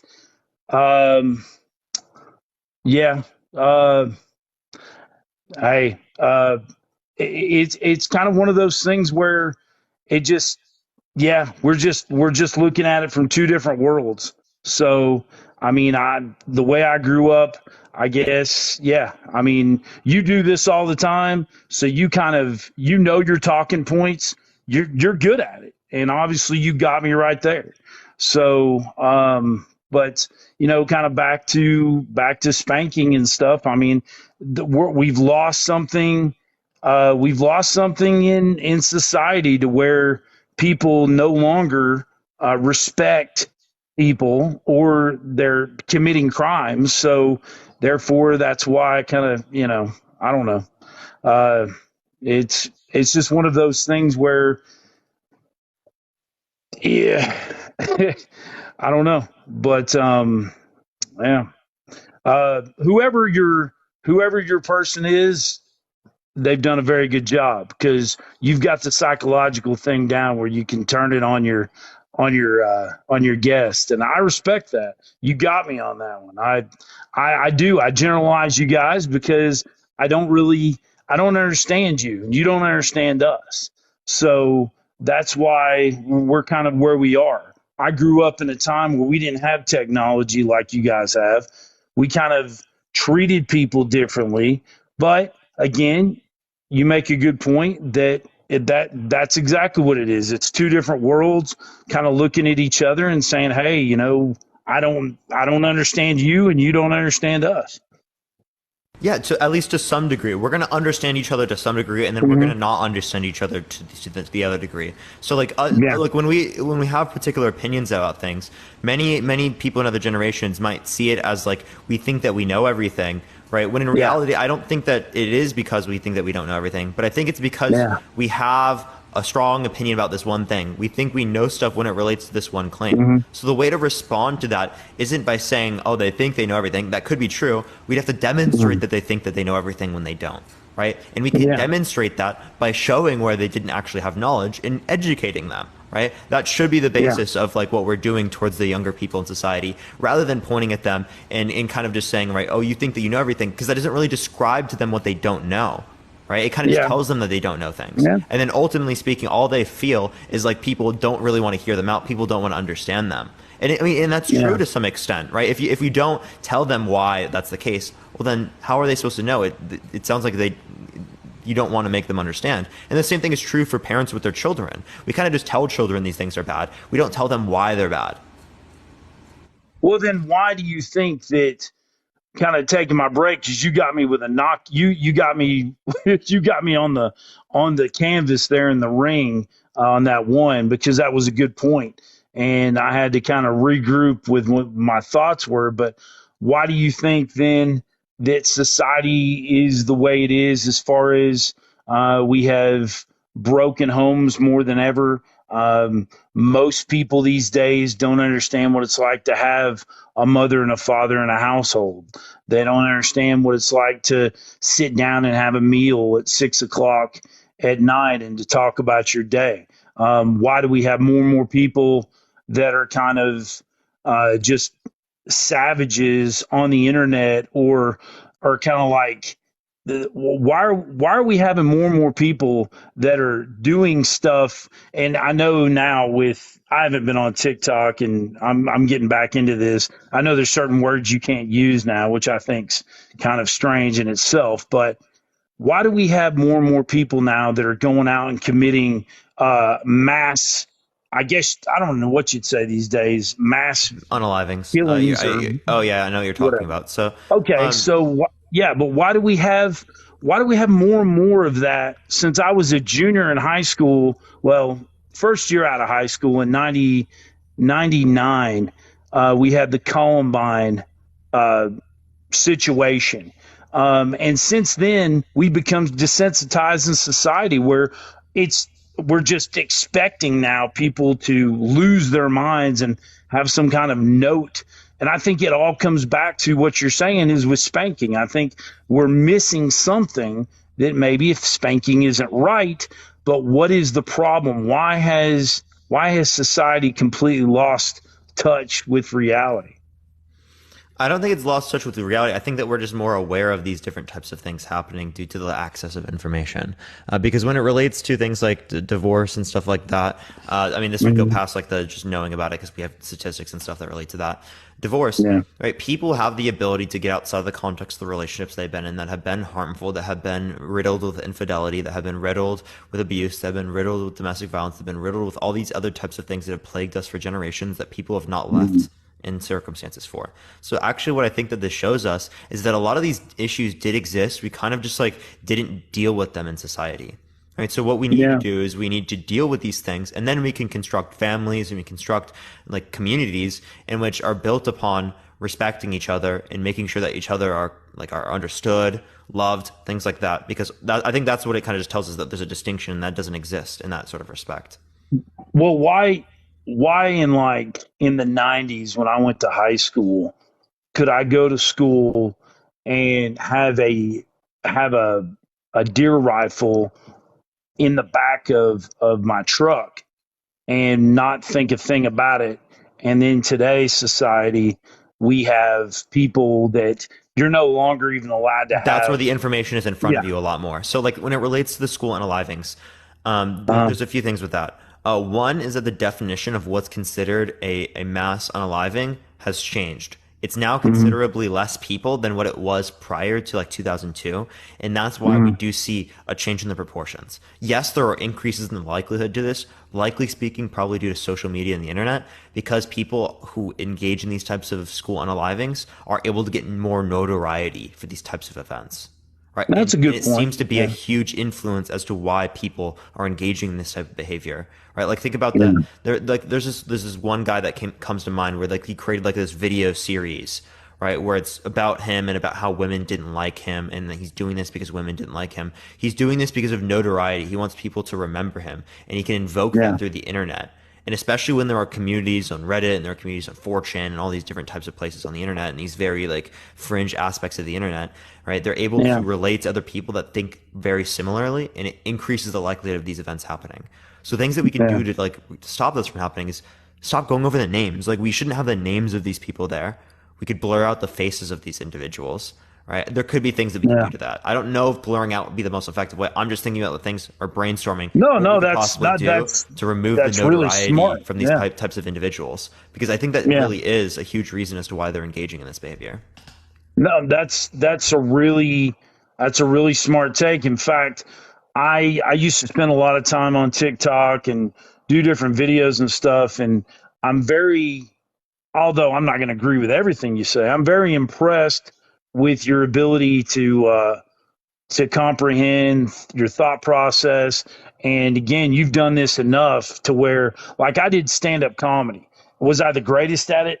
No, but eventually you get up on stage and you learn, and you've obviously learned how to take certain words and phrases, and yeah, you're doing a good job. So I'm impressed with you. But again, it just comes back to I guess a different time. And when I got my butt spanked, and my dad was a Marine and he was in Vietnam, and he he let into me a lot. And I'm from Tennessee, where you would go and get a switch, and a switch was basically a small branch that came off of an oak tree or whatever, and they would basically tear into you, and that's on another level.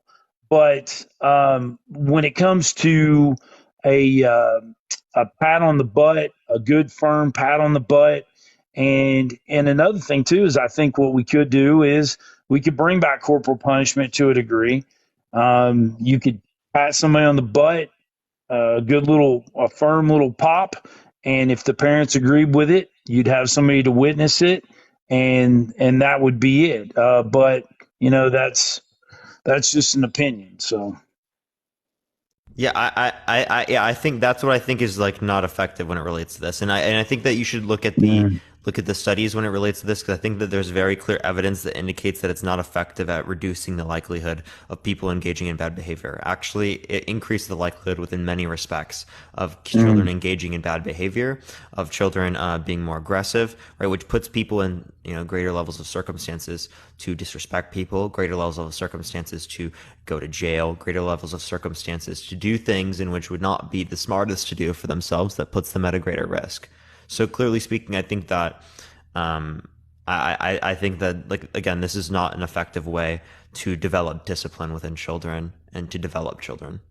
If you go back to the basics of what we know of human civilization was, and it's even true to this day, even with, look at all of us that are connected to the internet tonight.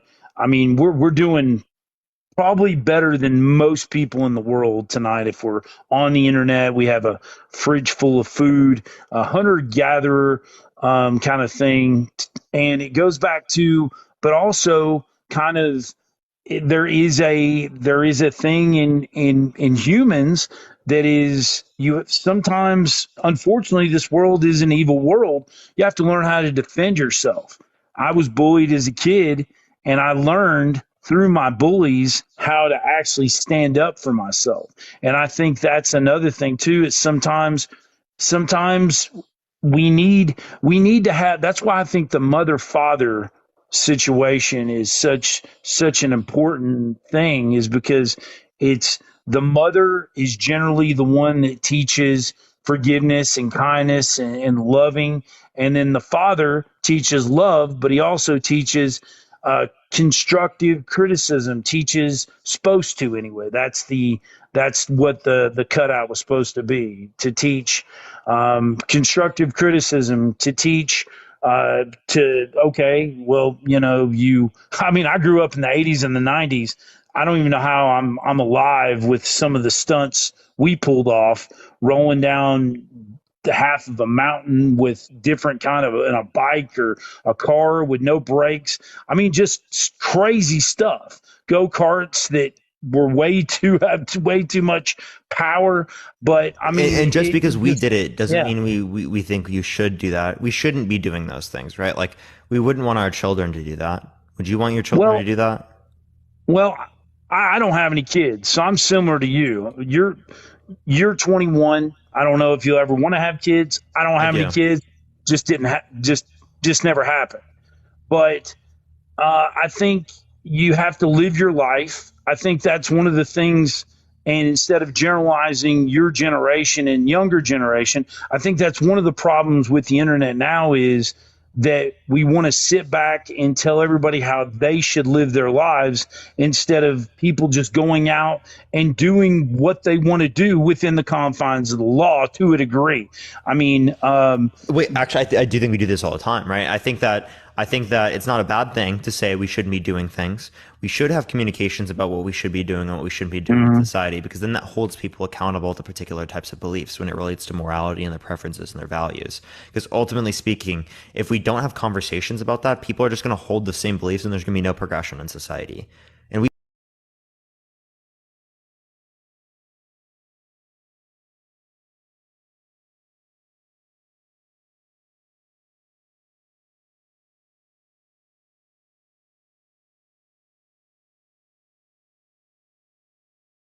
mean, how many times now do you see, and I know we're getting a little bit off topic, but it kind of comes back to the basics of spanking to a degree. But how many times have you seen somebody burning up in a house and somebody's standing there and they're the ones that are taking the video instead of running inside and doing the right thing? We're kind of watchers now more than we are doers. So, and again, I'm critical because I grew up speaking in in a that time. scenario, you should help. Thank you for the hand heart. I appreciate it. Thank you so much. Like clearly, right? Or if I mean, actually, I mean, if it's a fire, right? It depends, right? It depends on how bad the fire is, right? If you need to get help, it'd be best to call for help in that scenario. Best to Yeah, but not just to stand firefighters. there with your You don't want phone to be and in the recording. way. Yeah, Yeah. that could be in the way. Yeah. So I mean, Well, yeah. So yeah, I mean, it's just there's just a lot of things that are different there, and then you get into just overall just the way. Unfortunately, we're two different groups in the United States of America, but the truth is we're not. We're three different groups. We have people that are in the middle, and then we have people that believe on this side, and then we have people who believe on this side. But at the end of the day, if we actually sat down and talked to each other, we have a lot more in common than what we let on. well, clearly speaking, right, and that's why these conversations I think are extremely important. Is because Yeah. I mean, yeah, we do have lots of things that are the same, but we commonly hyperfixate on the things that we disagree on, as that's the points we disagree on, and that's what's relevant. Mhm. Yeah, clearly speaking, there are lots of underpinning values that are the same.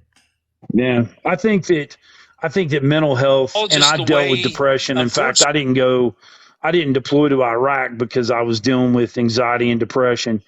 When you kind of cut yourself off from the world, and we're now in these little boxes where we have this convenient comfort, and we're not interacting with people.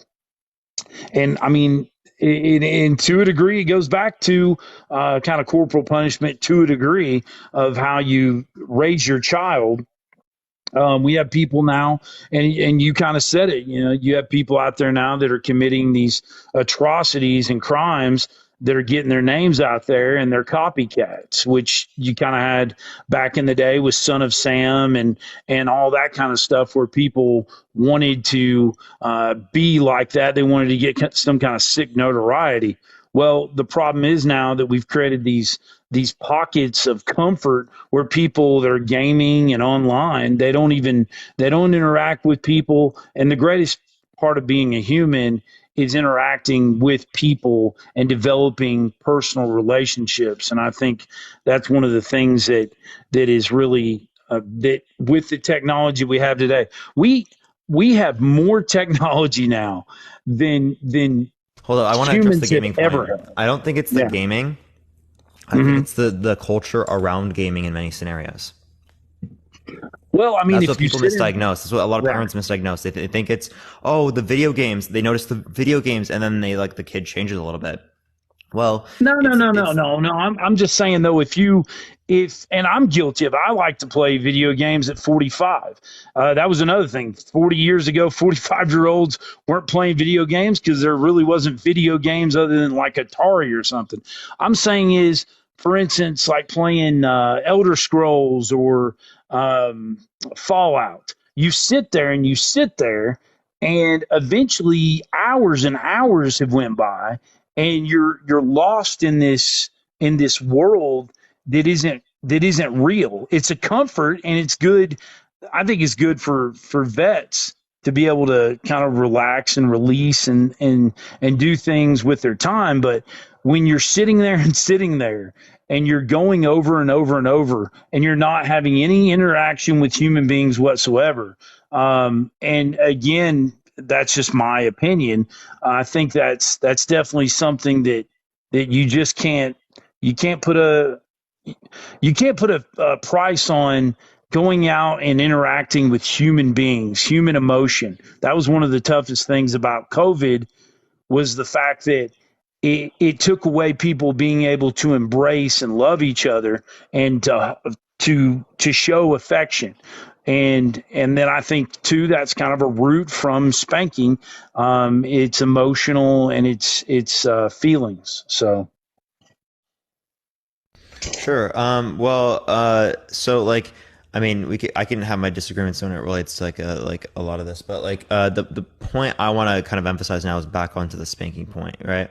Yeah. What levels of spanking do we see to be justifiable, and what levels of spanking do we not see to be okay? Like when it relates to spanking a child and it leaving a bruise, is that something that we see to be like legally permissible? Well, when you leave a bruise, everybody's different. Some people bruise easily than others. That's why in the world we live in today, because most parents, unfortunately, a lot of parents, and this isn't a generalization, this is the truth. Most parents today are, how many people out there are being raised by grandparents or someone that weren't their biological parents? You have a lot of people out there today that really shouldn't be parents to a degree. So that's why you have to have this kind of new thing where if it's at school, there needs to be somebody like the parent go there, witness the spanking.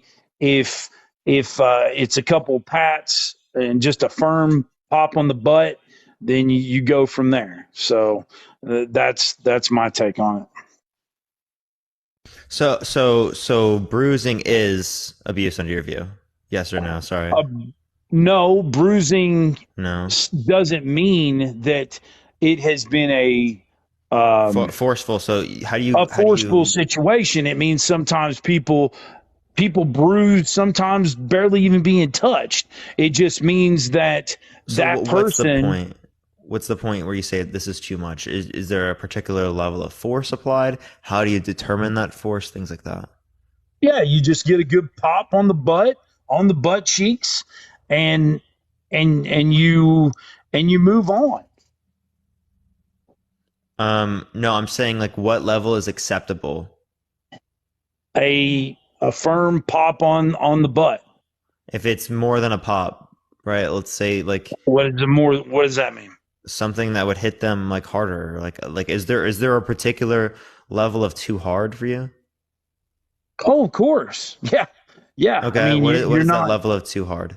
Too hard is when you're bringing blood, and again you're dealing with somebody that doesn't bleed easily. There's just a regular human being that has no major defaults, if you will. Bruising is internal bleeding. Yes, it is. But again, you can still barely tap somebody. You can grab somebody by their arm, and certain people may bruise quicker than others because that's just how their body is set up. Okay, so it's not about bleeding or external bleeding. What do you mean? Are you saying that the bleeding has to be external of the body, because internal bleeding doesn't matter, because you said bruises can happen very easily. So Yeah, you they said, can. so okay, so it has to be external bleeding from a spanking. Yeah, when you're when you're reaching external bleeding, then you've obviously, whoever has administered this punishment has obviously went way too far. I would hope, right? Like, I mean, I would have said that they went way too far a bit earlier than that, but like the idea is that clearly, I don't even know how you can make someone externally bleed from a spank. Okay. Yeah, that's what I'm saying. I don't know how you would do it either. Yeah, so you're essentially telling me that almost every single level of force conceivable for me, right, is legally permissible. No, I'm not under saying your view. Okay, No. so clarify then, because you said that the standard for determining what is too much was bleeding. Now, how do we determine which is too much? It would go by what the parent believes. That's what we do with the general public that makes a standard. Why do we go 70 miles an hour? Why do we go 70 miles an hour? Why don't we go 85 miles an hour? Why don't we go 95 miles an hour? Because that has been determined by the public and your state. I live in Montana. Sure, it can be determined by you. I'm asking, where do you determine this? Like, at what point is too much for you? Just to quantify. Well, again, it's a personal boundary that the parent and the group that is administering the punishment believes what that is, whether it's one pop on the butt or it's two pops on the butt. I'm confused. Where was it? What do you mean? Where was the line that you draw? What, like, it's not bruising, it's not red marks, it's not. I see what you're doing here, and again, you do this all the time. That's fine, but we're on the same page. I'm telling you that we're on the same page as far as understanding what each other I thought we're trying to accomplish with this conversation. Is that I believe that it should be one good pop on the butt. It should be administered by someone in the education field or whoever it is. If it's something where society says it can be done at the local police station or something like that, and they have saying a if it designated area. deviates. So you're saying if it deviates from this, then it is bad. If it deviates from what? From these standards that you're applying. You said it's one small pop on the butt in this particular connotation. So if it is different from this, if it is, like, say, more, right, is that abuse? Mm-hmm. Again, I can't. I'm not the person. I'm not the person. I don't have enough facts about what is enough and what's not enough. That's what's determined by whoever is administering this and whoever makes up the laws and decides what is right and what's wrong. Clearly, but I'm asking you what you think the law should be. Because, like, I'll ask you this, right? Do you think murder should be illegal? Yes. Well, you have a very clear point on that, right? Unless it's capital punishment. Well, then that wouldn't be murder because it's justified under your view, right? Well, a lot of people though want to mince words and say that is murder. Yeah, So- well, there are going to be some murders that happen because 4% of the people on death row are innocent. So if you're okay with capital punishment, you're okay with 4% of people who are innocent on death row dying, right? Well, Which I would consider as legal murder. Well, but we are human beings, and we don't live in a perfect society. Unfortunately, things happen to people all the time, and it's just it's unfortunate, but it's just how life works. I mean, whatever the circumstances was that person is on death row, and they went through the court proceedings, and if they were innocent and it came down that they were actually guilty, then, but you can't, in my opinion, we can't throw the baby out with the bathwater just because we have a few instances. You'd love for everybody to be able to for every situation to go perfect, but that's not reality. That will never be reality. I'm confused how that responds to what I'm saying. I'm me arguing that things are going to get better off, right? Clearly speaking, right, when it relates to like not speaking children, that doesn't mean I'm arguing for a perfect state of affairs. No, Right. we were just talking about, listen, I know exactly what you're doing right now. I've enjoyed this conversation, but you're trying to psychologically pull something out of me by asking a certain number of questions and getting a response that you're looking for. And I'm telling you right now that I believe I'm just that clarifying. I mean, no, if I you know think that what you're I'm, doing. I mean, no, I know what you're doing. It's fine. I know what you're doing. You're I obviously don't. very I honestly, I'm successful gonna at be this. totally real. I don't know what that means. Like, I'm literally telling. I'm being brutally fucking honest with you right now. I don't know what the fuck you mean. I'm trying to do whatever the hell or whatever. I'm literally just trying to understand your view. So you're Right. telling me when people are on a talk show and they have certain people behind them that they don't know exactly what questions to ask and how to ask them and how to get a response because you clearly did that to me earlier. I mean, I'm acknowledging that you're good at your craft, but now you're trying to get me to say something that I that I don't know what you're trying to get me to say. I'm just I've trying to clearly clarify. stated. I'm not trying to get you to say anything. I'm trying to understand what your view is.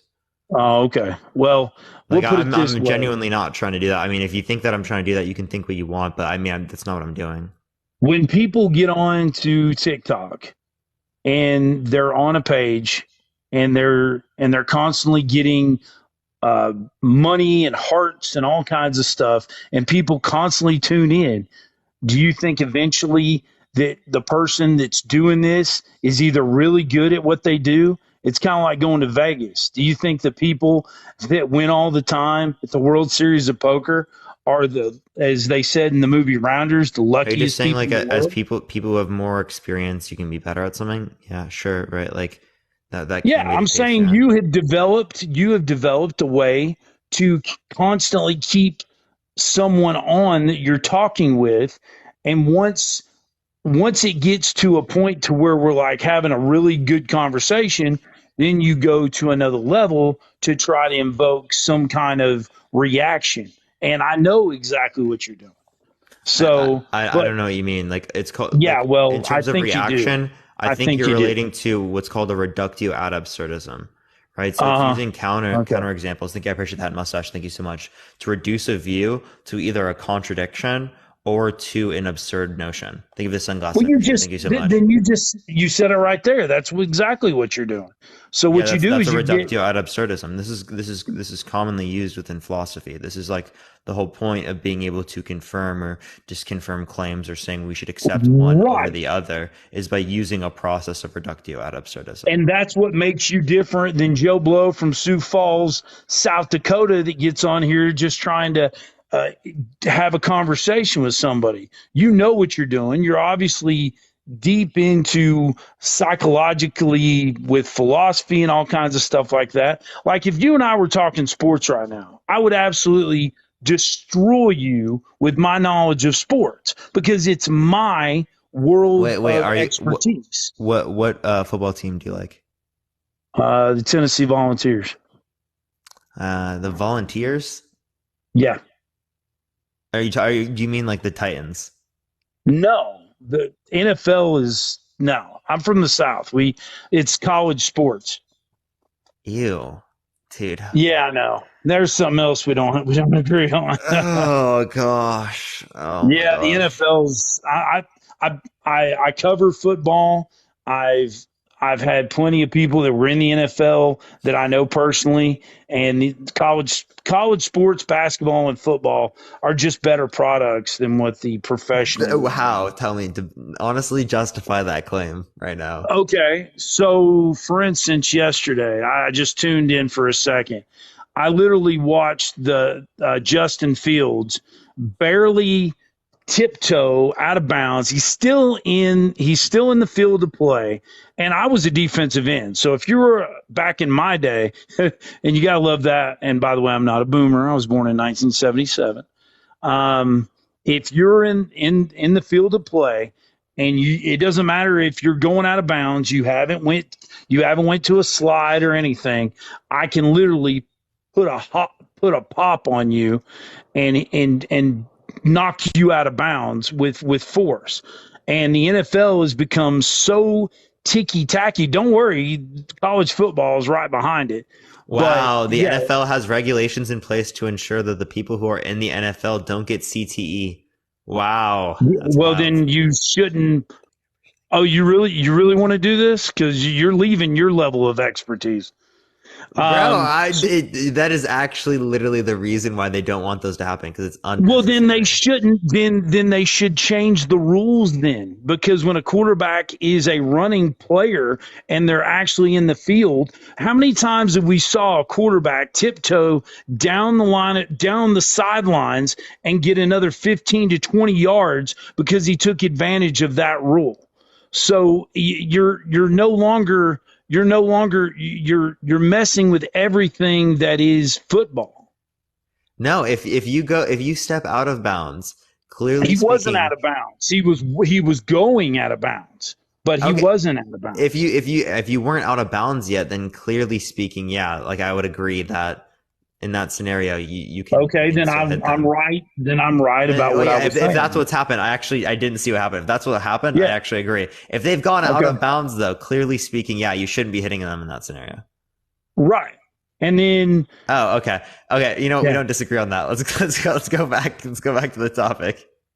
Okay. What were we saying? I like you. You're a good kid. No, I was just yeah. So to kind of pull this together, I'm just saying that if you spank a child and you do it the proper way that a state, a community, a city has decided that is how we're going to administer punishment for someone, with people surrounding, and the parent agrees with it, the school system agrees with it, and the state has agreed with it, that is what we're going to do. We're going to administer 1 to 2 pops on the butt, on the bottom. By the way, I didn't think it was too cool earlier when everybody was mocking the guy for saying data, but that's the world we live in today. He's obviously from the Northeast. So, but when the guy was talking about data and data, but what I was saying was when you pop somebody on the butt, the state, the city, everybody involved has agreed on a measure that is used to administrate corporal punishment. Yeah. So you're just saying that there is an effective usage for this within school systems, spanking. What, repeat that? You say that there's an effective usage of spanking within school systems. Is that what you're saying?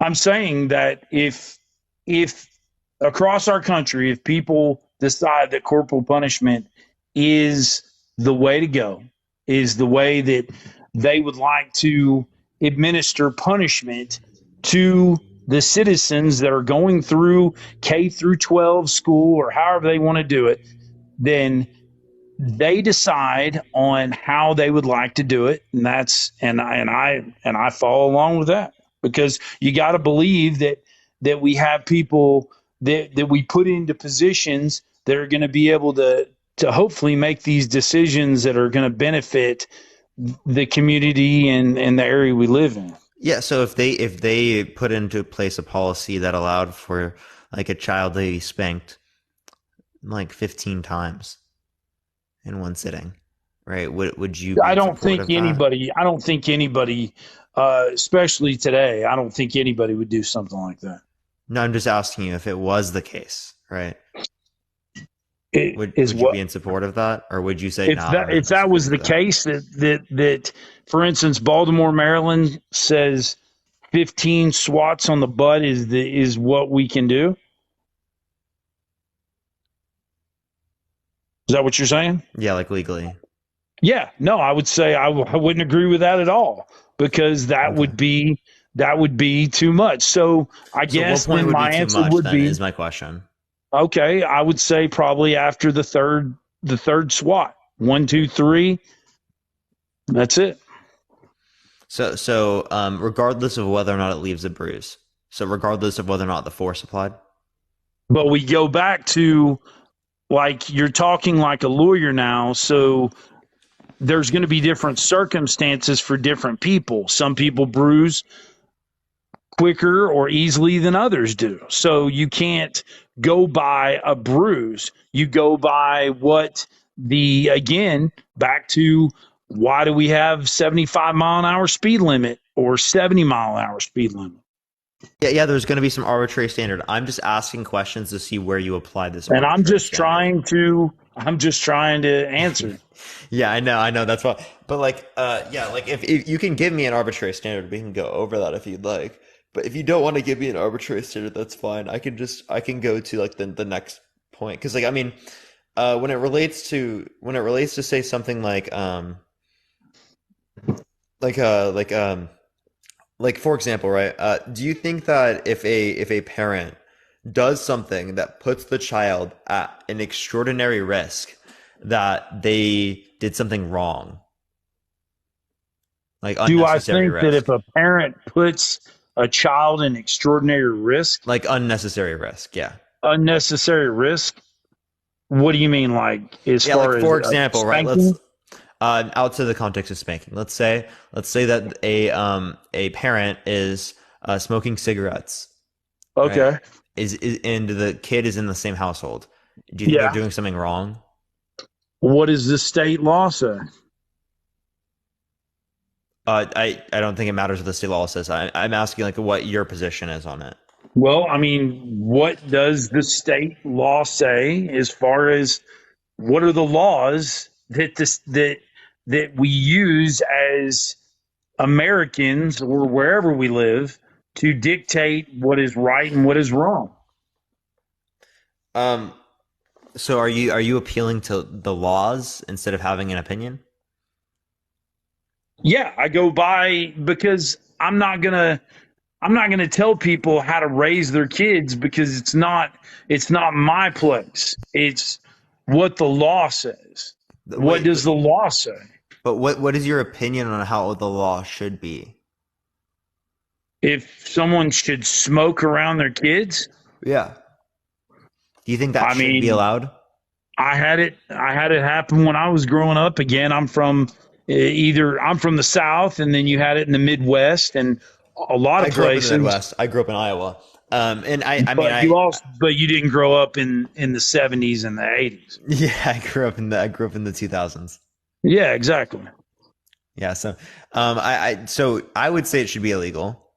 Right? I don't think you should be able to put your kid at the risk of secondhand smoke, right? Clearly speaking, walk the fuck outside, right? Like, I think that's a bit ridiculous.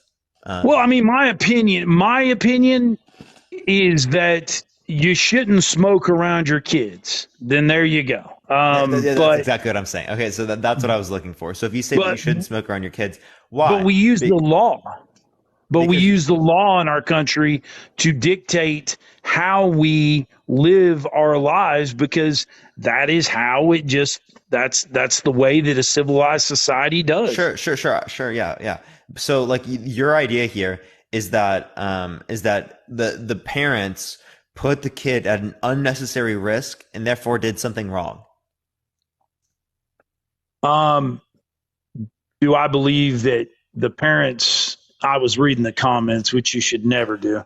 Don't worry. So like, yeah, right. Yeah, I know better. I've been booed off stage as a comedian, and and I've been on these lives before, and got locked in to one guy that makes you look like let's see here, a sweet little angel compared. Yeah, this guy went after me like it was crazy. That was a long time ago, but I mean, yeah, if the someone, parents put a kid at an unnecessary risk, therefore they did something wrong. Thank you for the cap. I appreciate it. That's kind of what Yeah, absolutely. I believe someone, if the kid is an unnecessary risk, but again, you have to go back to the law because we don't live our lives like we're out in the middle of a prairie, or I don't know. I don't know what to say anymore to offend everybody, but we don't. We live within the confines of the laws, so that's what I go by, whether it's legal or not legal.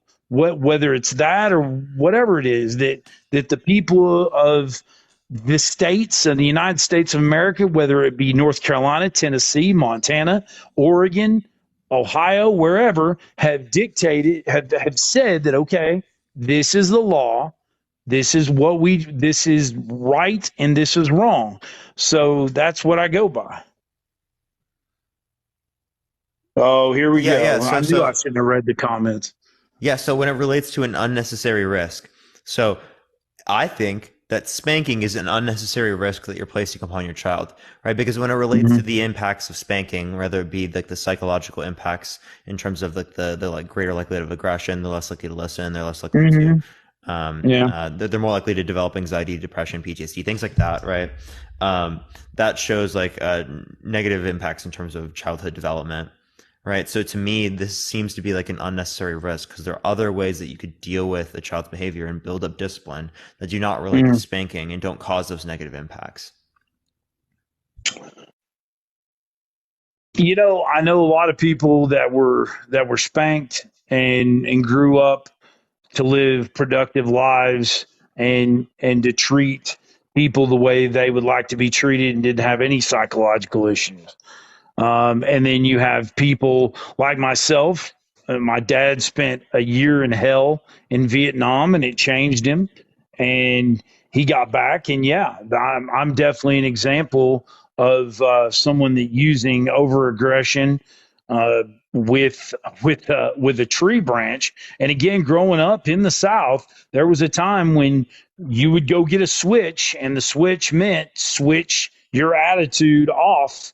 And the switch was a whole nother level. That was that was rough. But as far as again, a spanking with a belt, I about got my hand broke when I put my hand back there. But again, we're talking about a guy that came out of Vietnam 10 years earlier and was a was like a expert in jujitsu and all kinds of stuff. So, but yeah, I mean, it just comes back to my personal opinion is if it's administered and the community and the people that govern the area that make up the way that we live our lives within the confines of the law, then I believe corporal punishment is fine as long as it's done the right way. You obviously know, and I think is getting back to what your question was. You obviously know how many times, to a degree, if you took a wooden paddle, which I've been paddled, I don't know how many times. I was a pretty mischievous kid. But if you paddle somebody over and over and over, you know eventually that it's just, I don't know what you call it, physics or what you would call it, but wood hitting the back of somebody's butt eventually is going to eventually inflict some kind of wound. But a pop on the butt once or twice, that's my story. Yeah, and I would dispute that. But is there anything else you'd like to add or talk about? It seems like we're getting to the same part of the conversation. No. I've enjoyed it. I mean, I think you do a really good job, and I wanted to. All I do is talk about sports with different people and coaches and all kinds of stuff, and I wanted to kind of get into a topic, and also I'd like to say that whatever your feelings on 9/11 is, and I'll leave it with that, let's not forget, no matter what people think it was an inside job, an outside job. We did lose 3,300 people on one day, and now it's unfortunate that we're getting away from that to where I'm even myself today. I didn't even really think about it as I used to think about it, but it definitely changed the way we live our lives and actually caused me to join the military. So whether people think whatever they think about it, at the end of the day, we still lost 3,300 Americans, and to think about the hell they went through. And I think it's important to remember that. So I really appreciate it. And I think you got a great show, and have a great night. Coming on, man. Thank you so much. Bye-bye. All right, everyone, let's go on to the next person. Again, if you disagree, send a guest request right now. Please only send a guest request if you disagree. Tap that screen, everyone. Let's try to get to 1 million likes. If you want to help get it out to more people, everyone, share the live copy link, or you can share it to a few friends. It'll help get it out to more people. We'll get some more conversations in here. Again, if you disagree, send a guest request right now. To anyone I do not get to, everyone, the best way to be able to get on the lives whenever I do this type of stuff is to be there right when I get on live. Generally speaking, you can turn on notifications. I go live around 1 or 2 p.m. Pacific Standard Time almost like every single day. It should be around those times. But yeah, I'm live for around 6 hours every single day. I don't know who sends requests first, so I may or may not get to your live, but that is likely the best way to be able to get to it. But let me go on to the next person. There's 62 requests. I wouldn't ever be able to get to every single person. Let me go to the next person. Again, if you disagree, send a guest request right now, y'all. But let me go on to the next person, y'all. Give it a second. Do you do different topics every day? Yes, more or less. I have like a few different topic change around that I do. It's like I pick between like a few different topics. All right, let's go to the next person. Everyone, again, only send a guest request if you disagree. We're just looking for some debates, everyone. Just looking for some debates, y'all.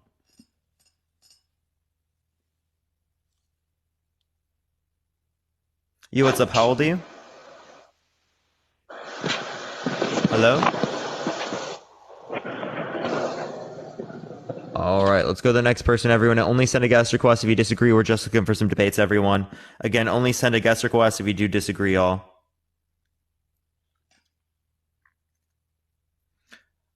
For some reason, it's not accepting this person. Please post your God debates. Yes, I will be doing that. By the way, everyone, we've been on for 4 hours and 40 minutes. We got like another hour and 20 minutes or so left on the live. So if you do like the content, again, follow me if you haven't already. We're going to be moving to sub-only chat here within like 20 minutes or so. So if you do want to have access to the subscriber-only chat, subscribe if you haven't already, everyone. I do have to update my stuff on this account. I mean, on my iPad. So I do have to do that. But let me go to the next person, everyone. Again, only send a guest request if you disagree, y'all.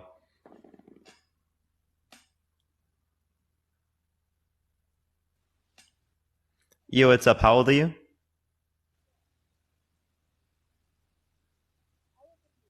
Hello? Okay, it's night. It's time for bed for me. Good night. Good night. Have a good night's sleep. Have a good night's sleep. Let me go to the next person. Everyone, only send a guest request if you disagree, y'all. We're just looking for some debates. Yo, what's up? Hello. I'm 32. Do you think that spanking is abuse? I think that spanking is not abuse. Why so? Well, considering the fact that when I was younger, of course, I was spanked. I didn't think it was abuse. I thought it was more of a disciplinary action versus the abuse part of it. I do have a sister who obviously claims to be abused, which she wasn't, because she got the same amount of spankings as much as I did. And I can honestly say from my point of view and how she raises her children are very much entitled, because she doesn't discipline them with a spanking method. She disciplines them by saying no and bad, and that's it. And there's no structure in that whatsoever. And I just didn't understand it. And literally it even got to the point where her husband even called his own daughter a bitch. and she's only 3. And that's what I'm saying is it's really sad. So that's why I'm saying if there's no structure, if you're not structuring your kid and finding a way to let them know that, hey, you can't do this, there needs to be some discipline in there. You don't want to raise brats. You're not trying to raise brats. You're trying to Wait, raise. at 3 years old, they said that word? Yes. How do they even No, know that word? no. The child didn't say that word. It was the father that said that his daughter is acting like a bitch. At 3 years old? Yes. She acts out. She is literally like, I'm not even kidding you, like a demon. It's a She acts 3-year-old. out. Yeah, a 3-year-old. Yeah, what do you expect? I expect at least some form of discipline. Like, you're not going to sit there and treat your Wait, parents disrespectfully. discipline is internal, right? So you can't necessarily have developed that type of discipline yet as the 3 years old, and they have to develop these types of capacities. So right now, it seems like there's just a lack of emotional regulation when it relates to that particular child, right? And that doesn't mean that spanking would help with that. Spanking actually would lead to no. She's never been spanked before, and yet she acts entitled. She acts like she owns the world, like everything is her personal. It's a 3-year-old. A 3-year-old is like that. Yeah, but you got to understand, at 3 years old, you need to learn respect. You need to learn. Yeah, you should teach respect, but Yeah. a 3-year-old being like quote unquote entitled or acting out is expected. They're 3 years old. I'm going to tell you this. I have a kid, okay? I do smack my kid's hand when I need to. I do. And smacking a kid is not abuse. It is not abuse. I can tell you abuse. I've been abused. Wait. So why is smacking children not abuse? Like if some It's random not. person, If you're smacking some random him- person were to smack your child, would that be abuse? If you're smacking a kid's hand to say no, stop, they learn. You have to teach them. And you If you're can not teach them without teaching smacking them. No, you don't. You can Can you give say me any no, evidence that stop. spanking is required to be able to teach things to children, or hitting them, slapping them? Because I Okay. have good evidence to indicate to you that Okay, using any type of physical punishment like that. I have literally been listening to you literally all day, and I know the evidence, quote unquote, that you tried to pull off on a couple of other people with Harvard studies, and I see that, but at the same point, they don't make sense considering the fact that they're studies on other people's kids, which don't apply to the whole subject if in that same manner, because if you think about it, those are just quote unquote studies. Are they going up to the kids? Are the kids actually like telling Harvard stuff? You don't know that. They're just making up shit as they go. So You have no clue how studies operate. And again, it was through Harvard. So Harvard sourced the study. It's not from Harvard I'm conducting sure. the study, right? But yes, they go to the children. They do conduct observations based upon the different types of parenting mechanisms that they use. They compare different control groups to then take into account placebos, to take into account different types of parenting mechanisms, stuff like that. So they do go through this different type of stuff. And there's like extensive research over 50 plus years. It's not just they're whipping stuff out of their ass and throwing it on a table and saying, But that's the thing. this is what we're running with. No, this is like research over decades, over generations in many different countries around the world that demonstrate the exact same phenomena in all these different studies. And see, you want to understand what it's like to be a parent because you're not a parent. Am I correct? I don't need to. I'm making a claim based upon studies. Think of the Crown. I appreciate. Thank you But so you much. said- For example, right? Do you know that a vaccine is effective before you have taken it? We're not talking about vaccines. We're talking about getting spanked. I'm asking you, do you know if a vaccine, it's an analogy. Do you know if a vaccine is effective before you use it? Yes. Yes, you do. So you can know something's effective based upon the studies and based upon the evidence, know something is effective before you've actually used it yourself, before you've actually gone through these circumstances. The same way that I can reference this. I'm just simply pointing out that look, spanking is not abuse as long as you're doing it the correct way. You're disciplining, you're not beating the shit out of your fucking kid, you're not punching the shit out of your kid, you're not making bruises, you're not hurting your kid. You're just letting your kid know, hey, when no means no, no means no. And if you can't respect that fact, then fine. That's your opinion. That's your decision. However, I'm going to teach my kid how to respect me and as an adult. And the fact of the matter is, yes, I've dealt with abuse. My abuse was way more traumatic than getting swat on my butt by my father. That makes no fucking sense. Like, my trauma has nothing to do with that. My trauma is completely different. But the fact of the matter is that you've been literally speaking this entire time about why spanking is abuse, and you don't even care about other people's opinion. You just care about your own opinion. And I get it. You are entitled to have your own opinion. And I get it. You're pulling out studies from this direction, that direction. But my whole point is that other people have opinions, and it is okay to agree to disagree, but I don't agree with it, and that is completely okay. So I am ending this live right now. Thank you and have a good night. I mean, wait, isn't that you not caring about my opinion then? That's kind of hypocritical for her to say that I didn't care about her opinion when I let her finish, and then she didn't even care to hear my response to that. That's kind of wild. I was gonna ask questions about bruising and then also like the trauma, but I mean, there's no reason to go through those points again, as she literally just dipped. But yeah, if you like the content, follow me if you haven't already. Everyone, tap that screen. Let's try to get to 1 million likes. Everyone, show up, send it out to more people. Only send a guest request if you disagree. Here, Scott, did you want to say something real quick? I'll add you for half a second.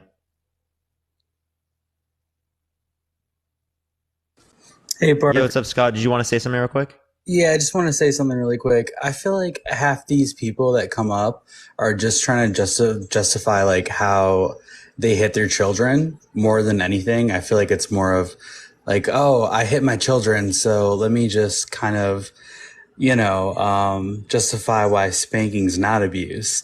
And I that's what she was definitely giving off. And I think I like that toxic.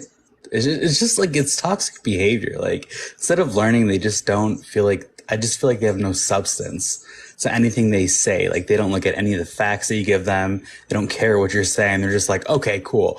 Yeah, I hit my child. That's the only way he's gonna listen. Like it's just to me, it's just very. It's personal to me and just like very like it honestly just gets me irritated. But yeah. Thanks for letting me up to say that. Yeah, of course, man. Yeah, I would say like a part of engaging in these types of behaviors oftentimes is that people try to justify it to themselves so that they can engage in the behavior. And that's why when there is like alternatives and justifications like otherwise, like saying that this is wrong, that's why people kind of melt down, and then it relates to like some sort of confirmation bias type claim. They never want to hear it too. Like they just have this guilty conscience, like that they want to come up to like try to prove you wrong, but they can't. It's like this guilty conscience, like they've already done wrong. Like, just give up. Like, Sure. I appreciate you coming on, Scott. It was definitely great seeing you again. Appreciate it, man. Appreciate you.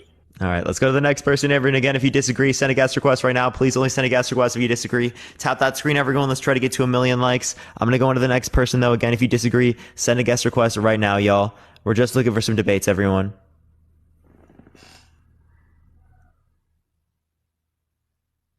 All right. Yo, what's up? How old are you? Hello? Yeah, how old are you? Hey, I'm 46, 49, sure. 49. For sure. Do you think spanking is abuse? So look, man, I felt my dad was Marine Corps for like 30 years, man. He like definitely raised me like with intimidation. So I was always said, when I have kids, I'm not going to do that. You know what I'm saying? I'm not going to beat them or hit them like that or try to teach them that way, whatever. So when my daughter, she's 17 now, And when she was like 3 or 4 years old, man, she kept running out into the street, man. And there was no cars coming, but I'd always say like, no. And so she like thought it was a game and she'd be coming back and laughing and she kept running out into the street. Well, then there was a car coming. So I had to show her that at some point I meant business. So when a car was coming and was close, I had to show her, so I stood by the road for a few more seconds and let the car go by, and I swatted her butt when it went by, and she cried about it. She didn't go in the road again. And like when I tell my kids now, like I'm gonna tear your butt up, they look at me and laugh like they won't, believe me that I'm gonna do it. But like there are times where it might be necessary. I'm not saying that it's good to do it, but like certain times where you might have to do it for their safety. You understand what I'm saying? Like I've never like really put my hands on them like that. Well, my daughter attacked me. You know what I'm saying? I might have to try to defend myself like I've had to with her because she get combative or whatever. But there has been times where I sat back and thought, damn, I wish I would have hit my kids the way my dad hit me. You know what I'm saying? Like, I do respect him more than I did when I was younger, man. Not justifying any type of physical violence or anything of that nature. Like, and I'm glad, I'm glad I have that close relationship with my kids. And I'm glad, but they don't have that respect for me. And I think it's because, I didn't instill that, respect from the get go. I let them get away from while they were walking away from the small, if I'd already taken everything, their phone or whatever away from them, there was nothing else I could make them do except go to their room, which they would happily do anyways, So therefore,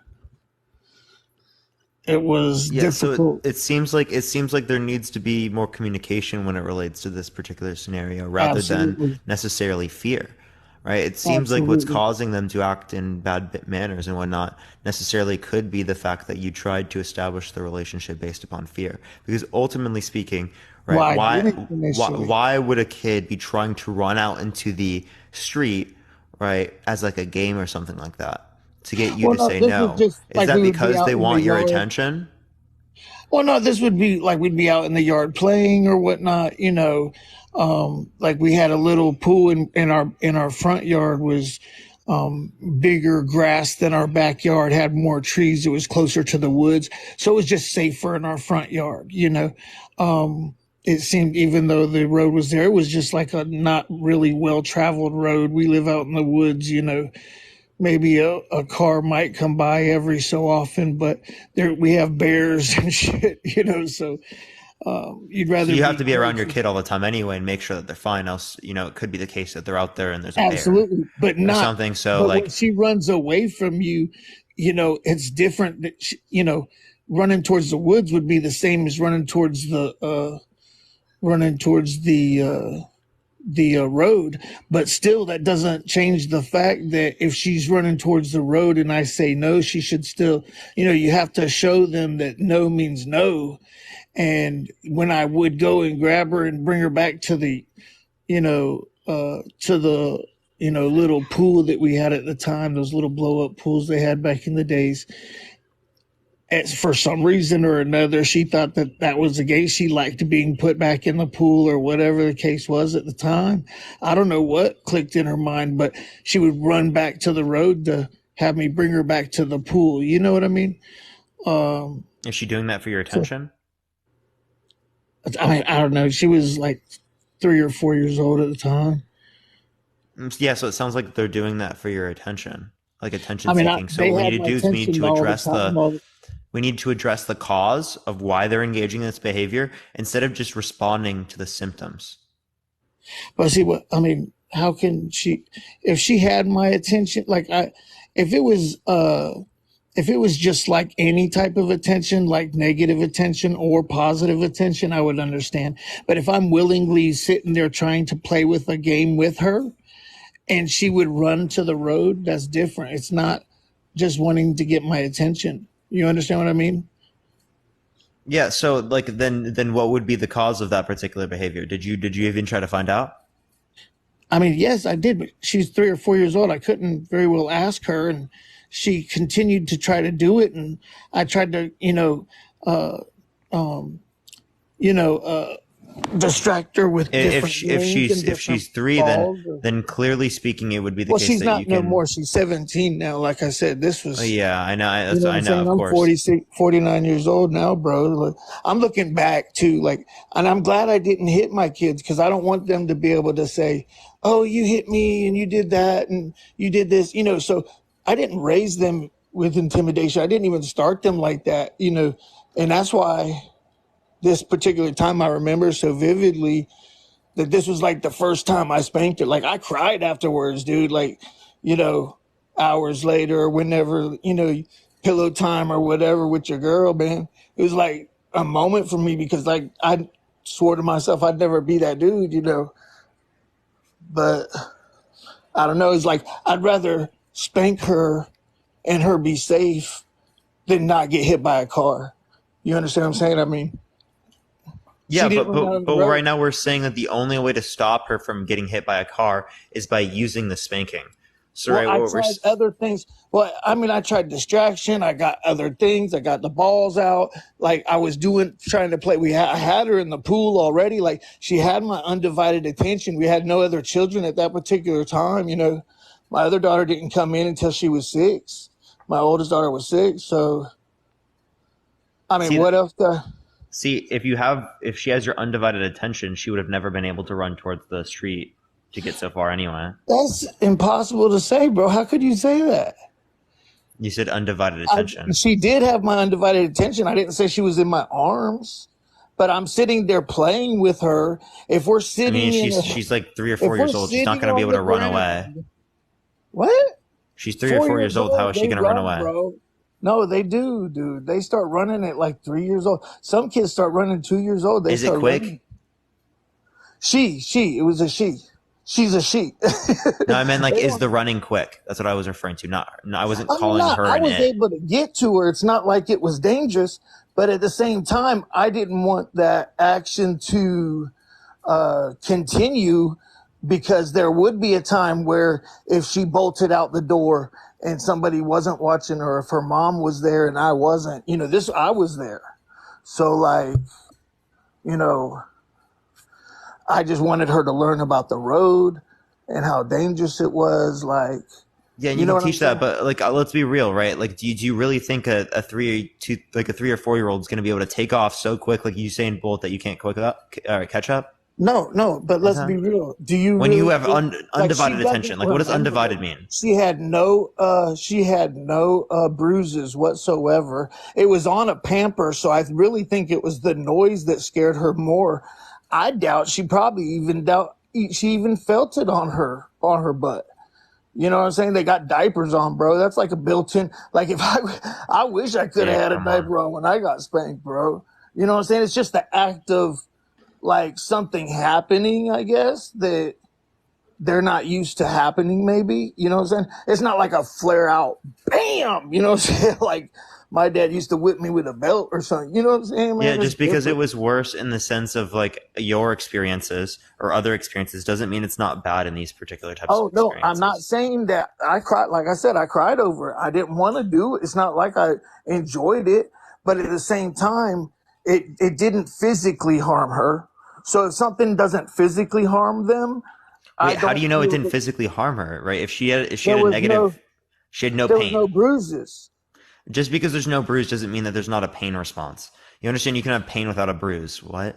Okay, first of all, was it either way? Like, if it would have hurt her, she would have put her hand back there or something, showed some type of flinch or something. She just stood there, was like, "Eh," She So didn't she reach clearly back was there and harmed. get. If she cried, she clearly was harmed. No, that's not true. So if you take Yeah, if you take after an you ice hitting cream her away and she from cries, somebody's hand, yeah, clearly man, I I would can think that tell. she, No, yeah. dude. Like, man, I clearly got on here just to like agree with you. But if you take an ice cream away from somebody and the kid cries, you can't say you harmed them. You What are you understand talking about? when No, you're man, talking about I'm just hitting saying you're them, just right? trying to go against people for Joseph, the show or Joseph, whatever. I'm talking within that connotation. When you No, hit an you just individual said and they cry if after somebody the cried, base you harmed operating, them. hold up. Let You me just finish. Let me said finish. Let me if finish, man. somebody Please let me cried, finish. you Let me harmed them. finish, please. So she could. So the noise could have scared her. I said I hit her pamper, so the noise she couldn't have cried because she got scared. You said I harmed her because she cried. You don't know that. Now, can I actually finish, man? Please.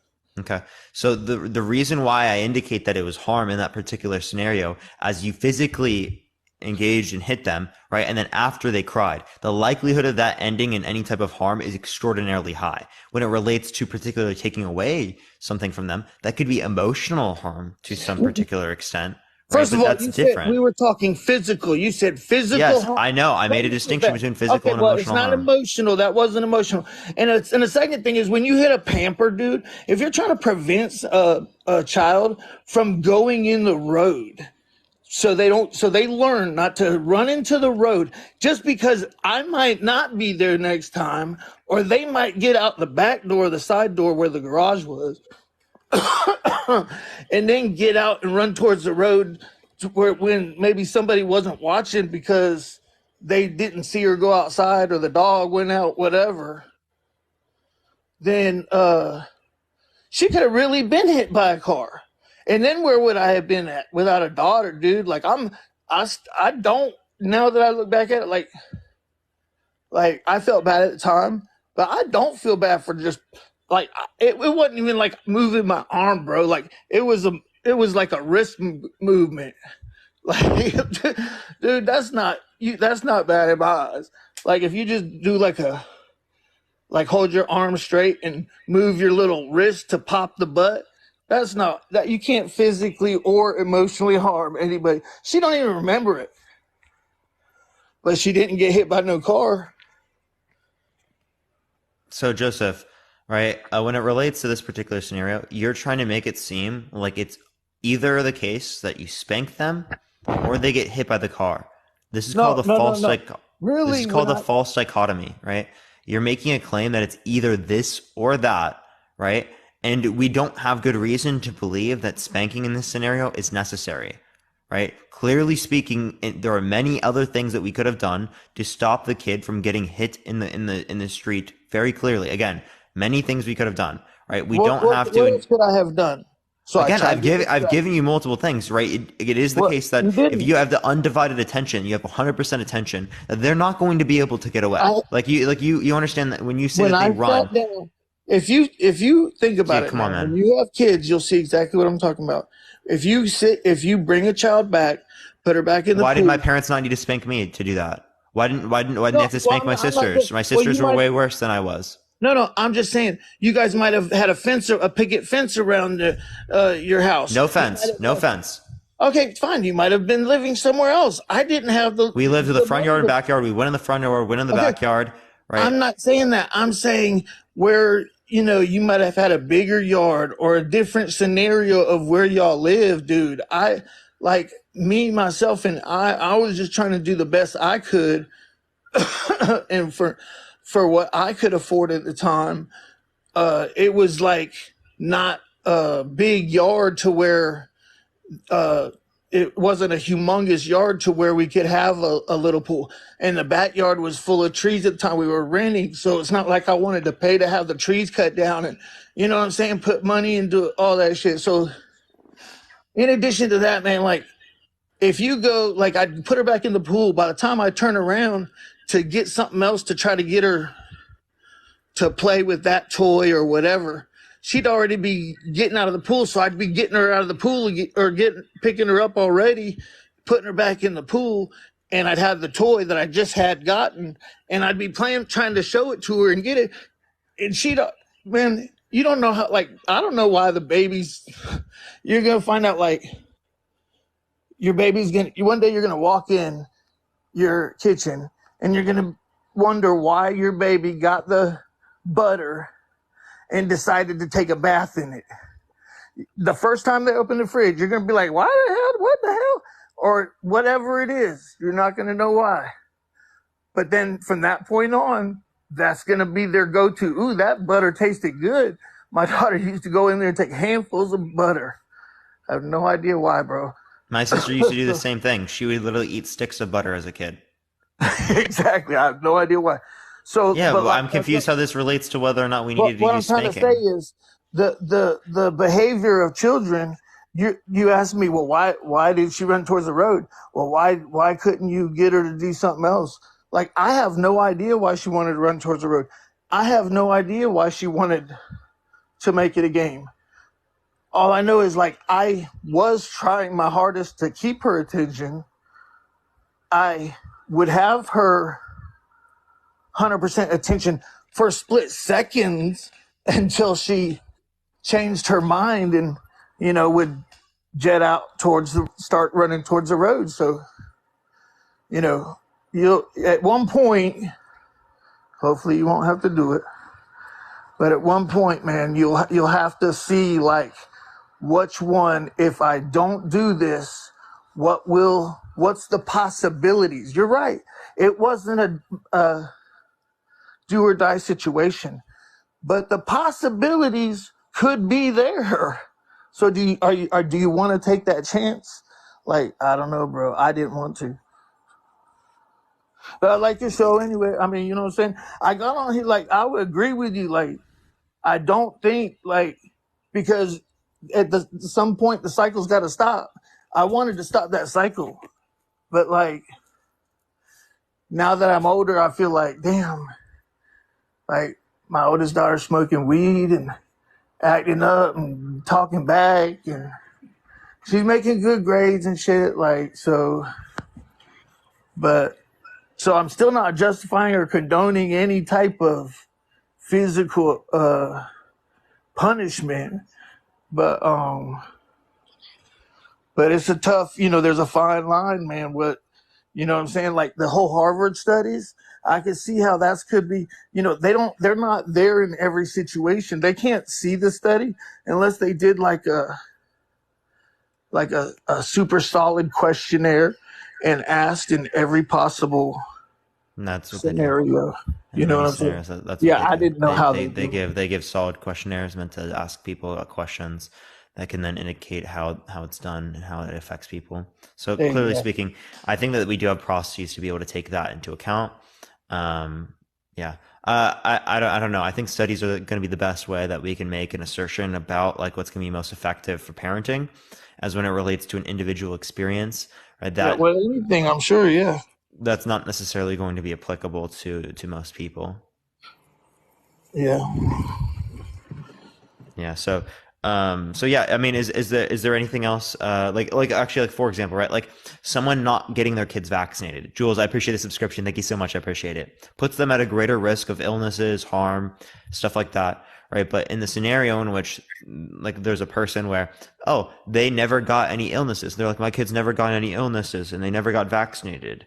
So technically, right, I put my kid at a lesser risk because they never got the illnesses and they never got vaccinated. Thank you. I appreciate it, Crown. Thank you so much. Right. But we all know that given the fact that they didn't get vaccinated, they put themselves at a significantly greater risk of getting the viruses, of having negative symptoms from the viruses, and dying from the virus. Sure. Well, it depends which vaccinations, because the Amish are the 1% of the people that don't get vaccinated, and they show a lower risk of ADHD and a lot, like smallpox. Why do we still vaccinate for smallpox? Like, there's virtually been no smallpox cases in the world in the past. By the way, when it relates to the Amish, the ADHD, when it relates to ADHD and stuff like that, that could just be due to population, right? Because the people who are Amish only engage with other people who are Amish. So that's not indicative of like the fact that not taking vaccinations then leads to, like, less ADHD or something, because it could just be the case that amongst that population they just have a lower rate of ADHD. No, I understand, but they also don't get tested. But they also do studies with the Amish that are Amish bred but become end up becoming out in the world and end up getting vaccinated and living that type of, Western world. Yeah, if they get vaccinated and then they get ADHD, let me know, or I'd love to see it. And then, like, also, it's like, maybe not ADHD, but I'm talking about, like, other other like digestive issues and things of that nature that tend to come with vaccinations. Look it up, man. It's true. Yeah, I'd have to see what you're referencing with that, right? But when it relates to ADHD, it very well in that scenario could relate to a diagnosis issue, right? Because like when they're part of the Amish, clearly But why speaking, you're not. vaccinate unless it's needed? Like if we hadn't had any smallpox issues in the states in 20 years, what's That's because why we've been push vaccinated at such vaccination? high rates. What's that? That's because we've been vaccinated at such high rates. Yeah, that's what I'm saying. So now we can stop vaccinating until we No, start because getting then the vac- issue likely can come back around, right? What we But want to then do we is we just get want to stay vaccinated. back. Yeah, but We want to then stay we get vaccinated to vaccinated reduce it being spread amongst the population. Oh man, I mean, it wouldn't be no problem if we started getting it just to eradicate it again. If we have the vaccine so readily available. I mean, these people are getting rich off of making these vaccines, especially like the whole COVID. I know you ain't pro COVID vaccine. I am. Oh my God! I got to go. What's wrong with it? Got Do you like want to argue? 17,000 doctors have come forth and said that you're more likely to get COVID if you get the vaccine. I would like to see that because I mean, all the Okay, studies that I've it's seen all indicate over that the it's a lower internet. likelihood. Google is your friend, buddy. It's all over. Wait, 17,000. How many doctors are there overall? It doesn't matter. That's just 17,000 that have So decided if there to were risk way their more, license. That have decided to risk their license. Yes. Okay. That's up to you, buddy. so That's what fine. about all the other doctors You that have have indicated? What They about don't want to all? risk their license. That's fine. They have I'm a male nurse. My sister's a nurse. She almost got fired from her job in Florida for not wanting to get vaccinated. Her friend's husband died because he was a Marine and got vaccinated because he had a clot the length of his arm. Was that because of the vaccination? It was. Thank you. I appreciate the subscription. Thank you so much. I appreciate it. Which vaccination? What's that? What? Which vaccination? Thank you. I appreciate I the don't know. subscription. Thank you so much. I don't So know you don't know? exactly. Do you know where this was? So I can It look this was. It up or was something? Because Florida. Yes, they lived in Niceville, Florida. I don't know where he was stationed. I don't. yeah, because this would have been national news, as there have No, only it been. has been national news. They don't. No, it would have they're been not national news gonna- because there have only been a few cases where people have it's been caused by the vaccination and they've died. Oh my God, man! No, it's everywhere. They just don't put it on national news because they don't want. No, it to they be. do put it on national news. They when it related to like the ones that happened, I'm pretty sure it was like New Zealand, right? That was national news. No, that was just the one that when it was Johnson and Johnson, and that led to issues. That was national news. That was right at the beginning. There's been so many more, bro. There's countries that are like threatening to sue. Okay, I don't want to get into it with you, man. It's just deep, man. Like we're gonna really. That's a whole nother. Like hit me. Hey, look. If you decide to do what you call it on that subject, a debate on that subject, yeah. I'll follow you and we can set that up sometime because I'll probably do that. Thank you, Julie. I appreciate the subscription. Thank you so much. Thank you for the little crown. I appreciate Tessa. But I do like your channel, man. You do bring a lot of stuff up to the surface. The Andar, thank you.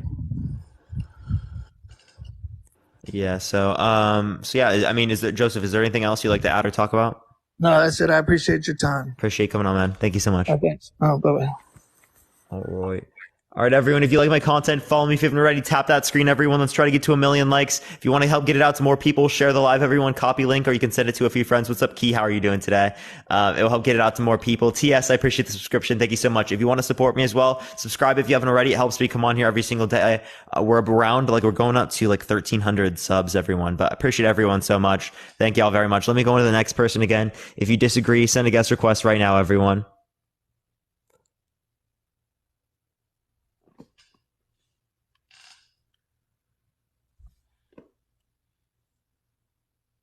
All right.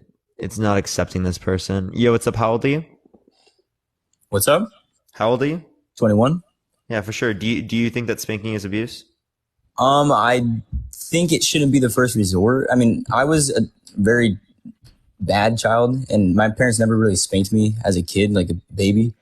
But when it got out of hand, I feel like them disciplining me with spanking me led me to be where I'm at now, because it showed me the reality of the consequences of my actions.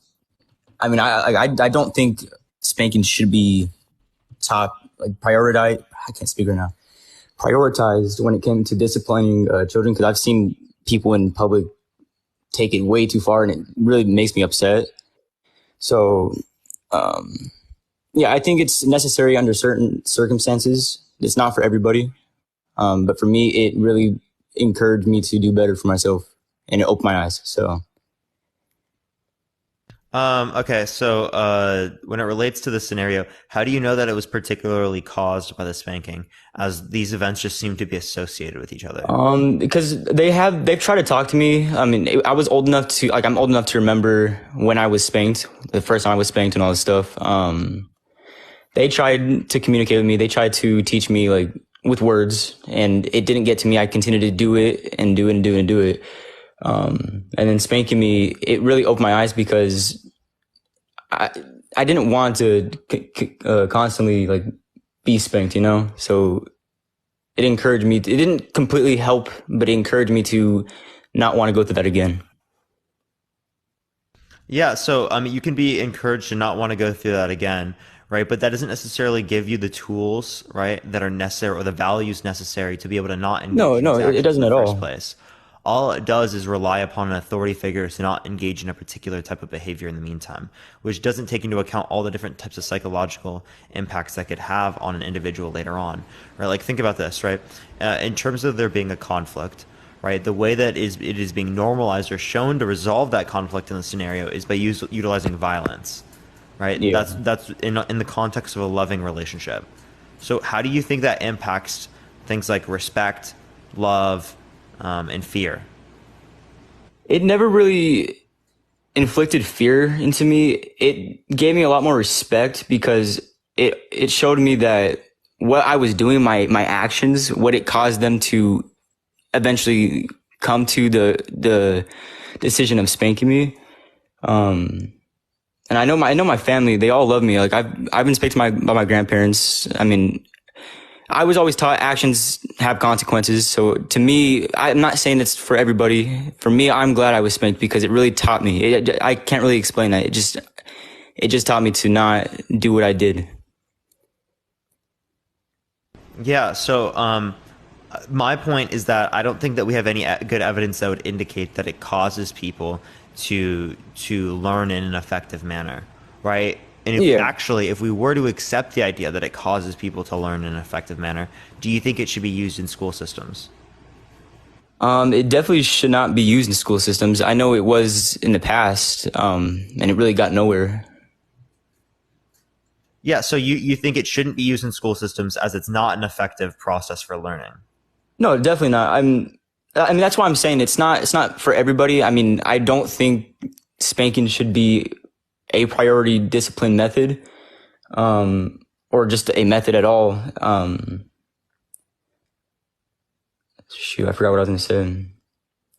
No, oh yeah. Okay, so it's not that it encouraged me to change my ways. It's obviously a choice to change the way I act and all that stuff, but it really helped me open my eyes more. That's all I can say, is it encouraged me to open my eyes more, but it was a choice to change my path I was going down. Okay. Do you think it should be acceptable for someone to spank their kid and for it to leave a bruise? No, that I feel like is excessive, and it should not be even done at that point. Where is this line of excess? Excuse me? Where is this line of excess? Like, where's too much? Well, I mean, if you can see physical bruises, I mean, I feel like that's a bit much. Like, or you could, I mean, the people I've seen in public, the way moms treat their kids, and I've seen them pull them really hard, spank them, the look on their faces, From my personal experiences, what I've seen.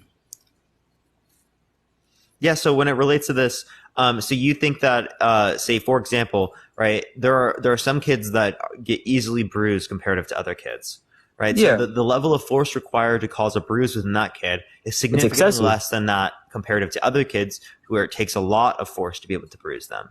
So what you're telling me is that a particular level of force that it causes a bruise in one kid is acceptable, but that same level of force applied to another kid is not acceptable. I mean, not necessarily. That's not what I was trying to say. What I'm saying is, I understand for you, you could bruise easier than I do, but it's the look on the faces. It's all that stuff that, that's when it should really be stopped. So if it's bruised and there's not a bad look on the face, is it fine? Not necessarily, but I mean, some kids do need it. I needed it. So, I mean, not saying that's what should have happened, but I'm glad it did. It's just your opinion. I mean, over mine, I'm totally okay with that. Why are you glad that it happened if you don't think it should have happened? What was that? Why are you glad that it happened if you don't think that it should have happened? Because no other discipline methods were working for me. That's what I'm trying to get at is it doesn't work for everybody and it's not for everybody, but people like me, I'm glad it happened. Okay. So, so let's relate to the bruising thing. So when it relates to the bruises, you said that it's only considered too much if it leads to a bruise. So again, it is going to be the case that some people who are bruised, right, bruise easier than others, and that they are going to have less force applied to them that is going to be considered abuse comparative to another person. To an extent, yes. I mean, I'm not encouraging spanking at all, but I don't know. I'm not good under these. Let's compare it on this level, right? Uh-huh. A 3 out of 10 scale on the pain causes a bruise in one kid. A 6 out of 10 causes a bruise in another kid, right? The 6 out of the 10 would be, or the 5.5 out of 10 is going to be acceptable with one kid, but not acceptable with the other kid.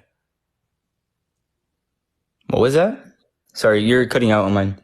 Yeah, so there's one kid that experienced 3 out of 10 pain, right? And that causes a bruise for him. Okay, the other one was caused 8 out of 10 pain, and that causes a bruise for them. So 7 out of 10 is going to be acceptable for one, right? But not acceptable for the other, right? Heavily not acceptable for the other, as it would have been double the required pain to cause a bruise. Thank you. I appreciate the subscription. Thank you so much. I appreciate it. I'm not saying it's acceptable at all when it comes to bruises, but I mean, it also, there's pain tolerance, you know, like your pain tolerance is different than mine. Like I can handle a lot more. I mean, yeah. So again, right. Do you think that this scenario should be allowed to occur, right? Do you think that it should be acceptable to have 7 out of 10 pain for one, but only 3 out of 10 pain of the other? I'm not saying any pain tolerance is necessary. What I'm saying is there's an okay time and a wrong time to spank a child. What's an okay time? Can you give me an example? I've given you an example with, like, for me, like when it came down to me, my parents tried talking to me. They even took me to juvie, all that stuff. Nothing worked. And when it came to me actually getting taught a lesson by spanking me, it helped me. It encouraged me to do better. How did your parents communicate with you? They sat down with me. They talked to me.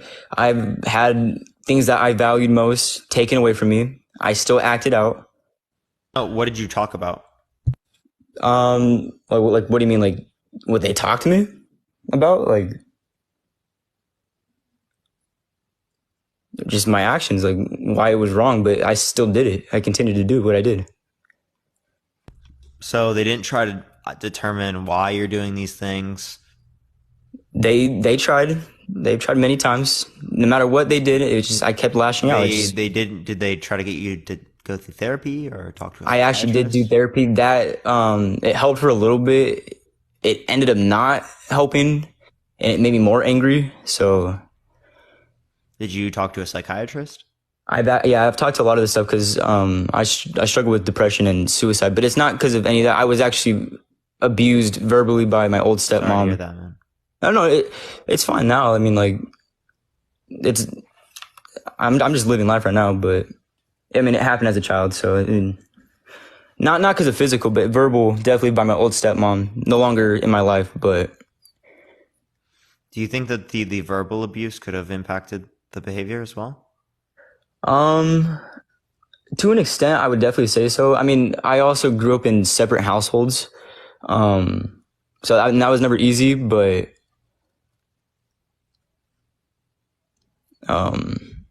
let's see. Yeah, just growing up in separate households, having different families, different holidays, different birthdays, all that stuff really did impact a lot of my behavior. But yeah. For sure, man. I'm sorry to hear that, bro. I'm sorry to hear that. No, it's all good. So your point is that in some circumstances, spanking is necessary. Is that your view? To me, yes. Your view, I mean, I agree to an extent. I do really think spanking isn't necessary. Like, I think parents do take it way beyond the necessary points. And I mean, a lot of people do think it's inflicting pain, but it's not. How do you say that? 'Cause I'm gonna make it sound stupid. I'm not trying to sound stupid right now. The pain that they're trying to inflict isn't necessarily trying to harm them, like growing up, if that makes sense. I don't know how to word it properly without make it sound stupid. No, my question, would be like, how do you hit someone without trying to harm them? I think harm is an element of hitting someone. Well, yeah, I mean, I've gotten in fights before. I've been hurt from hitting, but the hit that they inflicted onto me, it wasn't to necessarily put me through pain to where like I'm gonna be traumatized by it. It was to learn a lesson. But it was harmful to some extent, clearly. Like, I mean, like, I think that's gonna be like a basis to like. Well, yeah, I mean, it's harmful to an extent to. I mean, I can't really get my point across the way I wanted to right now, but it inflicted the harm the way it should. Not encouraging abuse at all, because that's not what I'm trying to do here. All right. Well, so are you? Yeah. So that's actually, yeah. Are you saying that pain is going to be an effective way to get people to learn? Like I said earlier, I don't think it's for everyone, but I do think it is necessary for some. Like I'm gonna keep going back to what I said. For me, it really did help me to an extent, because you did bring up the fact, like, how did it help me? It was more of a choice, but. Okay. So have I told you about different types of studies that relate to spanking in terms of the psychological impacts? What was that? Have I told you about some of the studies in relation to spanking, that in terms of some of the psychological impacts? Okay. So when it relates to spanking, I can show you a systematic review of 69 different studies over the past 50 years that shows generation through generation through generation in multiple different countries around the world that spanking children causes a greater likelihood of there being aggressive behavior, bad behavior, not listening, more likely to develop anxiety, PTSD, depression, right? These things have harmful impacts in terms of children's psychological development. So clearly speaking, if we're saying that spanking, right, can cause unnecessary risk amongst children, right, I think that we would be saying that this is not acceptable behavior. Yeah. I keep losing my train of thought. I'm sorry, I was reading one of the comments. It said, so pain makes you do better. It's not that pain makes you do better. It's, to me, it made me open my eyes is all. I don't know. All right. Well, is there anything else you'd like to go over or talk about, Josh? No, I just wanted to say that, I mean, it to an extent, for me, it helped me. For some, it won't. It's just, yeah. All right. I appreciate you coming on, man. It was good talking to you, bro. Good talking to you too. Have a good one. You as well. All right, everyone. If you like my content, follow me if you haven't already. Tap that screen, everyone. Let's try to get to 1 million likes, everyone. Everyone, if you would help share the live, I'll help get it out to more people so that we can continue to have some debates here today. We've got about 30 more minutes left in the live. So again, if you like the content, follow me if you haven't already, everyone. Because again, I go live literally every single day. Tomorrow, we are going to be live, probably 2 p.m. Pacific Standard Time. 2 p.m. Pacific Standard Time is when we are going to be live tomorrow. So I should see y'all then. But let me go on to the next person. Everyone, again, if you disagree, send a guest request right now, y'all. Thank you. I appreciate the hat and mustache. Thank you so much, Lockness. Thank you so much. Is Parker getting hype again? It depends on the guest. Yo, what's up? How old are you? 57. Thank you for the hand jar. I appreciate it, Caleb. Thank you so much. Do you think spanking is abuse? No. Why not? Now, there's a fine line between spanking and abuse. And what is To that me, line? spanking is kind of like a reinforcing teaching method. Now, if the child is, let's say, between 2 and 5, that's when they're going to learn the most about respect, not really fear, but no means no. I mean, a simple thing like trying to teach a kid not to touch a hot stove. You don't want him to touch the hot stove if he's reaching for it, so you slap the top of his hand. You know, I'm not saying break bones, just crack him on the back of the hand and say, no, that's hot. That's going to burn you. What do? You know, the second time he goes to do it, just let him do it and find out for himself? Or do you reinforce it and tap him again and say, no, you don't do that? So it's not this or that. It's not either hit them or let them touch it. It's you get them out of a circumstance where they can touch it, right? So that would be the most effective way at limiting whether or not they go through a negative or painful experience. Well, because actually, even when you like smack their hand or something like that, there's still a chance that they're going to touch that. So now you could have doubled the harm that they're going to go through. Now they could be going through the natural harm by touching the stove, and they could go through the harm of getting hit. When you say hit, I mean, everybody's got their own opinion on what a hit is. A tap. What they call, you ever heard of the expression a love tap? A love tap is not a touch, but it's not, you're not swinging for the fence. You don't mean to so harm love the tap could child. be hitting.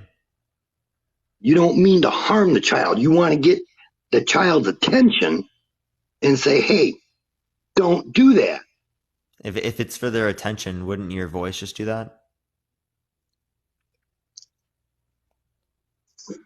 I got so many scenarios. I've been listening to you for almost 6 hours.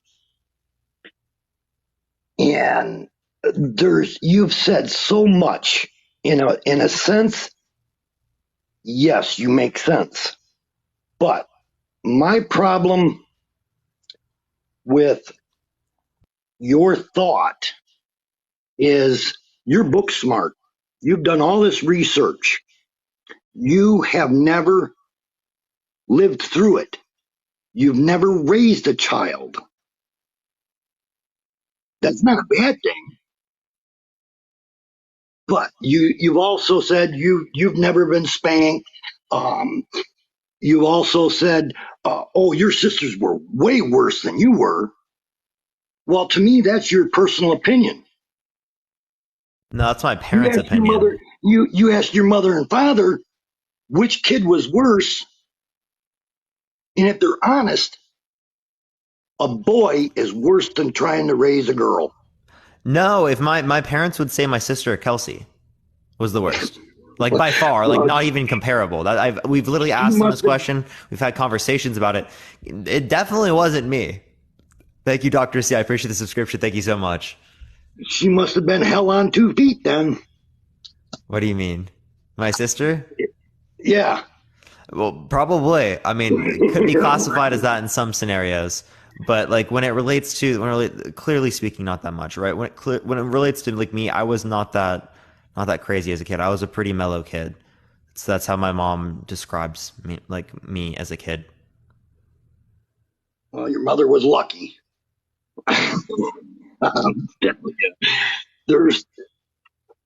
There's kids out there that are just almost uncontrollable. What you can talk to them until you're blue in the face, and it's not going to change the fact that. Well, if you're getting blue in the face, clearly speaking, it sounds like you're probably not in the most effective state for communication. I think the reason why my parents could have relied more on communication comparative to using other methods is because they were a lot older when they had kids, and my mom was a stay-at-home mom, so she had lots of time to be able to deal with this type of stuff. Right? I was born when my mom was 41. My mom had a lot of years before even having me, so she had a lot of time to be able to build those types of characteristics to be able to take care of me.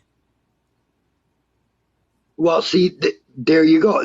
Your situation is totally different than the next person's. You can't generalize saying spanking is abuse.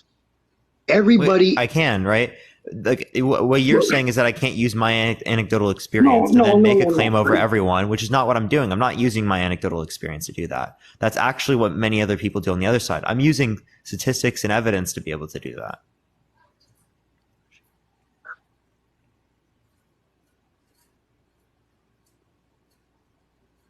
I get what you're saying, but it's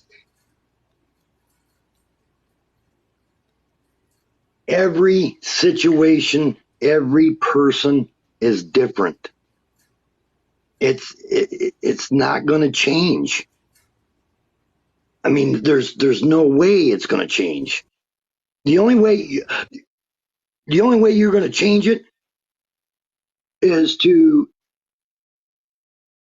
just make it a law that you got to go through parenting class and psychological classes and all this other stuff before you can even have a child. Yeah, I do think you actually should go through classes like that before you have a child. Well, in a sense, they do in high school now. They give these teenage girls baby dolls that they have to take care of, that wake up at ungodly hours and cry for whatever reason, and they gotta do all this. I would have to see stuff like that. So when it relates to like different types of school systems, right? There could be effective parenting mechanisms that are within high schools. They just don't have it widespread, right? Realistically speaking, I would like to, I would like there to be policies set up in place to have that type of education. I don't think that they've added that to the curriculum though. Like across the board. Some places they have. Not clearly. I was talking about across the board. I don't think it's common, but I do think that they have adopted them. Like in some places. No, I don't think we're all in the 60s. But I mean, today's society, it's changed so much. I mean, yeah, so I think that, like, clearly speaking, before someone has children, or like when they are having children, like they're about to, when they're like pregnant or something, they should, have a class that they take. I think that should happen. And I think that there are arguments to even mandate it, to be honest. Okay, well, you're talking about a slap being abuse. Mm-hmm. How would you discipline a teenager that you buy your daughter a cell phone, right? And you find out she's doing stuff on that cell phone that she shouldn't be doing. How are you going to discipline that child? What is she doing on the phone? Anything from pornography, looking up pornography, or whatever. How old is she? Thank you for the subscription. I appreciate it. Thank you so much. A teenager, 15, 16 years old. Okay, well, what's wrong? Okay, that's, I mean, like, they're 15, 16-year-olds are going to do that. They're going to do That's that, normal. yeah. But how would you discipline that child? What would be a For reasonable? that? Yes. I wouldn't. You wouldn't ground them and take their cell phone away from them for.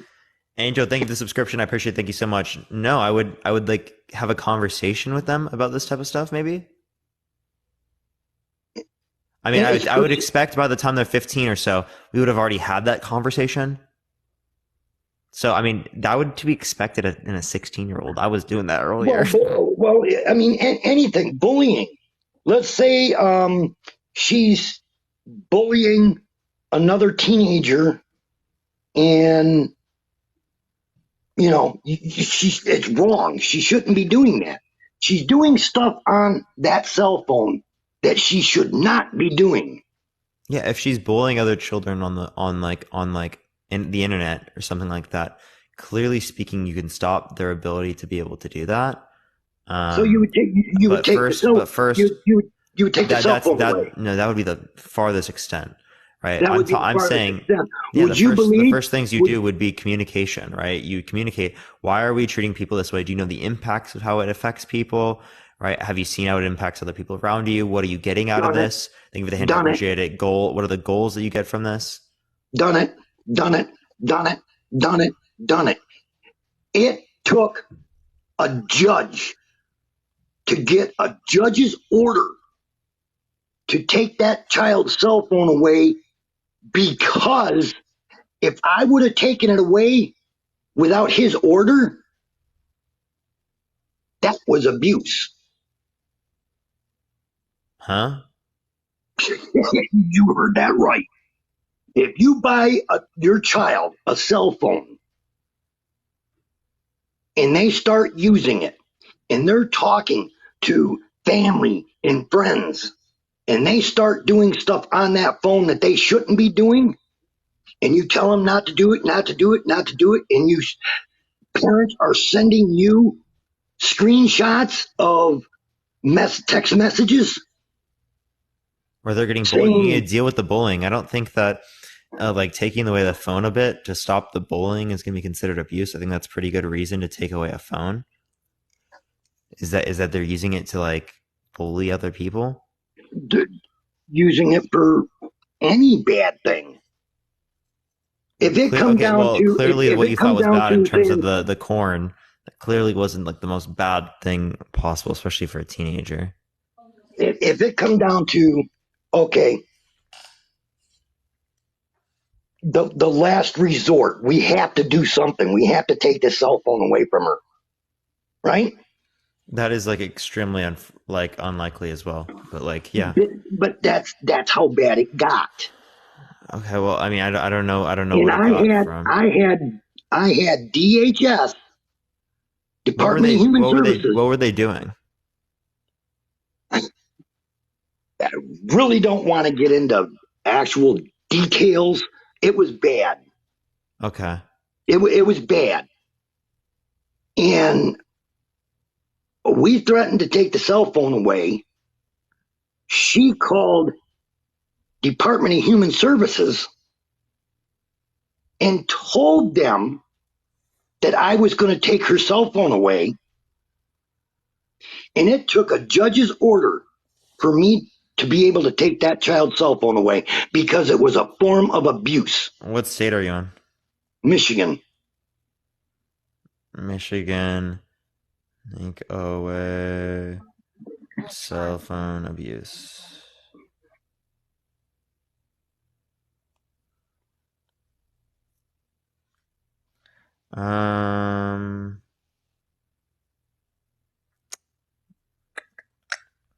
All I see is about cell phone use while driving. That's all I see. Yeah, I don't see anything in Michigan law that states that. Oh my God. Could you tell me like what law that is?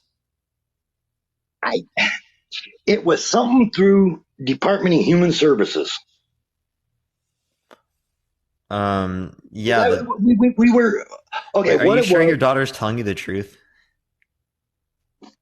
Oh, it was my granddaughter. Your Okay, we'll Yeah. get right down to it. I was foster family for my granddaughter. Yeah. Are you sure that they're telling you the truth? That that's actually abuse? Like dude, I don't think that's abuse under the law, dude. Yeah.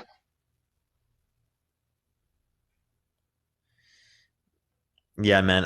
If you could show me, I'd love to see It had it. to go. It had to go in front of a judge, and the judge said yes. What? Okay. Without getting into details, he was threatening physical harm to other people. Okay, yeah. If they're threatening physical harm towards other people, taking away a phone makes sense. Well, if I was just to go ahead and do it, DHS told me that is a form of abuse. So they took it in front of a judge, Dude, and the I judge. have to look this up. I wish phone. I wish I had all the documents. Is I wish I abuse. had all the documents because I would send them to you. Oh, is it because they're in a foster care system? Yes, it was basically. So this isn't applicable to everyone. But it's still abuse to a child. We're not like legally. Yeah, I don't know. Okay, for that situation, I would not consider that abuse. Yeah, so we could just talk about like what we consider to be abuse, what we don't consider to be abuse. I mean, I swear, in Michigan, you raise your voice if you yell at a child. Yeah, I think it's wrong to yell at children. That's mental abuse. Yeah, I think it's wrong to yell at children. You can't raise your voice. You can't touch them. You can't.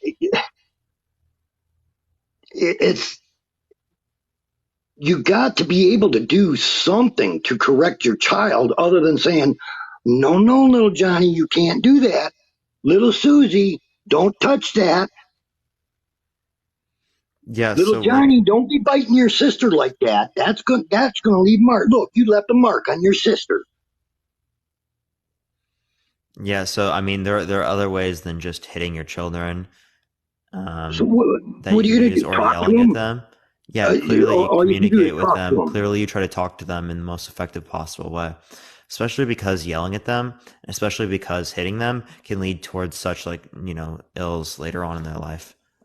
Right? Yelling is not like a good thing. Yelling, a lot of the times, they're just psychological impacts. So people don't understand how much that actually hurts people. And it actually causes people to then think it's okay to yell towards other people, and it causes a cycle within that respect. Right. So what you want to do is you want to stop those different cycles when it relates to yelling, when it relates to hitting, all these different things, right? Because yelling at someone is not necessary. It's really not. If someone's far away from me, raising my voice to talk to them is necessary so that they can hear my voice, right? But clearly speaking, it's not necessary for me to yell at someone.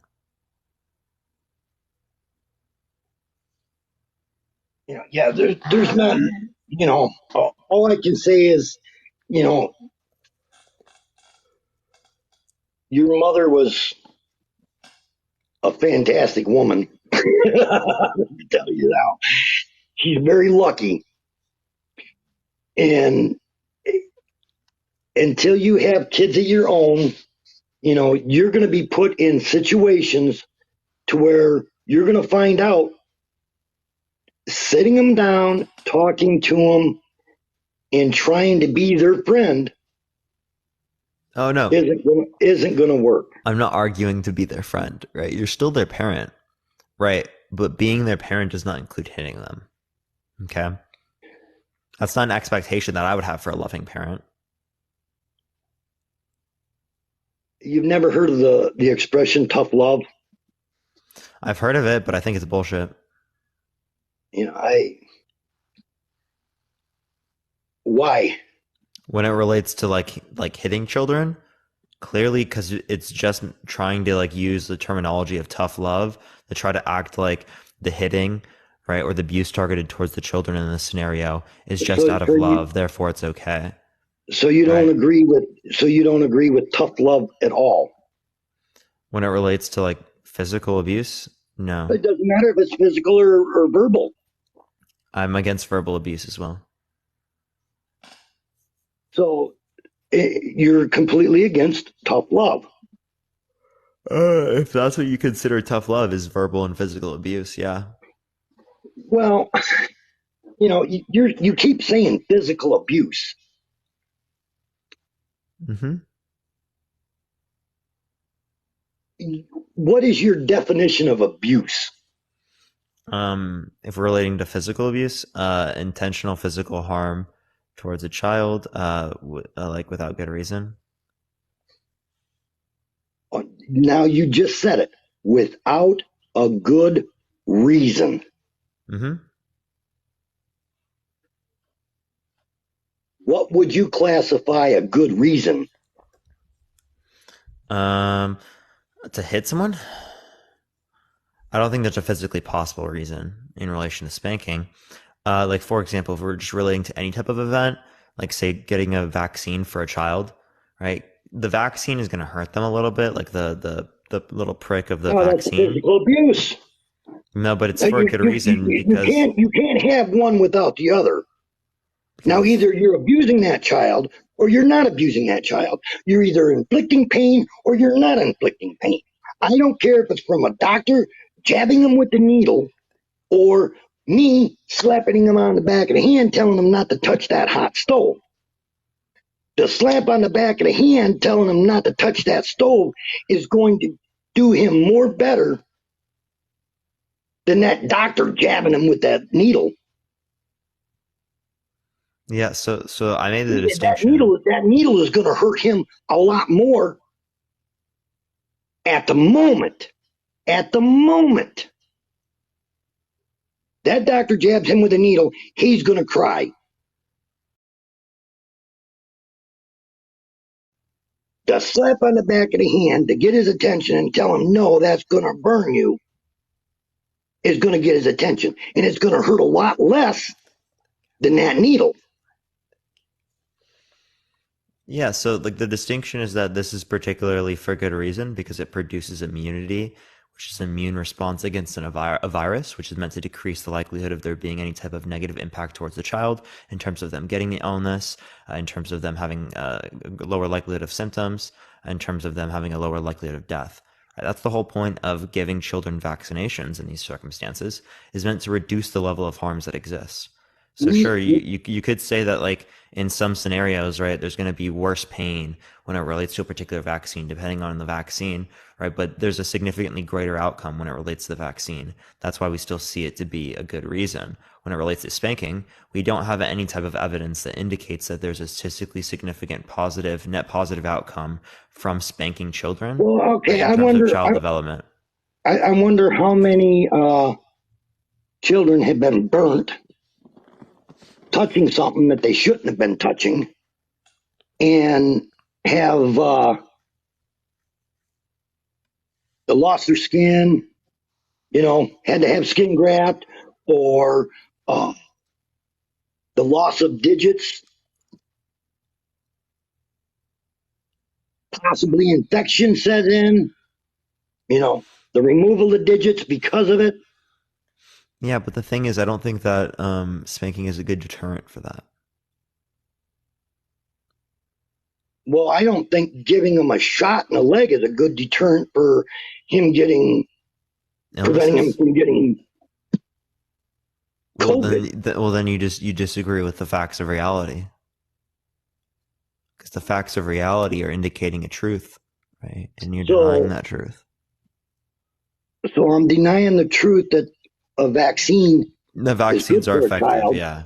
And the fact that they're good for you're children. Denying the fact good that for us, as long as it's medically, as long as we're medically able. And you're denying the fact that slapping the back of a child's hand to keep him from burning himself on a stove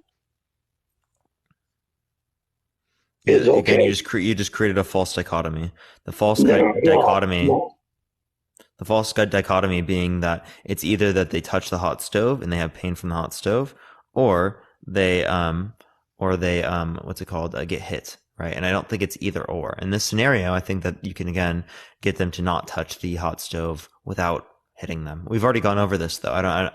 The point is that if you're exposing your child to an unnecessary risk or unnecessary harm, I'm going to see that as bad.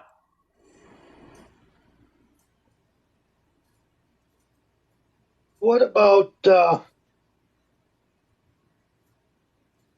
know a lady that when she was a child, she was probably 3 years old.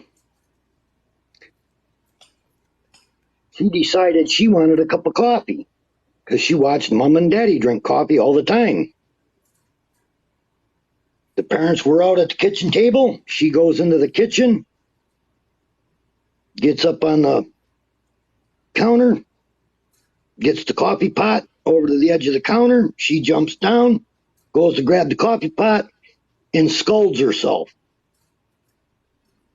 because she was never taught that that coffee pot was hot, that it causes pain. Well, you could have All she knew was you grab this little black handle and you move it around. Georgia, thank you so much for the shooting stars. I appreciate it. Thank you so much. So we teach them, right? We should have taught them. You should have taught them. It's hot. Don't touch it. It's hot. Don't touch it. How many times are you going to say that before the child, it actually sinks into the child's head not to touch something that it's hot until they touch it and find out that it's hot? Yeah, and I understand that you don't have to just explain it just once, right? You should explain it multiple times as you can indicate how that could be the case, right? You could do a little bit of an experiment as well, right? You can have different cups of water, not ones that are hot enough to hurt someone, but as they get up in heat, right? You could show them that, right? Once it gets to this particular point, it can get very hot, right? These things that are very hot, they can hurt us, right? You give an example, right? You give an experiment that they can do.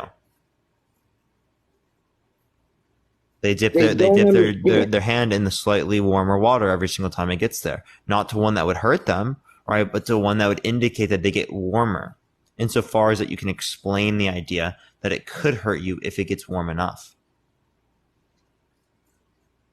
Like you're gonna talk and talk and talk and talk and talk until they understand. Yeah, that's exactly how people understand things. We communicate, right? You communicate until they do the opposite of what you're trying to tell them, and they get hurt. No. You communicate with them effectively so that they know how to do the right thing without getting harmed. A 3-year-old's mind don't work that way. Well, a 3-year-old wouldn't be in a circumstance where they're going to be able to touch the hot stove anyway. Thank you for the hand, I appreciate it. Thank you so much, Yusuf. I appreciate it. Okay, you was talking about pain tolerance. Everybody's pain tolerance is different, right? You're washing dishes. You use really hot water that comes out of the tap, right? Your pain tolerance to that hot water is different than that toddler's. So you get distracted by a phone call, right? You go on, you get your phone, you're talking on the phone for a minute, your toddler jumps up there and sticks her hand in that dishwasher or dish water and burns her hand. Her skin is more delicate than yours. Yeah, so there would be a few things that you can teach your kid. If they are able to go up to those particular areas, you could say, if you see that there is smoke, right, coming out from that, it's going to be extraordinarily hot where it will hurt, right? Thank you for the hot hand mustache. I appreciate it. Thank you so much, right? And if it were ever that case, that would have been the case. But secondly, you would make sure that wouldn't happen in the first place. It seems to be negligent to leave a hot sink going, right, that could burn your child's hand, given the fact that they would jump up to that area. That sounds like the issue of the parent in that scenario, not necessarily the issue of the kid, is the kid's just curious. The kid, yes, you're right. The child is going to be very curious. and they're going to Yeah, take so you need every to do things that would opportunity not they get them can. hurt, right? And what that They're going to take includes. every opportunity they can behind your back to get into stuff. And that's when they're going to get hurt.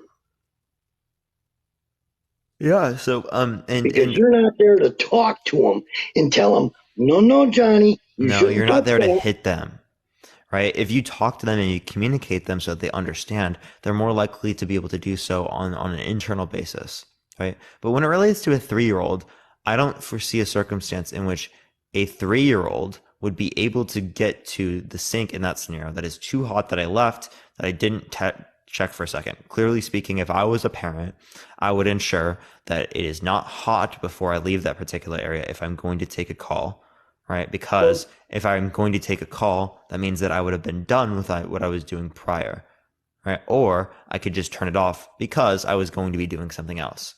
So there really is no reason why I should have done that in that scenario. Well, when you walk into the kitchen one day and you find your 3-year-old up on top of the refrigerator,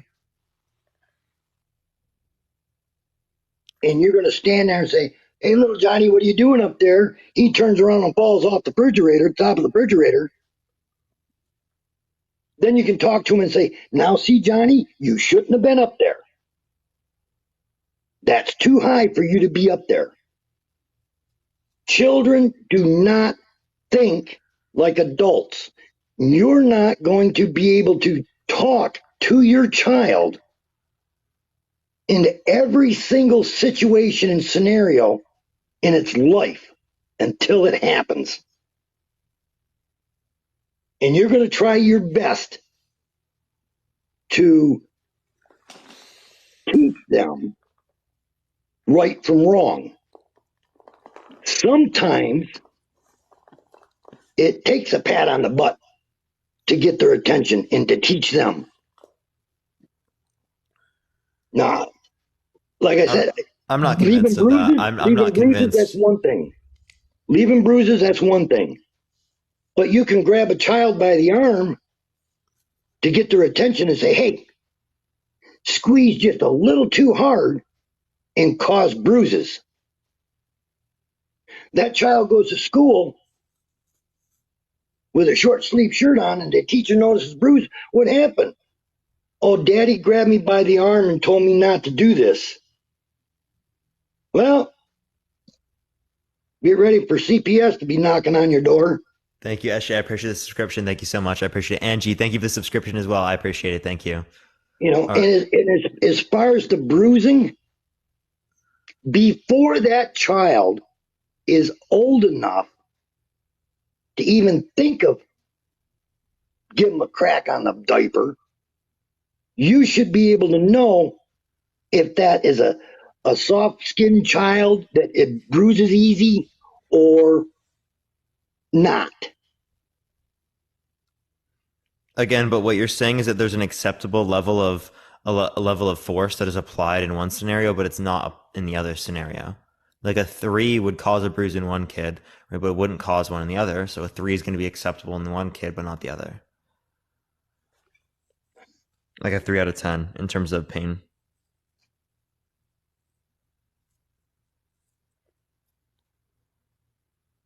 Your 3 out of 10 or 5 out of 10 is different than my 3 out of 10 or 5 out of 10 or their 3 out of 10 or 5 out of 10. Okay, I'm confused with your point. Is again, what I'm saying is that it is the case that you different levels of force applied in that scenario. I wouldn't have to deal with this issue because I consider all the hitting related in the scenario to be that way, and hitting obviously is indicated based upon a particular level of force. But I just don't honestly I don't see what you're referencing there. But yeah, Pesky, is there is go ahead. With a 5-year-old, you know, up to a 5-year-old, if that child by the age of 5 isn't showing respect to the parents and behaving himself in public and doesn't know right from wrong by the age of 5, something's wrong with that parenting. Plain and simple. Now, with crack on the butt. I mean, I'm not saying you shouldn't hit that child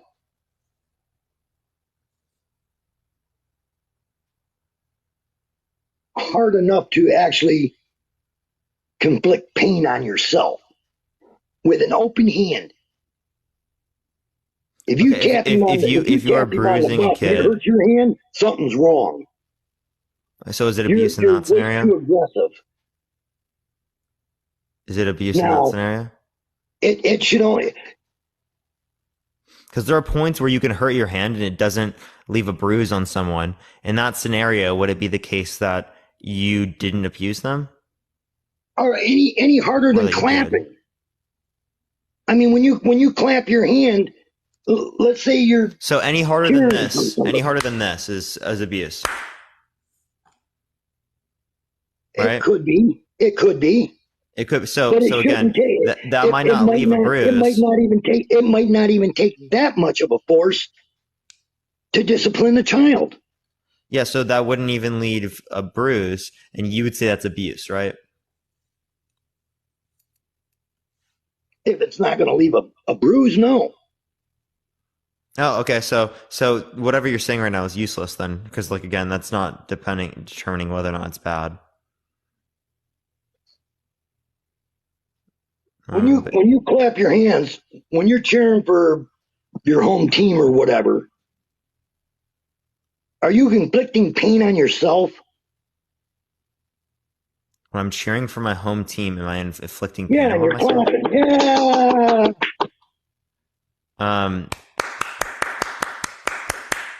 Are you inflicting not pain on necessarily. yourself? Not necessarily. All right. Then It could be the case. Like if I do hit hard enough, yeah, I could. Yeah. Well, if you hit the child hard enough, it could hurt them. Yeah, I'm confused what your point is here is to establish that. Don't hit them any harder than you're going to clap your hands. I agree that you shouldn't be hitting them in the first place, but like when it relates to this particular scenario. Oh my God. Okay. All right. Is there anything else you want to go over, Pesky? So you every time you cheer for your home team, you're clapping for whatever reason, right? The bride and groom walks in the wedding. You're cheering for them. You're clapping. You're inflicting you're self-inflicting pain on yourself.